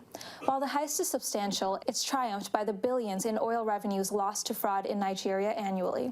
It is imperative to keep in mind that Nigeria is Africa's biggest economy, ranking 136th out of 175 countries on Transparency International's 2014 Corruption Perceptions Index. 46% of Nigerians continue to live below the poverty line, according to the World Bank. Gross domestic product per capita is just $6,031, compared with $13,046 in the second biggest African economy, South Africa, according to the International Monetary Fund. A statement signed by the head of media of the EFCC, Wilson Uwujaran, gave the names of the suspects arrested at the CBN as Patience Okoro I, Abuja, Afolabi Olufemi, Lagos, Kolawole Babalola, Ibadan, Olaniran Muniri Adeola, Ibadan, Fatah Yusuf, Adekunle, Head of Security, CBN, Ibadan, and Ilori Adekunle Sunday, Akure. The suspects are in EFCC custody preparatory for their arraignment at the Federal High Court, Ibadan, Oyo State, on June 2nd. The trial will last until June 4th. That's it for your news update. My name is Roxy Bannock. Stay tuned.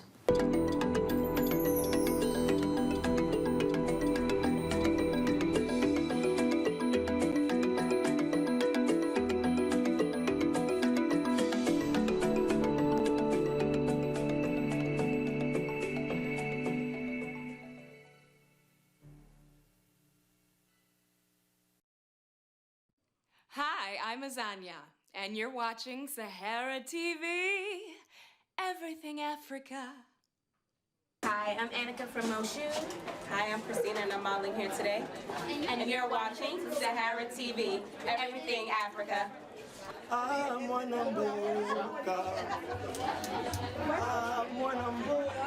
This is Isaac Katalai, straight from the DRC. Giving shout out to Saharatv, where everything Africa.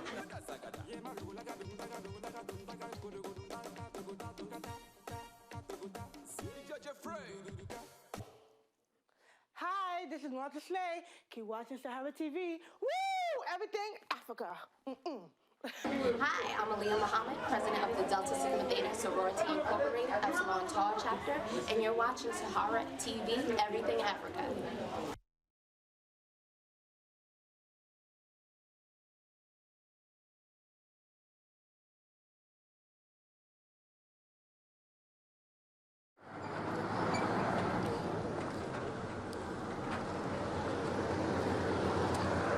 Officer, we don't have ambulance contact for you. Do you have contact with ambulance or road safety? You people don't get road safety number. Oh. So nobody dies, huh? No, we are just... Okay. Yeah, we just called now.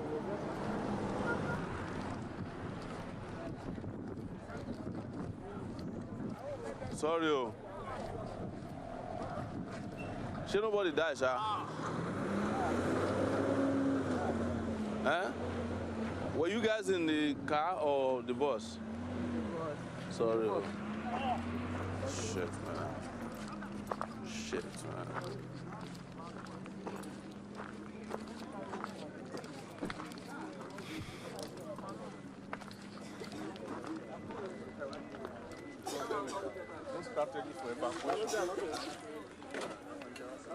Should nobody die for that one, sir? Huh? Nobody.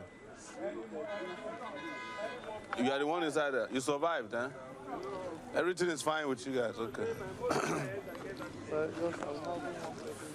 Hmm? You died? Okay. The road safety will come and grab you. Sorry. Oh. Sorry. Please, they need they really need help.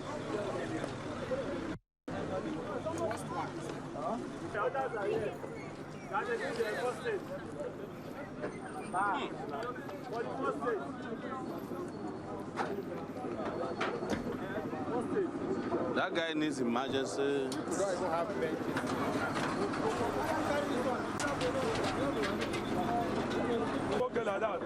No. I think the most important one is this guy here.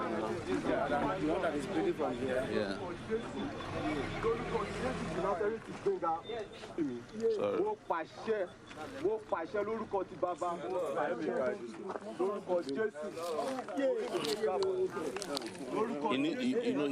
He needs more than one person to carry him. How far is the hospital from here? It's far. It's local job. So you are going back to local government?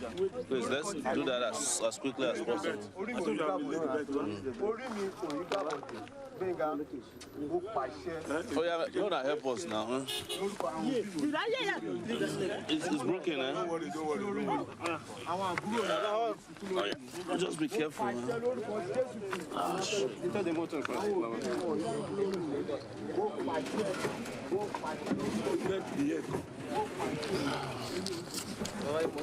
You must enter. Let them remove that time. Treatment check, bro. And look.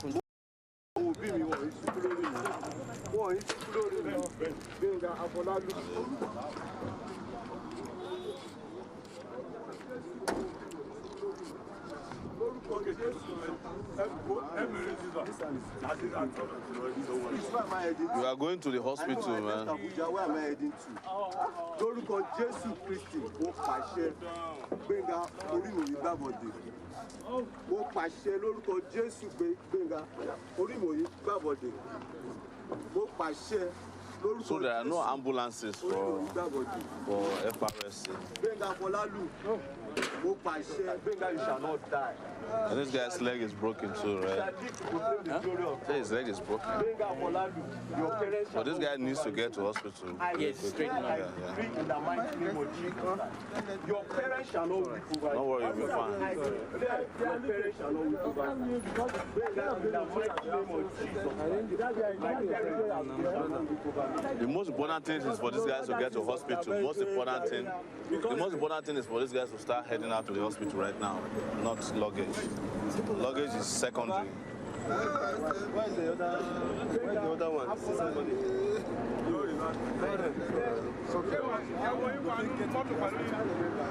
This is what the FRS is doing. They are carrying them to hospital now. What about you? Do you want to go to hospital?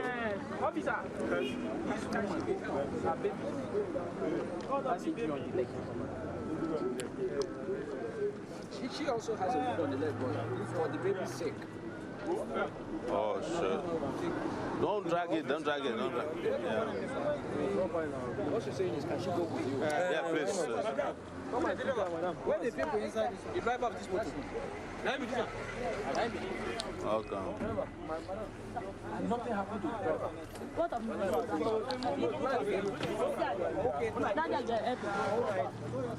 Mo ti yele lórúkọ Jésù. Mọ̀mọ́ mi ṣe fún mi Afọlálò yìí ṣubú lórí mi. James Afọlálò yìí ṣubú lórí mi. Mo pàṣẹ lọ́tí ìwà kùtù náà. In the mighty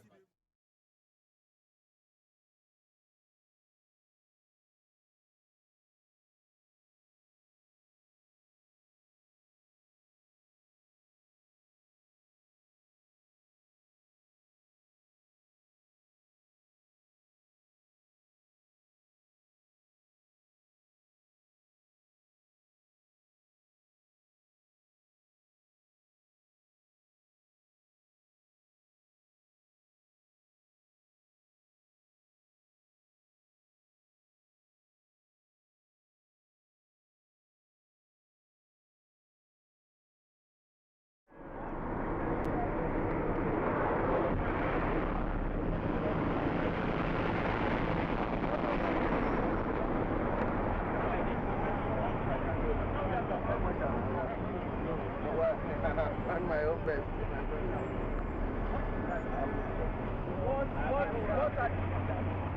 What I see as staff. You understand that you staff, I mean, you have to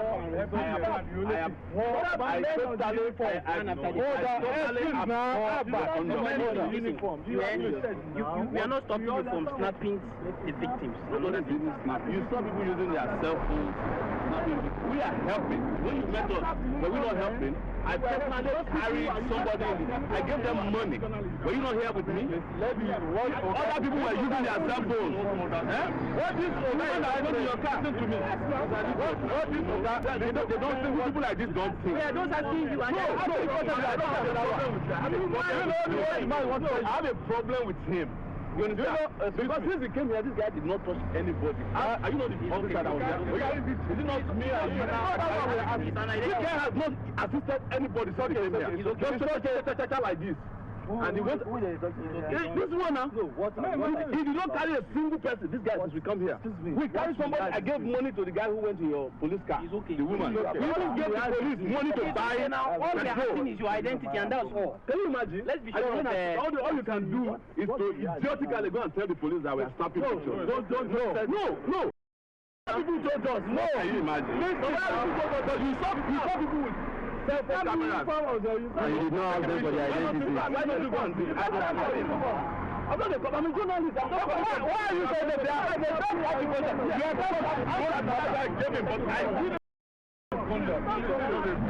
no one thing we are asking you.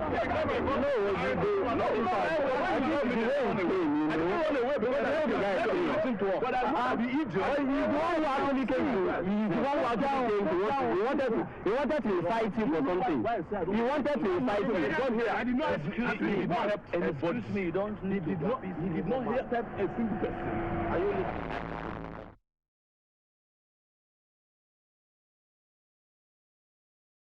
I'm not interested. People like doing journalism. No problem. You don't listen to someone. Listen, I really did not. You don't want to listen. Somebody want to listen to you. Soldier, let me tell you, I'm just coming from a long trip. You cannot listen. Huh? You are busy in uniform and we are talking. You say you are doing what we are trying to do now.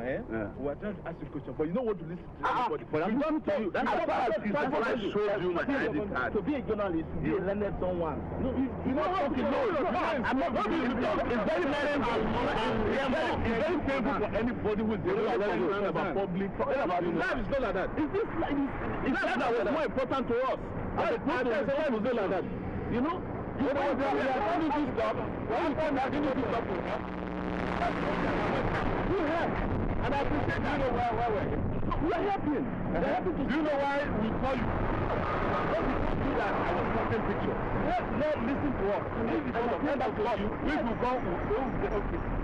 Before you kind of, but you know what I want to tell you? Even as a uniform man, if you have anyone of you that's not doing well, tell them that it's not doing right. So, the man is a uniform man. No, officer, you say that.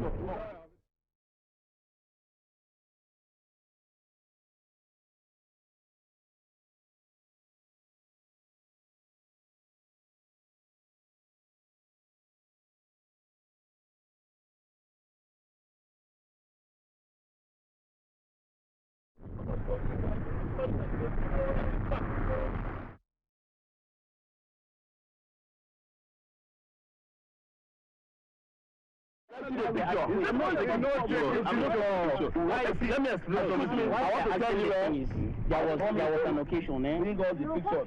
An accident happened. Let's listen to me now. The first thing I want to tell you first. Listen, don't tell me anything. If you love yourself and you like yourself, let's break it with authority. Let's go. I don't want to put at the time that if ever amount of money is going to do something, they say, what are you expecting? We say, you don't even care that. I don't want to have any. Didn't we get here together at the same time? What did we do?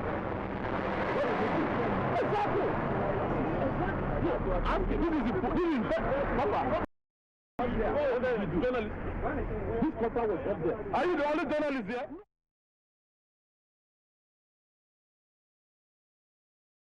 But they have their talent. You just carry yourself, put the dollar. People are assisted.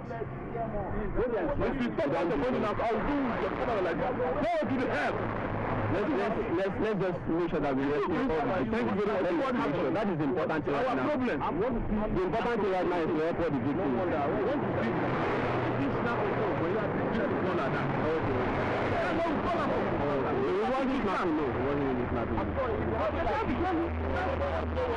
They will eliminate you. Journalists will follow us for advance. Journalists will wear uniform like a uniform man. Journalists will follow us. When you bring service, they will eliminate you. It's okay, officer. You don't talk. What is important is rescue victims. That's right. No any of our people inside. You know where you offended me? I told someone is a uniform and he said, you don't care. You're useless. So you can abuse soldier and abuse anybody. He will understand what we have been through. Just take it easy. This is your occupation. You take it easy. Officer. This is very close to what you did. Officer. It's not what? What we went through to Baba. No, let's leave it like that. The important thing is helping the victims. Helping the victims is the important thing right now. The most important thing is to help victims when they're in trouble. We are right with you, right? It's okay.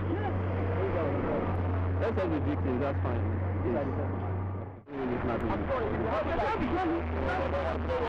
They will eliminate you. When you bring service, they will eliminate you. They will eliminate you. When you bring service, they will eliminate you. When you bring service, they will eliminate you. Hey, beautiful Sahara TV. Yo, man, my name is DTM. Now you're watching Sahara TV. Big up. My name is Dak Joby. You are watching Sahara TV. Everything African. And Sahara TV came here to give me an opportunity to say hello to all my fans and to say that I love you. But on the behalf of Rent is Too Damn High Party, and I thank Sahara Reporter.tv for giving me the opportunity to be myself. Once again, we love you. I love you forever. Rent is too damn high. This your boy Smokey Suarez. I'm at the Gramercy Theater. We on Sahara TV. Make sure y'all keep supporting it. Sahara TV, the #1 station in the nation. Holla at your boy Smokey Suarez. Peace. Hi, my name is Ishmael Bear. I'm from Sierra Leone and an author, and you're watching Sahara TV, Everything Africa. Peace. We are Mother Africa. You're watching Sahara TV, Everything Africa. My name is Stanley. My name is Aluji. You're watching Sahara TV. Everything Africa. Everything Africa. Ladies and gentlemen, boys and girls, what it do, what's poppin', what's going on? It's your main man, Banky W, a.k.a. Mr. Capable, a.k.a. the king of the Lagos party. You know what it is. Right now, you are tuned into Sahara TV, Everything Africa. Keep it locked. Don't go nowhere. We'll be right back.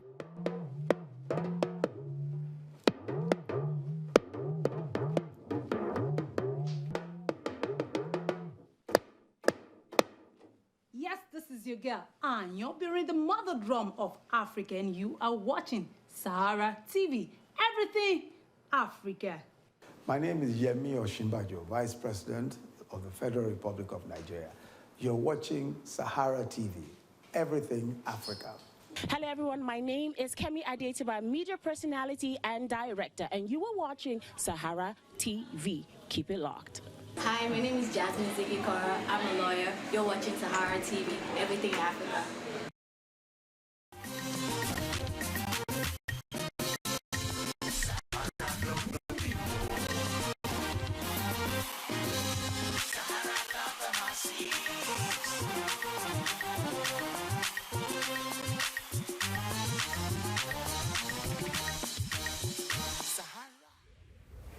Hello viewers and welcome back to Sahara TV. It's time now for the callback segment where we would like to hear from you, the viewers. The number to call is 917-284-9811, and we're also giving you guys a social media update and what's trending on our Sahara Reporters Facebook page and on Twitter as well. And to help me accomplish that, I'm joined by, from the Nee and Ike Show, Nee. Hello, Nee. Hi. Thank you for having me here. Oh no, fantastic. Thanks for joining us. It's been a very interesting and adventurous and explosive day so far. Yes. I can imagine that social media is really trending. So what do we have going on? So, firstly, I guess one thing that's trending with Sahara right now is the whole Mugabe situation with Adiola and her encounter with him. Right. And I believe that within the story, people have different definitions of what journalism is. Some people are saying that Adiola is very unprofessional and she doesn't know how to be a journalist, and just what she said was just disrespectful. And some people are saying that these are the type of questions that need to be asked. You need to ask hard questions. Exactly. So some people are saying this is terrorism. Some people are saying that she ambushed him. Some people are saying that, you know, she was a hero and she did something that was very heroic and will go down in history. Yeah, first of all, I think it was unprecedented, and I think what she did was very brave, honestly, and I commend her for her bravery. And I'm not just being biased because, you know, she's a co-worker of ours, but I think, you know, she wanted to ask what a lot of people were willing to ask, and given the opportunity, like she said in the interview earlier that she did with Kwesi and Fungai, you know, people were asking, you know, can you smile for us and stuff like that. I mean, how is Mugabe smiling for us going to help, you know, the situation that's going on in Zimbabwe? So Zimbabweans, we're all Africans. Those are our brothers and sisters, and those are some of the things what's happening in Nigeria. You know, something they would like to see in Zimbabwe as well. So, you know, Mugabe has his supporters and he has his non-supporters. So it's just, you know, it's just the way it is. So, and I think that she knew that he wasn't going to answer the questions, but at the end of the day, she put it in his mind. And she put it in everyone who was watching it in mind as well, that this is something that everyone has been wondering, but no one has had the balls, to ask her, to ask him the questions. So she did that. And I can guarantee you that although some people are saying that it was done in the wrong manner, it's putting that question in people's minds. Yeah, and you know, sometimes, you know, things 6 are terms? not exactly. How does that scream democracy? It doesn't. Exactly, it doesn't. Like she said, 6 terms is not democratic at all. So yeah. And sometimes, you know, bearing the circumstances, you know, we'd always know people, you can't always get what you want. But I think, you know, and I commend her for what she did. And, you know, she's on the world stage now. She's getting a lot of world recognition. And, you know, when things like that happen, you're going to have people that are polarized by it. And there's also, you know, people that it's a very galvanizing situation as well. So, you know, I commend her for it. You know, and I think she was also being respectful at the same time. She said "sir" at the end of every question. Course, she was very respectful. Smiled. Yes. You know, it's not like she pushed past her way through everything, everybody. And she had press passes as well. She had every right to be there, just as any other journalist did at the time. Exactly. So. And please stop with the word ambush. That wasn't an ambush. Yeah. Okay. That was an approach. She approached him. I'll definitely say that. Exactly. But we'd like to hear from you guys. The number to call is 917-284-9811. And, you know, what are our thoughts? So what else is trending on social media? So, aside from that, we're also talking about, so what Sheikh Gumi said, he said a lot of things about Buhari, and he believed that Buhari wasn't right to be president. And now that Buhari is president, his first week in presidency, you know, he came back on the show and he spoke to us. And at least one good thing that he did say was that Buhari, because he was in the military, he believes that he'll be able to handle Boko Haram. So what some people are saying on social media is that why does he have the audacity to mention something like that when he wasn't even supportive of Buhari being president in the first place? Right. Why does he changing tune right now and everything? You know. Yeah. Interesting. You know, that's his prerogative. You know, he can change his mind if he wants to. So. Yeah. Yeah, I don't blame him. It's you know, it's kind of funny now that you know he had a different point of view prior to Buhari becoming president. Now he is over. I mean, what can you do? The man is president now, so you might as well get used to things. It makes him look like he's flip-flopping, but hey, you know, things like that happen. And people are saying that online as well. Yeah. Yeah. Okay. Well, what else? Well, we'd like to hear from you guys. Yep. If you can call the number, because this is more about yeah, we'd like to hear what you guys think about our topics today. Again, the number to call is 917-284-9811. And I don't know, I think we have some tweets. Are those tweets ready, guys? If we could. Yeah, we would like to show that here. But just kind of going back to the Mugabe story, because I just had some other things to talk about too. So one of the guests on the show today, he mentioned how other Africans are stunned at Zimbabweans for having a president in term for so long. So it's not even about people being stunned at Adiola and why she had the audacity, how could she have the audacity to ask him those questions, but it's more about why is this president being, why is he in power for so long? Right. So that was just something else that I wanted to mention there. Yeah, but you know, it's something the world has been watching for years. I mean, the guy, I'm not saying because of his age is incompetent, but, 6 terms, man. I mean, I think what he should have been doing right now is maybe groom somebody else to take that position, because God forbid if anything happens to him now. I mean, the guy's of age. He's 91. Exactly. If he dies right now, I don't know what kind of chaos that might become of, and who's going to take, try to get power in Zimbabwe. So, And another thing I'd also like to ask the viewers is, how would you have approached that situation? These are questions that a lot of people want to know. So what was a respectful way? What could have been a respectful way to ask those questions? Especially now that you had that opportunity to do so. What were you supposed to just stand there? I can understand if we're like in an interview setting, like maybe an interview was scheduled and everything, but we couldn't schedule that. This was just an opportunity. She saw the opportunity to ask him these questions, and she did. And it's not like he wasn't speaking from the beginning. It's not like they just she was just talking to him. I mean, he she greeted him. He said he was doing fine. So then she went on to some harder questions, and I feel as if he should have responded to them, though. So it's not, Interesting. But, and another thing is, we can't really take what's going on social media. Everybody has an opinion and everything. So, I think she did what she did, and I think she was brave for doing what she did. And, the comments on social media are just that. They have no impact. And anything, So, so I know there were some other stories about the First Lady. Is that yes. So Senator Shehu, who was on the show earlier today, he just spoke about how in this with Buhari and the First Lady's office that I think he said something along the lines of that he didn't want it to be. What exactly? Okay, so he said something about. Not stressing materialistic things, and how he didn't I guess he was kind of suggesting that Patience was a little like obnoxious, and she she was kind of like there was a story in the news about Buhari and a watch that she wore, I believe. His wife and a watch. To me that was a non-story, honestly. I mean, people were talking about it. It was some maybe $29,000 watch, anything. I mean, come on, how do we know how she acquired it? So. Hey, people made it a big deal, and to be honest with you, I didn't see the big deal with it. She's entitled. And I think, I know people that are not even first ladies that have watches like that, but I understand we have a new caller. Caller, you there? Yeah, thank you for calling Sahara TV. Go ahead.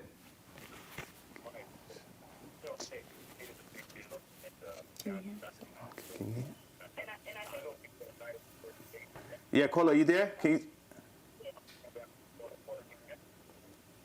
Yeah, what's up? Yes, go ahead. Thank you for calling Sahara TV. Hey, I was going to just talk to the beautiful lady down there beside you. Thank you. What, I'm not handsome? Now, go ahead, man. Thank you. Hello? Yes, we can hear you. Go ahead.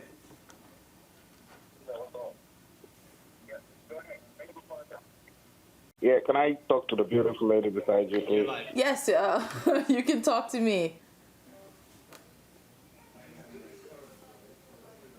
What is this guy trying to do? Toast you on the air? I'm not sure. I can't even hear him.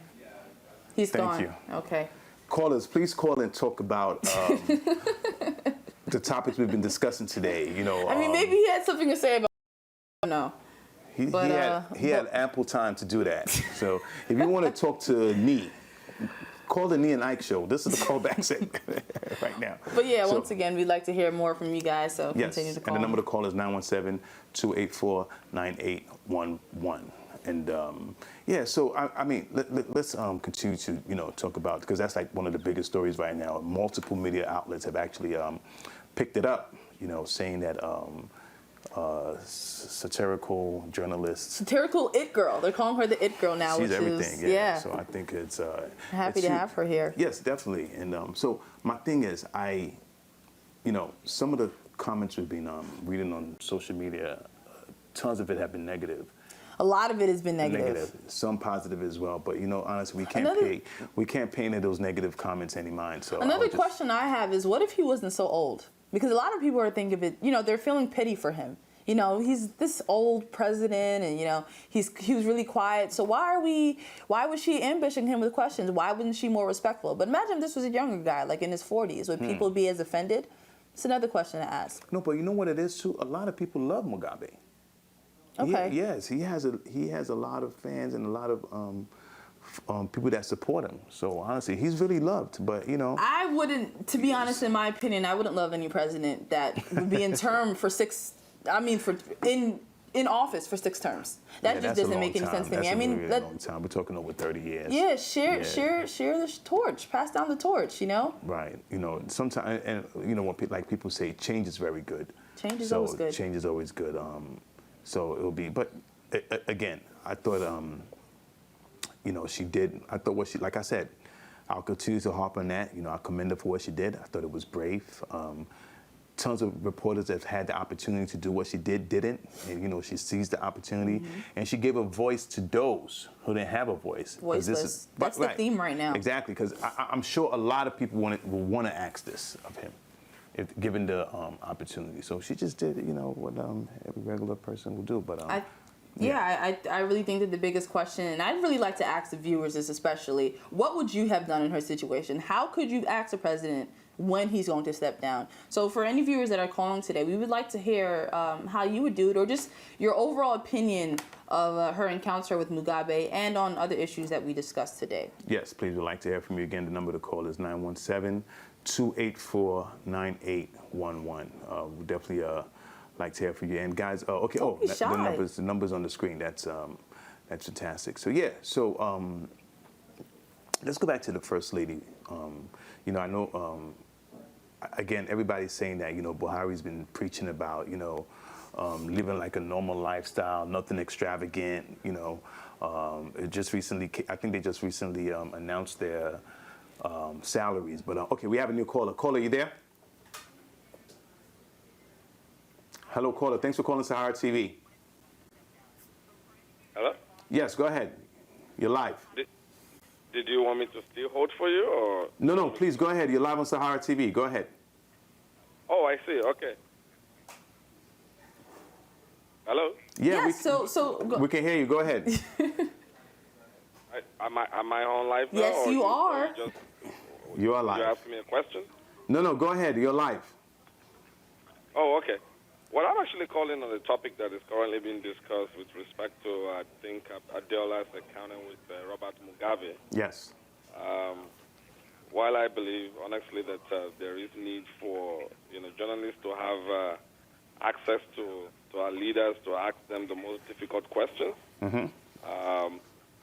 You know, I also believe that you know, this also needs to be done within you know, certain guidelines and decorum in order to be able to also, you know, hold the minimum standard when it comes to the image that we project to the rest of the world as Africans. Truth of the matter is that the rest of the world doesn't seem to expect much, you know, from us. And of course, there is protocol, there is, you know, there's several other issues that just doesn't have to be taken into consideration. Yeah. And the way we go about doing what we do. But right. Thank you so much for calling. Wait, hello? Yeah, I'd actually like to talk to him more about that. Okay. So while we agree with you on that, how would you have asked that question to him? Because, like you said, a lot of people, you know, aren't really agreeing with the way she went about it. But how can you ask that type of question respectfully? These are questions that everyone wanted to know, and she spoke on it. So how would you ask this type of question if you were in the position? Hello? Yeah, I think we lost him. We lost him. Yeah, sorry. I hope he wasn't scared by my question. No. Callers would like to hear from you. And please, when you call, please, can you turn down your computer so that we don't get the feedback? The number to call is 917-284-9811. But here's what I want to say. It is nothing new, honestly. Exactly. I think it's just because it's Mugabe. I've seen a lot of politicians being approached by reporters and journalists and being asked hard questions. This is not the first time Mugabe's been asked. There was another reporter, a white guy, I forgot the guy's name, but he approached him and was asking him questions, and Mugabe actually, you know, got back at him, yelled back at him, and everything. Actually insulted the guy. And I think they couldn't do this in this situation because, of course, Adeola is a woman, so it will be very unwise, right, for them to attack her. So I've seen it all the time, like when you know, especially if they're coming out of court, or you know, people are being like politicians or presidents, governors, or whatever, they're coming out. Reporters here in the United States approach them and ask them questions. As a politician, you're supposed to be prepared for those types of questions. It's a part of your job. Right. And your job is to answer the question, but answer respectfully. Exactly. And she was being respectful as well. These were honest questions. She didn't, you know, it's not like she called him out of his name or anything. Right. She asked questions that everyone wanted to know. So I guess she did the right thing by not responding, though, because I mean, from that last interview, you said that he had with someone else, he cursed him out. So maybe he was trying to control his anger or what he said, or you know, I mean. Yeah. First of all, I think our deal, you know, is loved by everyone, so he had to be very careful. And also, I think the fact that she's a woman played a factor. But we have another caller. Caller, thank you for calling Sahara TV. Hello, caller, you there? Okay. I can tell you guys haven't called in a while. You guys have forgotten the protocol, the procedures. Is anyone there? Yeah. I don't think we have the caller. Okay. Hi, thank you, Kennedy. Hello? Yeah, Kennedy, go ahead. Thank you for calling Sahara TV. Hello? Yes, we can hear you. Hello? Hello? Yes, we can hear you. So I don't know what is going on. We hope that you guys can hear us, though. We can hear you guys, and feel free to continue to call in and speak loud. Number to call is 917-284-9811. This is more about you guys than anything. We want to hear your voice here on the show and talk more about it. It's not really about what we have to say about it, because we've seen what's been going on in social media, but we want to hear more of your opinions and your thoughts. So definitely, thank you for that. So I'm not sure. Do we have any? Tech team. Are we ready? Do we have some tweets so we can know what people are saying? Can we show that on the screen? Do we have anything ready? Okay, I guess not. Yeah. So again, you know. This thing, the video has gone viral. It's made news. Multiple media outlets are picking it up and talking about Dilla. And you know, I think we should be prepared. You know, something like this can't happen, and we not expect some kind of backlash. Honestly, let's be honest. So and Sahara Reporters is prepared for that. Definitely. And we are activists in a way, so I don't even think that we definitely practice activism, journalism. Exactly. So why people were surprised at that, I don't know why. Right. And you know, and here's another thing that people should understand is that, you know, I think other reporters wish they had this opportunity, or those that had the opportunity to ask and didn't, and now saying, you know. Yeah. And there's been multiple opportunities. I mean, you can't have that kind of access to Mugabe and not seize the opportunity to ask him something that what people are thinking, you know, not just Zimbabweans themselves, but Nigerians and everybody in the world. Like, you know, this is such a, you know, when is changing democracy going to come? Yeah. But you really can't say this is democracy. She couldn't resist the urge, especially because this was like a democratic event. Right. So that's why she said that when, you know, when she saw him, she was like, Mugabe's here, you know? Exactly. So if you're coming here to celebrate, democracy, I think, you know, that's fair enough. But we'd like to hear what you guys are saying. Please call. The number to call is 917-284-9811. And I understand we have a new caller. Hello, caller, you there? Thank you for calling Sahara TV. You're live on Sahara TV. Thank you for calling. Okay, I think we have Bobby from Canada. Hi, Bobby. Okay, I think yeah, I think we've spoken enough.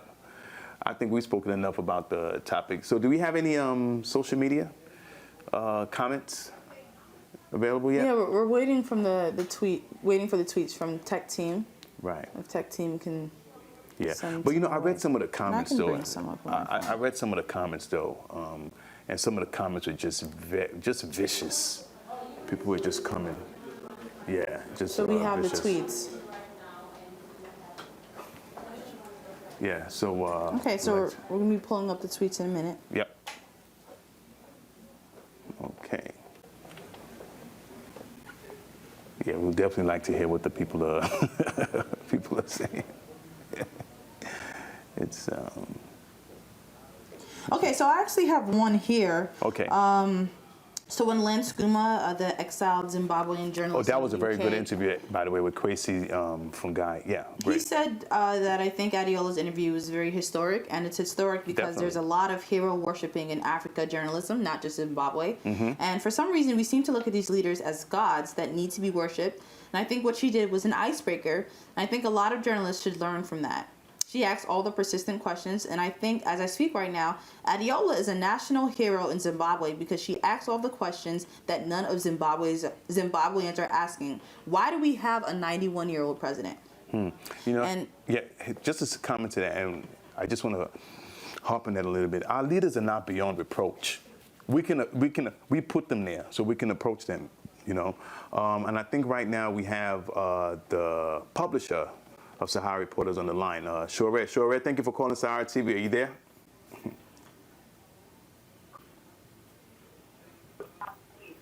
Hello?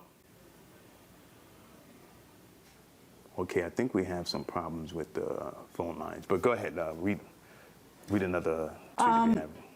So Ado Khalil, I don't know if I'm saying his last name wrong, but he says that Adiola was wrong because she was asked and answering the question while in their current profession. So I guess what he means by that is that she was wrong because she was asking a question that's based off of his position. So the sir wanted you to step down. He believes that, he says that it's better to be quiet, but unfortunately she's moved into the conclusion that there is no democracy in Zimbabwe. So this is one person that is against what Adiola did and believes that she shouldn't have done that. And we have tweets coming up now. So wait a moment for that. Yeah. Yeah. So, yeah. Can you just read a few more? Sure. We have? Yeah. Yeah. Like I said, she's gonna have supporters, and she's gonna have people that are not gonna support. So it's just unfortunate. You know, it's just what it is. You know.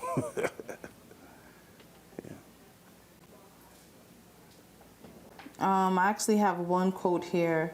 Yeah. That she mentioned, and she said, oh, okay, so we're actually going to round up this segment. Oh, yeah, okay.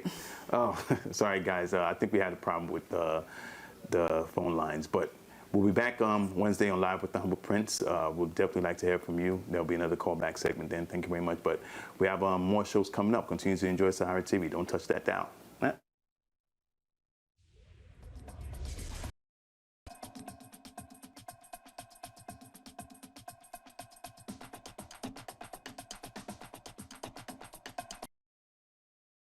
Ladies and gentlemen, boys and girls, what it do, what's poppin', what's going on? It's your main man, Banky W, a.k.a. Mr. Capable, a.k.a. the king of the Lagos Party. You know what it is. Right now, you are tuned into Sahara TV, everything Africa. Keep it locked. Don't go nowhere. We'll be right back.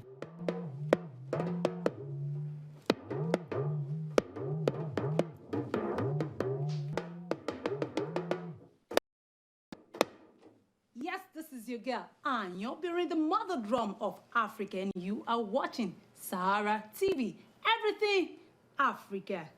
My name is Yemi Osinbajo, Vice President of the Federal Republic of Nigeria. You're watching Sahara TV, everything Africa. Hello everyone, my name is Kemi Adetiba, media personality and director, and you are watching Sahara TV. Keep it locked. Hi, my name is Jasmine Zigikara. I'm a lawyer. You're watching Sahara TV, everything Africa.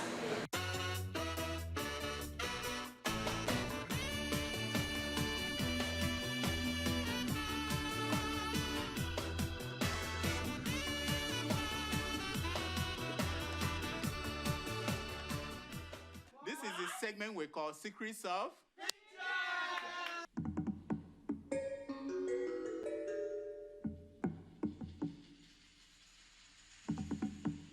based on the premise that a picture is worth more than 1,000 words. You are looking at the picture of Buhari's wife, Aisha Buhari, with her daughters. I know. You are not alone. This picture you're looking at is now my computer new screensaver. And when I click on my computer, I look at them. It is people like you. People like you. Yeah, that made us so rock to issue this disclaimer. They said, men, they said, this is for men. They said, these people you're looking at do not belong to anybody. Yes. And they do not belong to nobody. Yes. It's a warning to all of you. Yes. Now, in a related story, Aisha Buhari closed her beauty parlor in Kaduna to take up the responsibility of being the first lady. Yeah. Didn't someone say that we wouldn't have that title of first lady? Whatever happened to that promise? Anyway. Looking at these pictures, I was worried about the decision to close that beauty parlor. Then I was reassured that it wouldn't have any effect on the beauty of these ladies. Because so you can calm down, because if anything will happen to their beauty, I would really, I'll be pissed off. Can you tell me your numbers? Actually, we have the numbers. Here are some stories making headline news across Nigerian newspapers this week. Impeachment, Fayose, PDP, beg Buhari to intervene. Beg? My friend, Fayose, why not take a front page advert instead? Why are you begging? Do I have to remind you how you used to do it? Nonsense. Where's Guru? Shakao missing in new Boko Haram video. Is it there? No, actually, he was trekking to Tuoke. People confuse that. He was just going to consultation. Check out version 6. He was going to Tuoke, consultation. He will come back with version 3.0. I will use African Development Bank presidency to eradicate poverty, says Adeshina. Do you know the guy? Yeah. The new president, the man, my brother, take it easy. Just reduce poverty, don't eradicate it. Without poor people, how do we, rich people, know that we are rich? Yes. How? We need poor people so that when they... the same level. Nonsense, you eradicate poverty. Fayose writes Buhari demands right to nominate minister. You see, the man is a comedy gold mine. People tell me that my show is dead. It can't be dead. I can't go out of business. No. As long as Fayose is there, we are in business. We are in business. Pakistani politician blames women in jeans for earthquake. No. Before you laugh, don't laugh unless you believe something equally outrageous. I know some of you believe something equal outrageous. Nonsense. I used to beg for money to eat, says Tonto Dike. Hey, yeah. I know. I could feel her. I could feel her. Now you beg for attention by taking off your clothes. She used to beg for money to eat. Now, for attention, she'll just take off her clothes. Nonsense. Buhari should remove fuel subsidy, says Patu Tommy. You see, that man went to school, but my grandfather said, before you bring down a fence, you have to account for why the fence was up in the first instance. Yes. They don't teach this at Harvard. What school did you go to? University of Otoke. I know, this is over your head. No man can handle me apart from my husband, says Omotala. Now. How can you be talking like this, almost sexy? Have you met Mazi Anonte? Have you met Mazi Anonte? Can I get the number to your daughter? The daughter you're thinking about. The woman says no man. How can she say that? Mazi Anonte. Anyway, I will link you up. Alamesia made me, says former President Goodluck Jonathan. Now we have to thank you, Alamesia, for your generous return policy on defective products. Yes. Now, can we get our money back since you made him? We are returning him. I thought we returned him. Can we get our money back? You made him. No wonder the pardon. My life threatened for doing the best for my country, says Desiani Alice Imole. Yeah. She did the best for her pocket. No, that's what her pocket is saying. Yes. Her pocket is saying, you did the best for us. Abia State ex-governor, Oji, refuses to vacate government house for new governor. No, he was saying, he said, I belong to the government house, and the government house belongs to me. That's what he said. And that's the final answer. The new government. They're killing us. They're killing us. It's time for your email.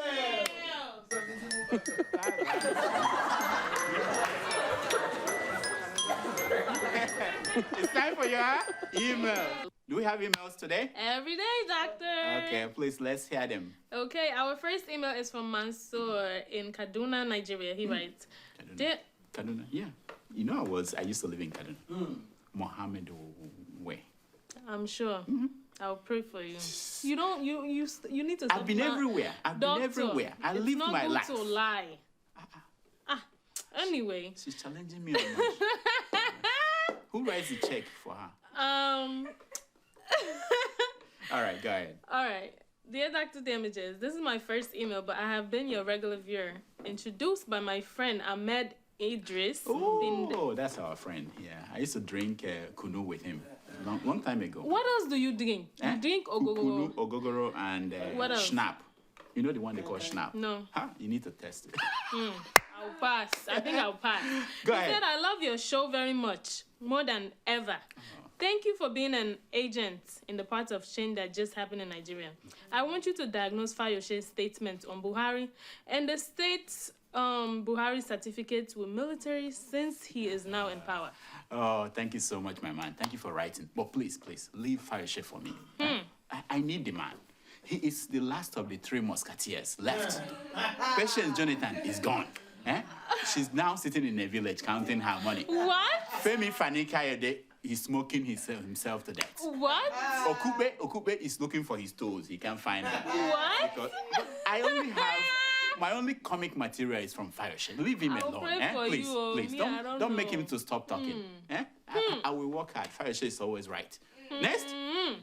Our second email is from Deeps from New Zealand. He writes. They're watching us there. Of course, why not? All the way why to the not? end of the earth. In Brazil too. That's why I'm saying we should work hard. These people are watching. Go ahead. Okay, dear Dr. Damages, I love your program. It's the best Sahara TV show I have known. Hey! But I want to ask you, is this your sunshades glued to your face? No wonder you are the only doctor damaging people's hard-earned reputation. You have succeeded on GEJ, but if you try it on Buhari, he will send you to jail. Please help me damage TG's wicked laughter a little. And don't forget to include more about our other African leaders. Yes, my man. Thank you so much. They watch us in New Zealand. Wow. You know, now listen. We don't damage people's reputation. We enhance it. The only issue is that if you have a knucklehead kind of reputation, we enhance that knucklehead. Yeah, when we put you on the spotlight, people will see. That's all we do. You know, we love our people. Next. Our third email is from Bola Kale Alaide from Newcastle, United Kingdom. He writes, Dear Dr. Damages, I watched with disappointment and was in a state of abysmal. And the unprofessional interview the duo Adiola and Omoyele gave old Papa Mugabe during the inauguration for President Buhari at Eagle Square, Abuja. I began to wonder if political activism is the same as journalism. In the same light, Dr. Kabira in Edinburgh writes, My dear doctor, I'm a great fan of you, but to be realistic, what Sahara Reporters Crew did to President Mugabe is not journalism. It's rather hooliganism. As a world-class crew, that's totally incorrect. I know if it's doctor at that stage, he will not act in such an unprofessional manner. You see?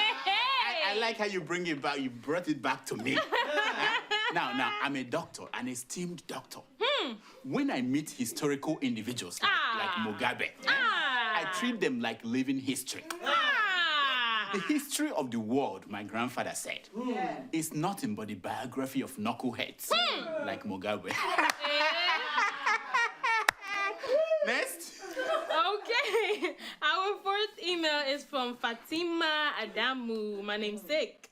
She writes, Hello, my best doctor. Thank you for this program you are doing every week. Please do us a favor to watch every step of our governor-elect, Aminu Bello Masari of Katsina State. Like he's trying to copy the Goodluck Jonathan leadership style. Doctor, you won't understand. Just watch this man. Wow. We are watching you. Governor Aminu Bello, we are watching you. We're putting you on notice. In fact, my crack reporters, they are coming for you. We gotta send them Watch there. out. We're sending them there. Next. Our fifth email is from Ron Cassidy in Kuala Lumpur, in Malaysia. Yes. Dear mental doctor.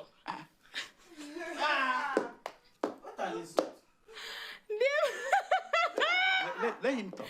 Dear mental doctor, I'm so glad that the wind of change has blown in our country. I'm surprised that at this last hour of GJ administration, that the nation is having a hard time with fuel scarcity, while the Ministry of Environment is buying stove for rural area women. Please, doctor, advise Oga Buhari not to continue this stove project because no food stuff to cook. Tell him that the first 100 days in the office has already begun. Also, I did not see the swearing in of the first.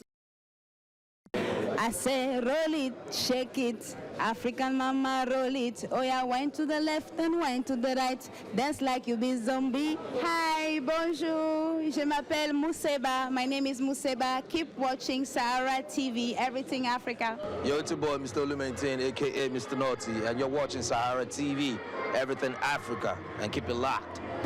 She's Skiba, she baddest. Luke, she's here, and you guys are watching Saharatv TV, Everything Africa. Trust Sahara to give you all the scoop. Stay tuned. It's Niniola. I go by the name of Jesse Jags, repping Chocolate City. That's what it is, right? Shout out to Saharatv TV. I'm the biggest fan of Saharatv TV. We need to talk, yeah. My name is Femi Anikula Kokuti, and you are watching Saharatv TV. Don't stop watching. Arararara. Stop. This is Ivani Dahosa, founder, executive director of Pathfinders Justice Initiative, and you're watching Saharatv TV, Everything Africa. My name is Dimitri Nwale. You're watching Saharatv TV. Don't touch the dial. Saharatv TV, Everything Africa. My name is Bosun Tijani, the CEO of Corporation of Lagos, Nigeria. Keep watching Saharatv TV, Everything Africa. Hi, my name is Kibon Nfi. I'm a fashion designer. You're watching Saharatv TV, Everything Africa. Hi everyone, it's Nkechinyere Urum Eke Jumbo, or I Tweet Niger, and you are watching Saharatv TV, Everything Africa. Yeah! My name is Joy Ikedima Jacob, the director for Miss Nigeria USA pageant. You're watching Saharatv TV, Everything Africa.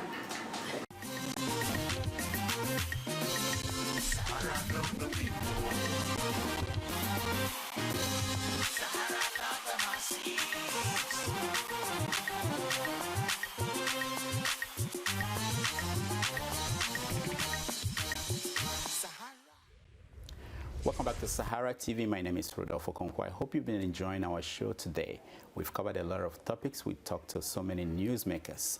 But right now, we want to talk to someone who was part of the big story of the day, which is the publisher of Sahara Reporters, Omoyele Sowore. He was there at the encounter with Robert Mugabe, the president of Zimbabwe. So we want to talk to him about that and talk to him about updates on what's going on in Nigeria with the new government. We want to find out if there is any honeymoon, and if there is it over? So, Omoyele Sowore, welcome to Saharatv TV. Thank you for bringing me, Rudolph. All right, so let's start with this Mugabe encounter. What do people miss in this story? You were there.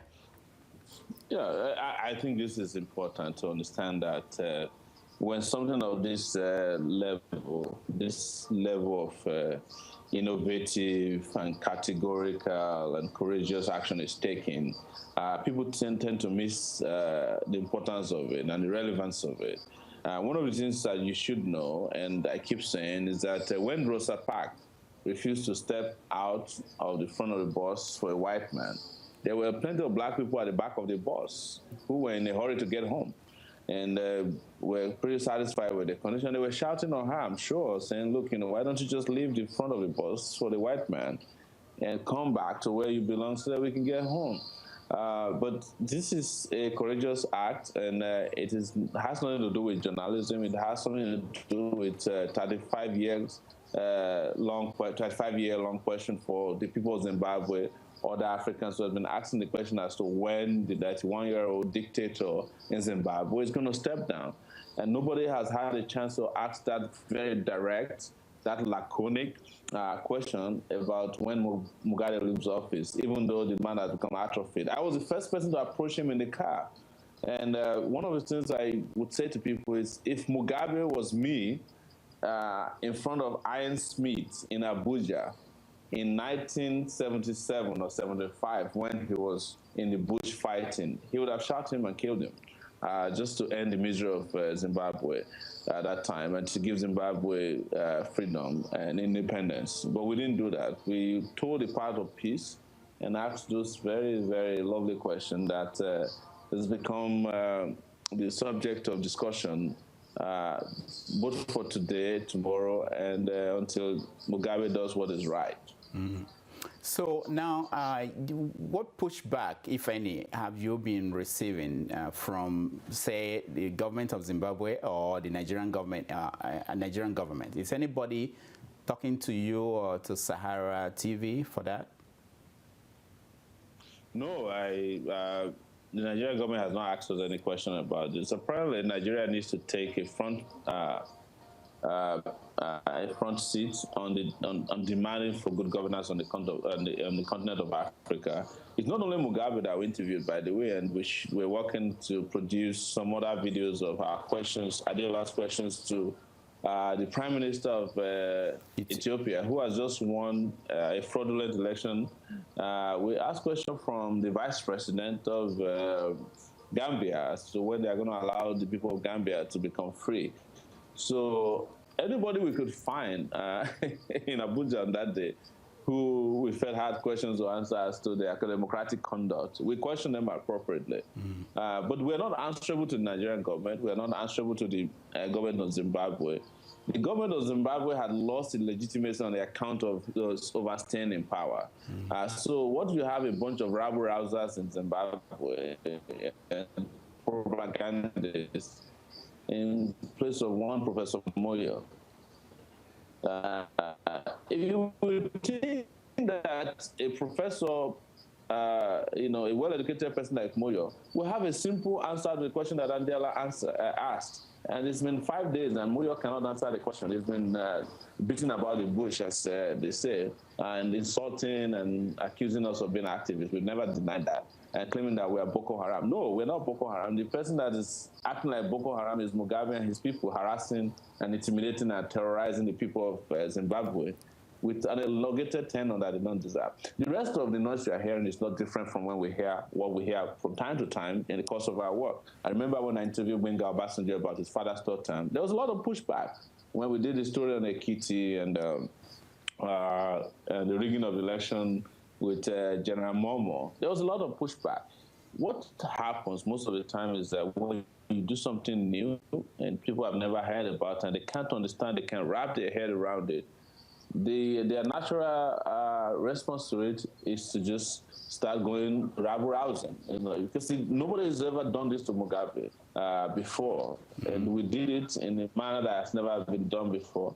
It was done by our own little Rosa Parks, Adeola, who stepped up and asked that question. Don't forget that I was the first person to actually get this going by meeting Mugabe at the back of his car before he ran away, and then we waited for him the second time. So this is a historical step that might take history to judge, not for people who are just not understanding exactly the nuances, the importance, and the relevance historically of what has been done by Adeola regarding Mugabe.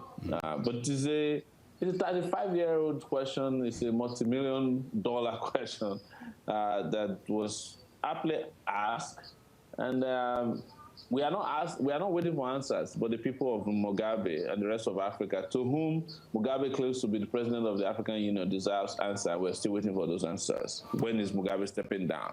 Now, there are people also who call themselves Pan-Africans, and they think that Mugabe is a hero of African revolutionary era, and that he deserves a pass. What do you say to those people?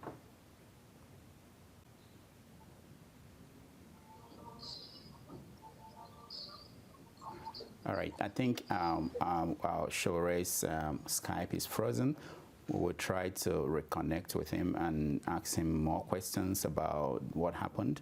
Also, he's going to give us updates on Buhari's government, because this is a week into the administration and there are several questions left unanswered. The media appears to be all over the place. Social media, we're wondering if the honeymoon is over. There are outstanding appointments that we haven't had anything about. We want to get into the administration, people who are informed, to find out what is going on, what is delaying all these appointments, and how are they reacting to the opposition, because it appears as if on social media and regular media, the opposition is very active, and there are news items that are coming out there that are not being responded to properly. So we want to ask Shore, who is still, by the way, still in Nigeria, what's going on, what is he hearing? I understand that he's back. Shore, welcome back.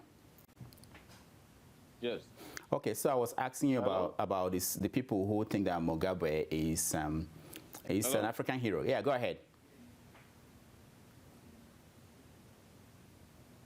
Go ahead. Well, you're asking about Pan-Africans. Nobody is more Pan-African than we are. We're about Africa, but Africa is not some kind of a static continent that has to be ruled by dinosaurs.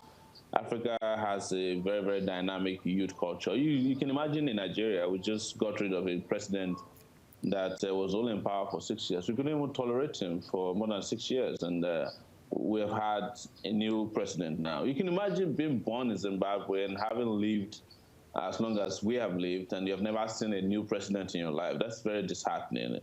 And to put, as they say, insult upon injury, to be ruled by a man who doesn't even know where he is. The moment Mugabe was called to the state box in Nigeria, he fell asleep. And I can imagine that he was woken up when it was time to leave. And then they shoved him down to his car. That's where we met him. He was confused when Abdullah first met him, because apparently had just woken up. No country deserves to be ruled by a 91-year-old man.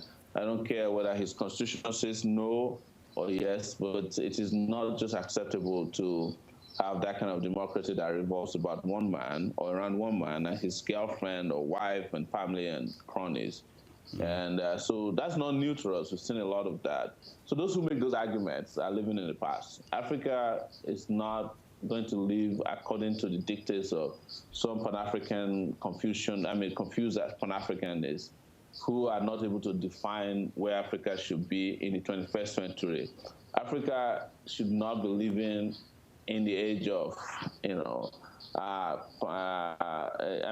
Africa should not be in 1960. This is 2015, and Africa ought to be where other continents and where other countries are in 2015. So, yes, I understand there's a lot of Pan-Africanness, but, being a Pan-Africanist could mean anything and everything and mean nothing.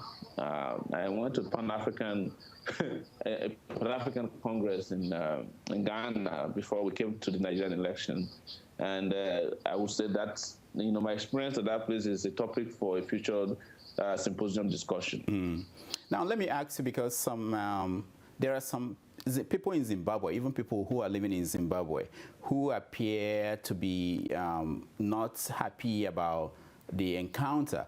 How do you explain people who are suffering? I'm not talking about people who are outside the country, Zimbabweans, but people who are inside the country, and still they think that nobody should touch their Mugabe. What's going on there? Look, Mugabe has done a very good job of brainwashing a lot of people in Zimbabwe. But if what I'm getting in terms of feedback from Zimbabwe and other parts of Africa is correct, Nobody in Zimbabwe is happy about a president that's been around, an atrophied president that's been around since, for 35 years. Nobody. There are a bunch of people who do this for money. We had them during the last election in Nigeria. People who said Jonathan was the best thing to happen since peanut butter. And when he left, they just moved to the next job. So there are political jobbers all over the place. There are people who are confused. There are people who are ignorant about what democracy means. And as you know, Mugabe is a very, very intelligent rabble-rouser, and demagogue. He has confused a lot of people by telling them that, he's relocating from white to black, which most of us would support. But what is the importance of having land in Zimbabwe if you can't buy cutlass, if you can't buy hoe, you can't even cultivate the land? In fact, most of the people that got land from reallocation and had to turn it over to white people again. So it's a revolving door. We no longer fall for those kind of propaganda, And Professor Morio wants us to believe that majority of Zimbabweans are in support of Mugabe remaining in power forever. But the question today is that, does Mugabe even know where he is? As we saw in Abuja, where he fell asleep as soon as he got into the state box. I think the man has a problem with sitting down and staying awake. Do you want even Mugabe to manage your family? That's the question. Now, one last question on this issue. What about the Nigerian media? How is their reaction to this story? It appears as if they are not picking it up or they are not talking about it. What do you get when you talk to people in the media in Nigeria? The Nigerian media is been caught off guard. The Nigerian media has also become a victim of its own complacency. We were there with the media guys in Nigeria. They didn't do anything about Mugabe. They didn't ask him any questions. So they didn't ask any of the African leaders who have questions to answer any questions. They were just there, just doing what they regularly do. So this is why a lot of them are confused when they see a new kind of vibrant media outlet like ours doing the job that they haven't been able to do for years, right? So they cannot understand it. And in not understanding what we stand for and how we operate, they start to justify. You cannot find anybody who said that the question we asked is illegitimate. In fact, what we see them asking is that we are not professional. If professionalism means that you don't ask real journalistic questions, then to hell with professionals, If professionalism means that we have become plastic and complacent, and in some cases, complicit in the suffering of our African compatriots and brothers and sisters, then to hell with professionalism, But the people who actually brought journalism to Africa, the British, they are praising Adeola. They're writing very interesting articles comparing Adeola with Christian Amanpour and other great journalists around the world. I'm not trying to be a journalist. I've told people several years ago, and now I'm repeating it, that I am not a journalist and I don't aspire to become a journalist.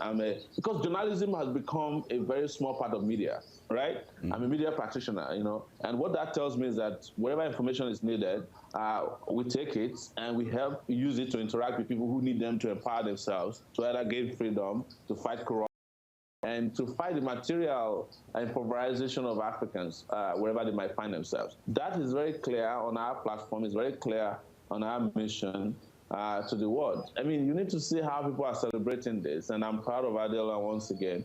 But we also have in Nigeria a bunch of people who are castigating Adeola and Sahara reporters because, of course, these are remnants of the President Jonathan regime who can never forgive us that, because they never thought that our little kind of journalism could bring about a regime change that happened in March and April.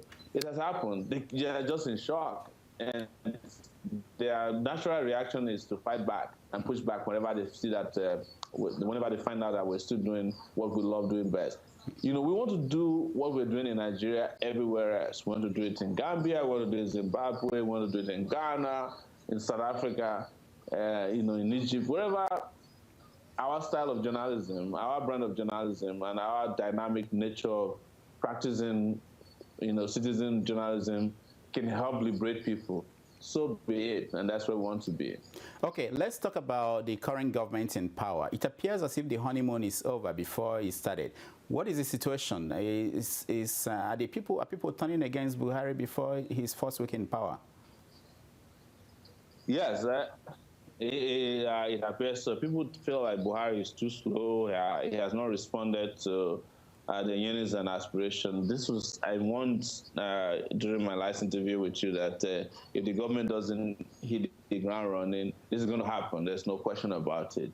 And Buhari doesn't seem to understand that Nigerians do not expect for him to be too procedural to the extent that he's paralyzed by, the need to put things together. He's 4 different times. This is the 4th time. People expect him to have a template, an agenda to take Nigeria forward as soon as he came. I mean, this is what my feeling was, So Buhari was sworn in on Friday, and I think he went to sleep thinking that his resumption day was Monday.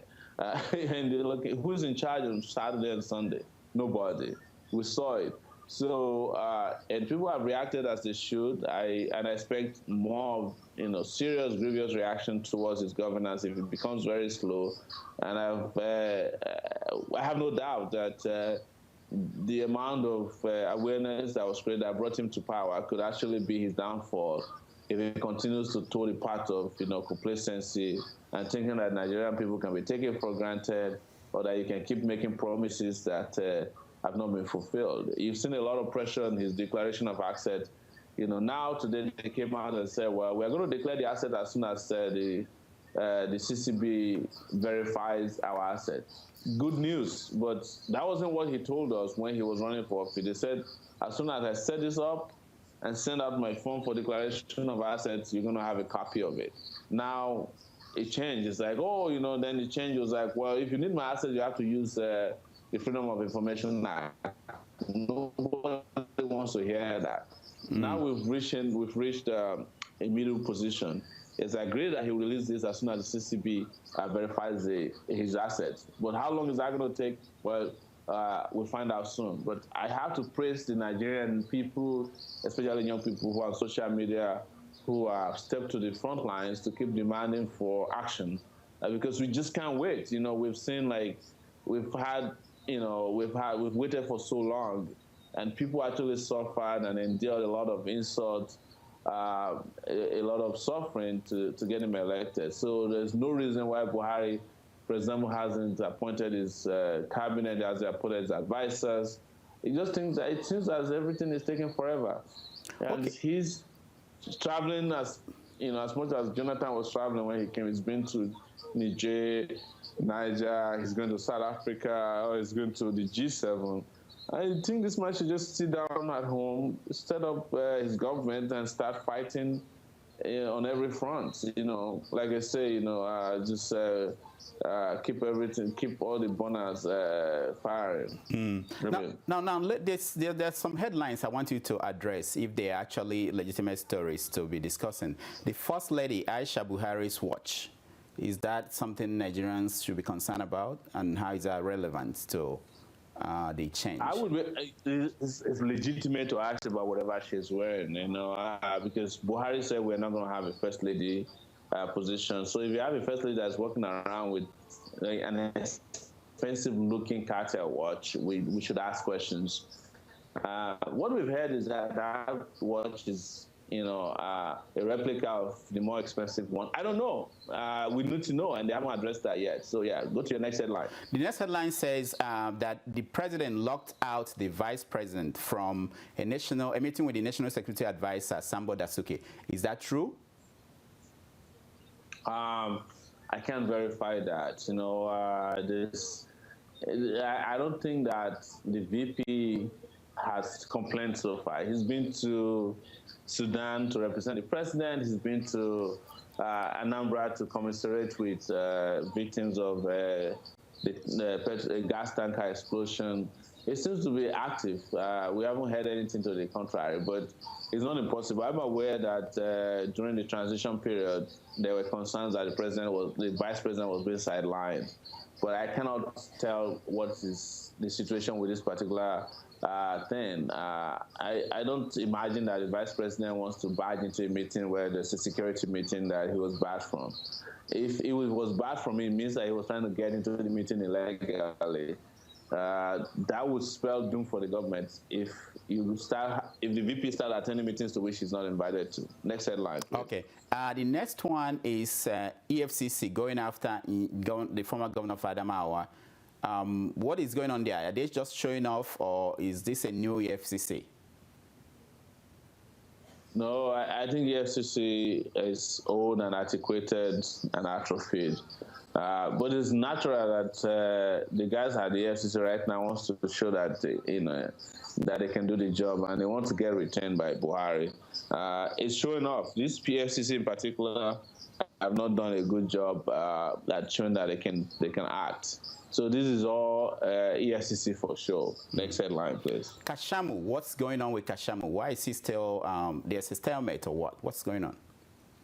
There's no stalemate. Kashamu and the NDLA and the outgoing government that they will just put us on show about his abduction or extradition because they don't want the American government reining in on their parade. So they never plan to arrest Kashamu. If you want to arrest Kashamu, you just need to wait outside his house. While he's on his way to the Senate to be sworn in, you just catch him and do what he has to do. But the question also, there's a lot of questions about the legitimacy of what they're doing. Kashamu is asking legitimate questions. Got a number of lawyers. There's got a lot of judges on his payroll. But all they did was like, it was a show. It was like a movie. They were acting a movie. They were acting out on the script, and I think the script has reached the end. So maybe if now there will be something. But all of what you saw, unfortunately, wasn't real. Okay. One last one. The Amnesty International report was accusing the government, the military, of abusing the rights of people, which is not something new. But then the spokesman for the Army, General Loko Lade, called the Amnesty International report an attempt to blackmail the Nigerian government. Has blackmail lost its meaning in Nigeria? What is that about? Loko Lade is very lousy, I would say. I met him in Abuja and tried to interview him. He wouldn't want to interview. They did it to us when we were reporting on Boko Haram and saying that they were running away from Boko Haram and abandoning their position. They accused us of supporting Boko Haram. So blackmail has lost its meaning. They are the ones who are engaged in blackmailing organizations that ask these kind of questions. There's no question about the fact that the Nigerian Army has overstepped its bound and abused civil rights in the course of fighting Boko Haram. The same way Boko Haram has done. I think maybe they would have made a better presentation of their condition by saying, look, we found ourselves in a situation where there's nothing we could have done. But there are like enough evidence as Amnesty International provided to show that even after they captured people, they abused them consistently and tortured people, and they tried judicially murdered a lot of people. You can't just, you can't ignore those evidence, those type of evidence, and say that people are blackmailing you. That doesn't make sense. But they do a lot of things in Nigeria that don't make sense, brother. All right. Thank you so much, Showere, for joining us. Thank you so much for inviting me. And help me say to Lady Adeola not to worry. She's just done her best. And as Fidel Castro would say, history will absolve her. All right. Thank you so much. We will do that. We have come to the end of our show today. I hope you enjoyed watching our show. Remember, next week, Saturday, at the same time, at 10 a.m. New York time, we'll be back to give you another edition of Saturday's show. On behalf of everybody here and all the guests we talked to, we thank you for watching and hope you will join us again next week.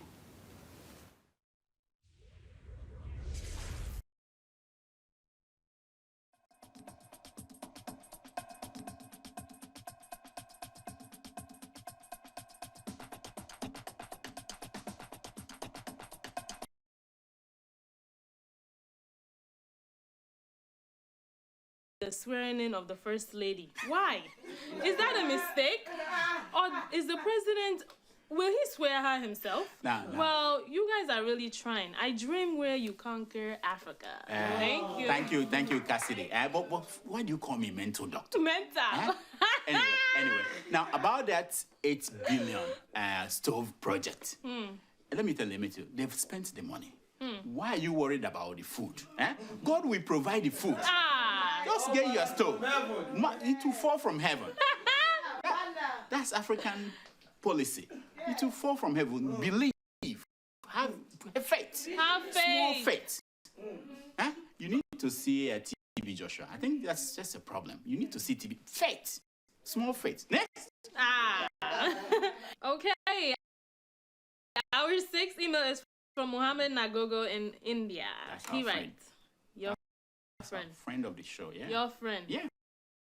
He's not my friend anymore. Why? Listen. It looks like Tomato just don't want to read my emails anymore. But that will not stop me from writing, because participating in this show makes me like it more. Unlike Keeping It Real, where Adiola is doing her own thing as she pleases. I am happy for Nigeria. The president's speech was good, but action speaks louder than words. Thank you, Mohammed. Thank you so much. Brother. You are right. Action is what we need. And I get them before no be property. Because people tell me Buhari used to do this. I get them before no be property. Yes. Yeah. And to tell us that not Jonathan's fault, it won't work after 100 days. After 100 days, it's over. Yes. Action. And the countdown begins once it's 100 days in office. So we're watching you. Next. Our final email is from Sheun OJ in Seme at the Nigeria-Benin border. He writes, what are you doing there? I used to smuggle things. What are you doing? You too? With my friend here. I'll pray for you. I'll pray for you Before both. we got to high school, we were... Yes. Go ahead. God, they watch. I'm a doctor now, so those things are forgiven. Go ahead. I hope so. Hello, Dr. Damages. I am a very dedicated fan of your program. Thanks for chasing GEJ out of Aso Rock and replacing him with Buhari. I bet you that very soon your show will go into extinction because Buhari's because Buhari's voice is not perceptible on national TV. So where will you get materials and jokes for mimicking him? I supported GEJ during the last presidential election for your sake, but see what you have caused yourself. Kindly divert your focus on the sit-tight African leaders and also dress like them, because your show might not get to, 200 episodes. If you stick to Buhari alone. Listen. All of you who are praying for me to go into extinction, nothing, it won't happen. You know why? Because I've got fire share. I've got fire share. We're in business. That's all the time we have for emails. Please keep sending your emails to drdamages@gmail.com. And follow us on Twitter at Dr. Damages. And here is Who asked you? And here is my concern for today. It's taken from page 419 of the book Abandoned Properties by Zig Ziglar. And she wrote, don't give up what you want most for what you want now. Deep, I go far to give you this in here. Yes. Until next week, I'm Dr. Damages. I diagnose. You hear yourself! So, Tomato Juice, my crack reporters went to Abuja. I sent Showere and Adiola. So and you they did a wonderful job. What happened to you? What happened to the money I gave you? I gave you my credit card. Enjoy yourself. Give me a report. What happened? Explain that. Can someone take note of what she's saying? The credit card got declined. They said I couldn't purchase my ticket. Cut off. I had to call Abati. Cut off. But Abati was no longer in Aso Rock. I said put this thing off. Abati was no longer in Aso Rock. So how could I go? Who is this director? To Nigeria and I go to Aso Rock. Wait. Calm down. Put this. I have to be at Aso Rock. We talk after this. Cut this thing off now. Hey. Coming from United States, just so. See you next week. Hey, Aso Rock or nothing at all. Embarrassing me in public. Me? Hey! In public. Wahala. I'm on the rock, and then I take a stop. I say, roll it, shake it, African mama, roll it. Oh yeah, wine to the left and wine to the right. Dance like you be zombie. Hi, bonjour, je m'appelle Museba. My name is Museba. Keep watching Sahara TV, Everything Africa. Yo, it's your boy, Mr. Lumentain, a.k.a. Mr. Naughty, and you're watching Sahara TV, Everything Africa, and keep it locked. Hey, she's Skiba, she baddest. Luke, she's here, and you guys are watching Saharatv TV, Everything Africa. Trust Sahara to give you all the scoop. Stay tuned. It's Niniola. I go by the name of Jesse James, repping Chocolate City. That's what it is, right? Shout out to Saharatv TV. I'm the biggest fan of Saharatv TV. We need to talk. Yeah. My name is Femi Anikula Pokuti, and you are watching Sahara TV. Don't stop watching. Arararara. Stop. Keep watching Sahara TV. Sahara TV. Sahara TV. Oh.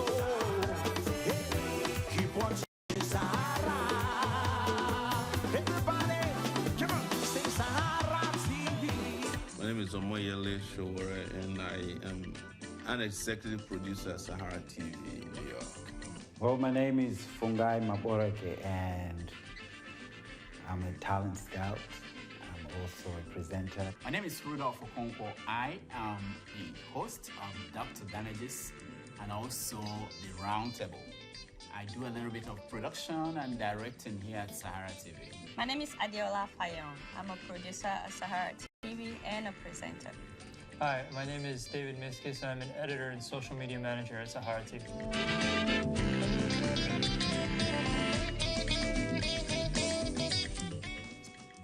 Sahara TV is this very interesting television system or station that is internet-based, that discusses everything Africa, using everything possible to get information, to get footage, to get opinions, views. It's the most groundbreaking thing to happen to television in Africa.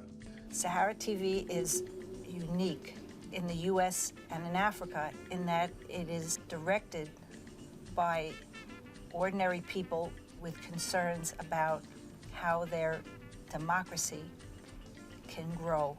Sahara TV is the TV of the people, by the people, for the people, a democratic platform. It's actually democracy in practice, yes. Unlike mainstream news outlets, maybe go to certain sources, like from a government perspective or like from certain experts' perspective, or certain even general perspectives on Africa, like from the idea of development or from NGOs, things like that. Sahara TV really tries to get a wide variety, including, and most important, I think, is the citizen journalist perspective, the people on the ground living in the situations on which we're reporting. We have missed the Industrial Revolution. This is the information age. And I think this is a chance for Africa to catch up with the rest of the world. And until we explore that and we use it to our maximum potential, we may miss another opportunity to catch up with the rest of the world. This is really people-centered news, and it has a different sound, a different tone, and a different truth, which I think is invaluable.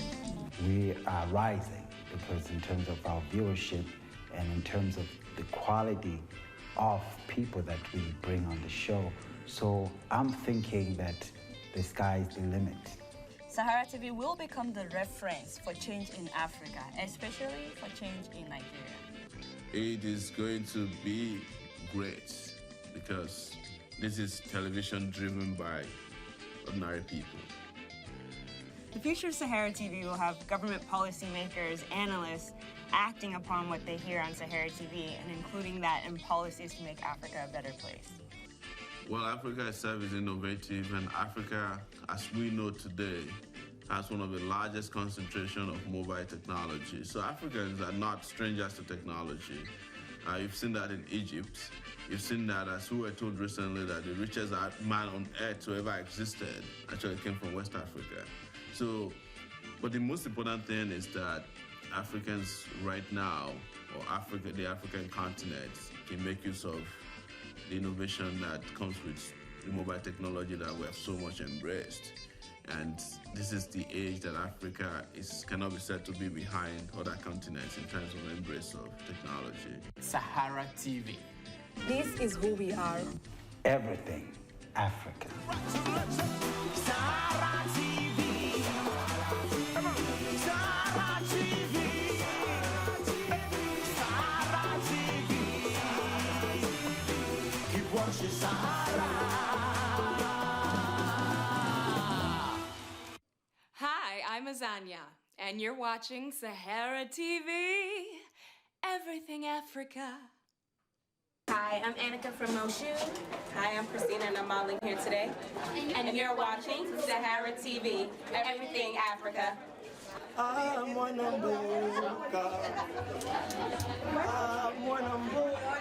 This is Isaac Catalan, straight from the DRC.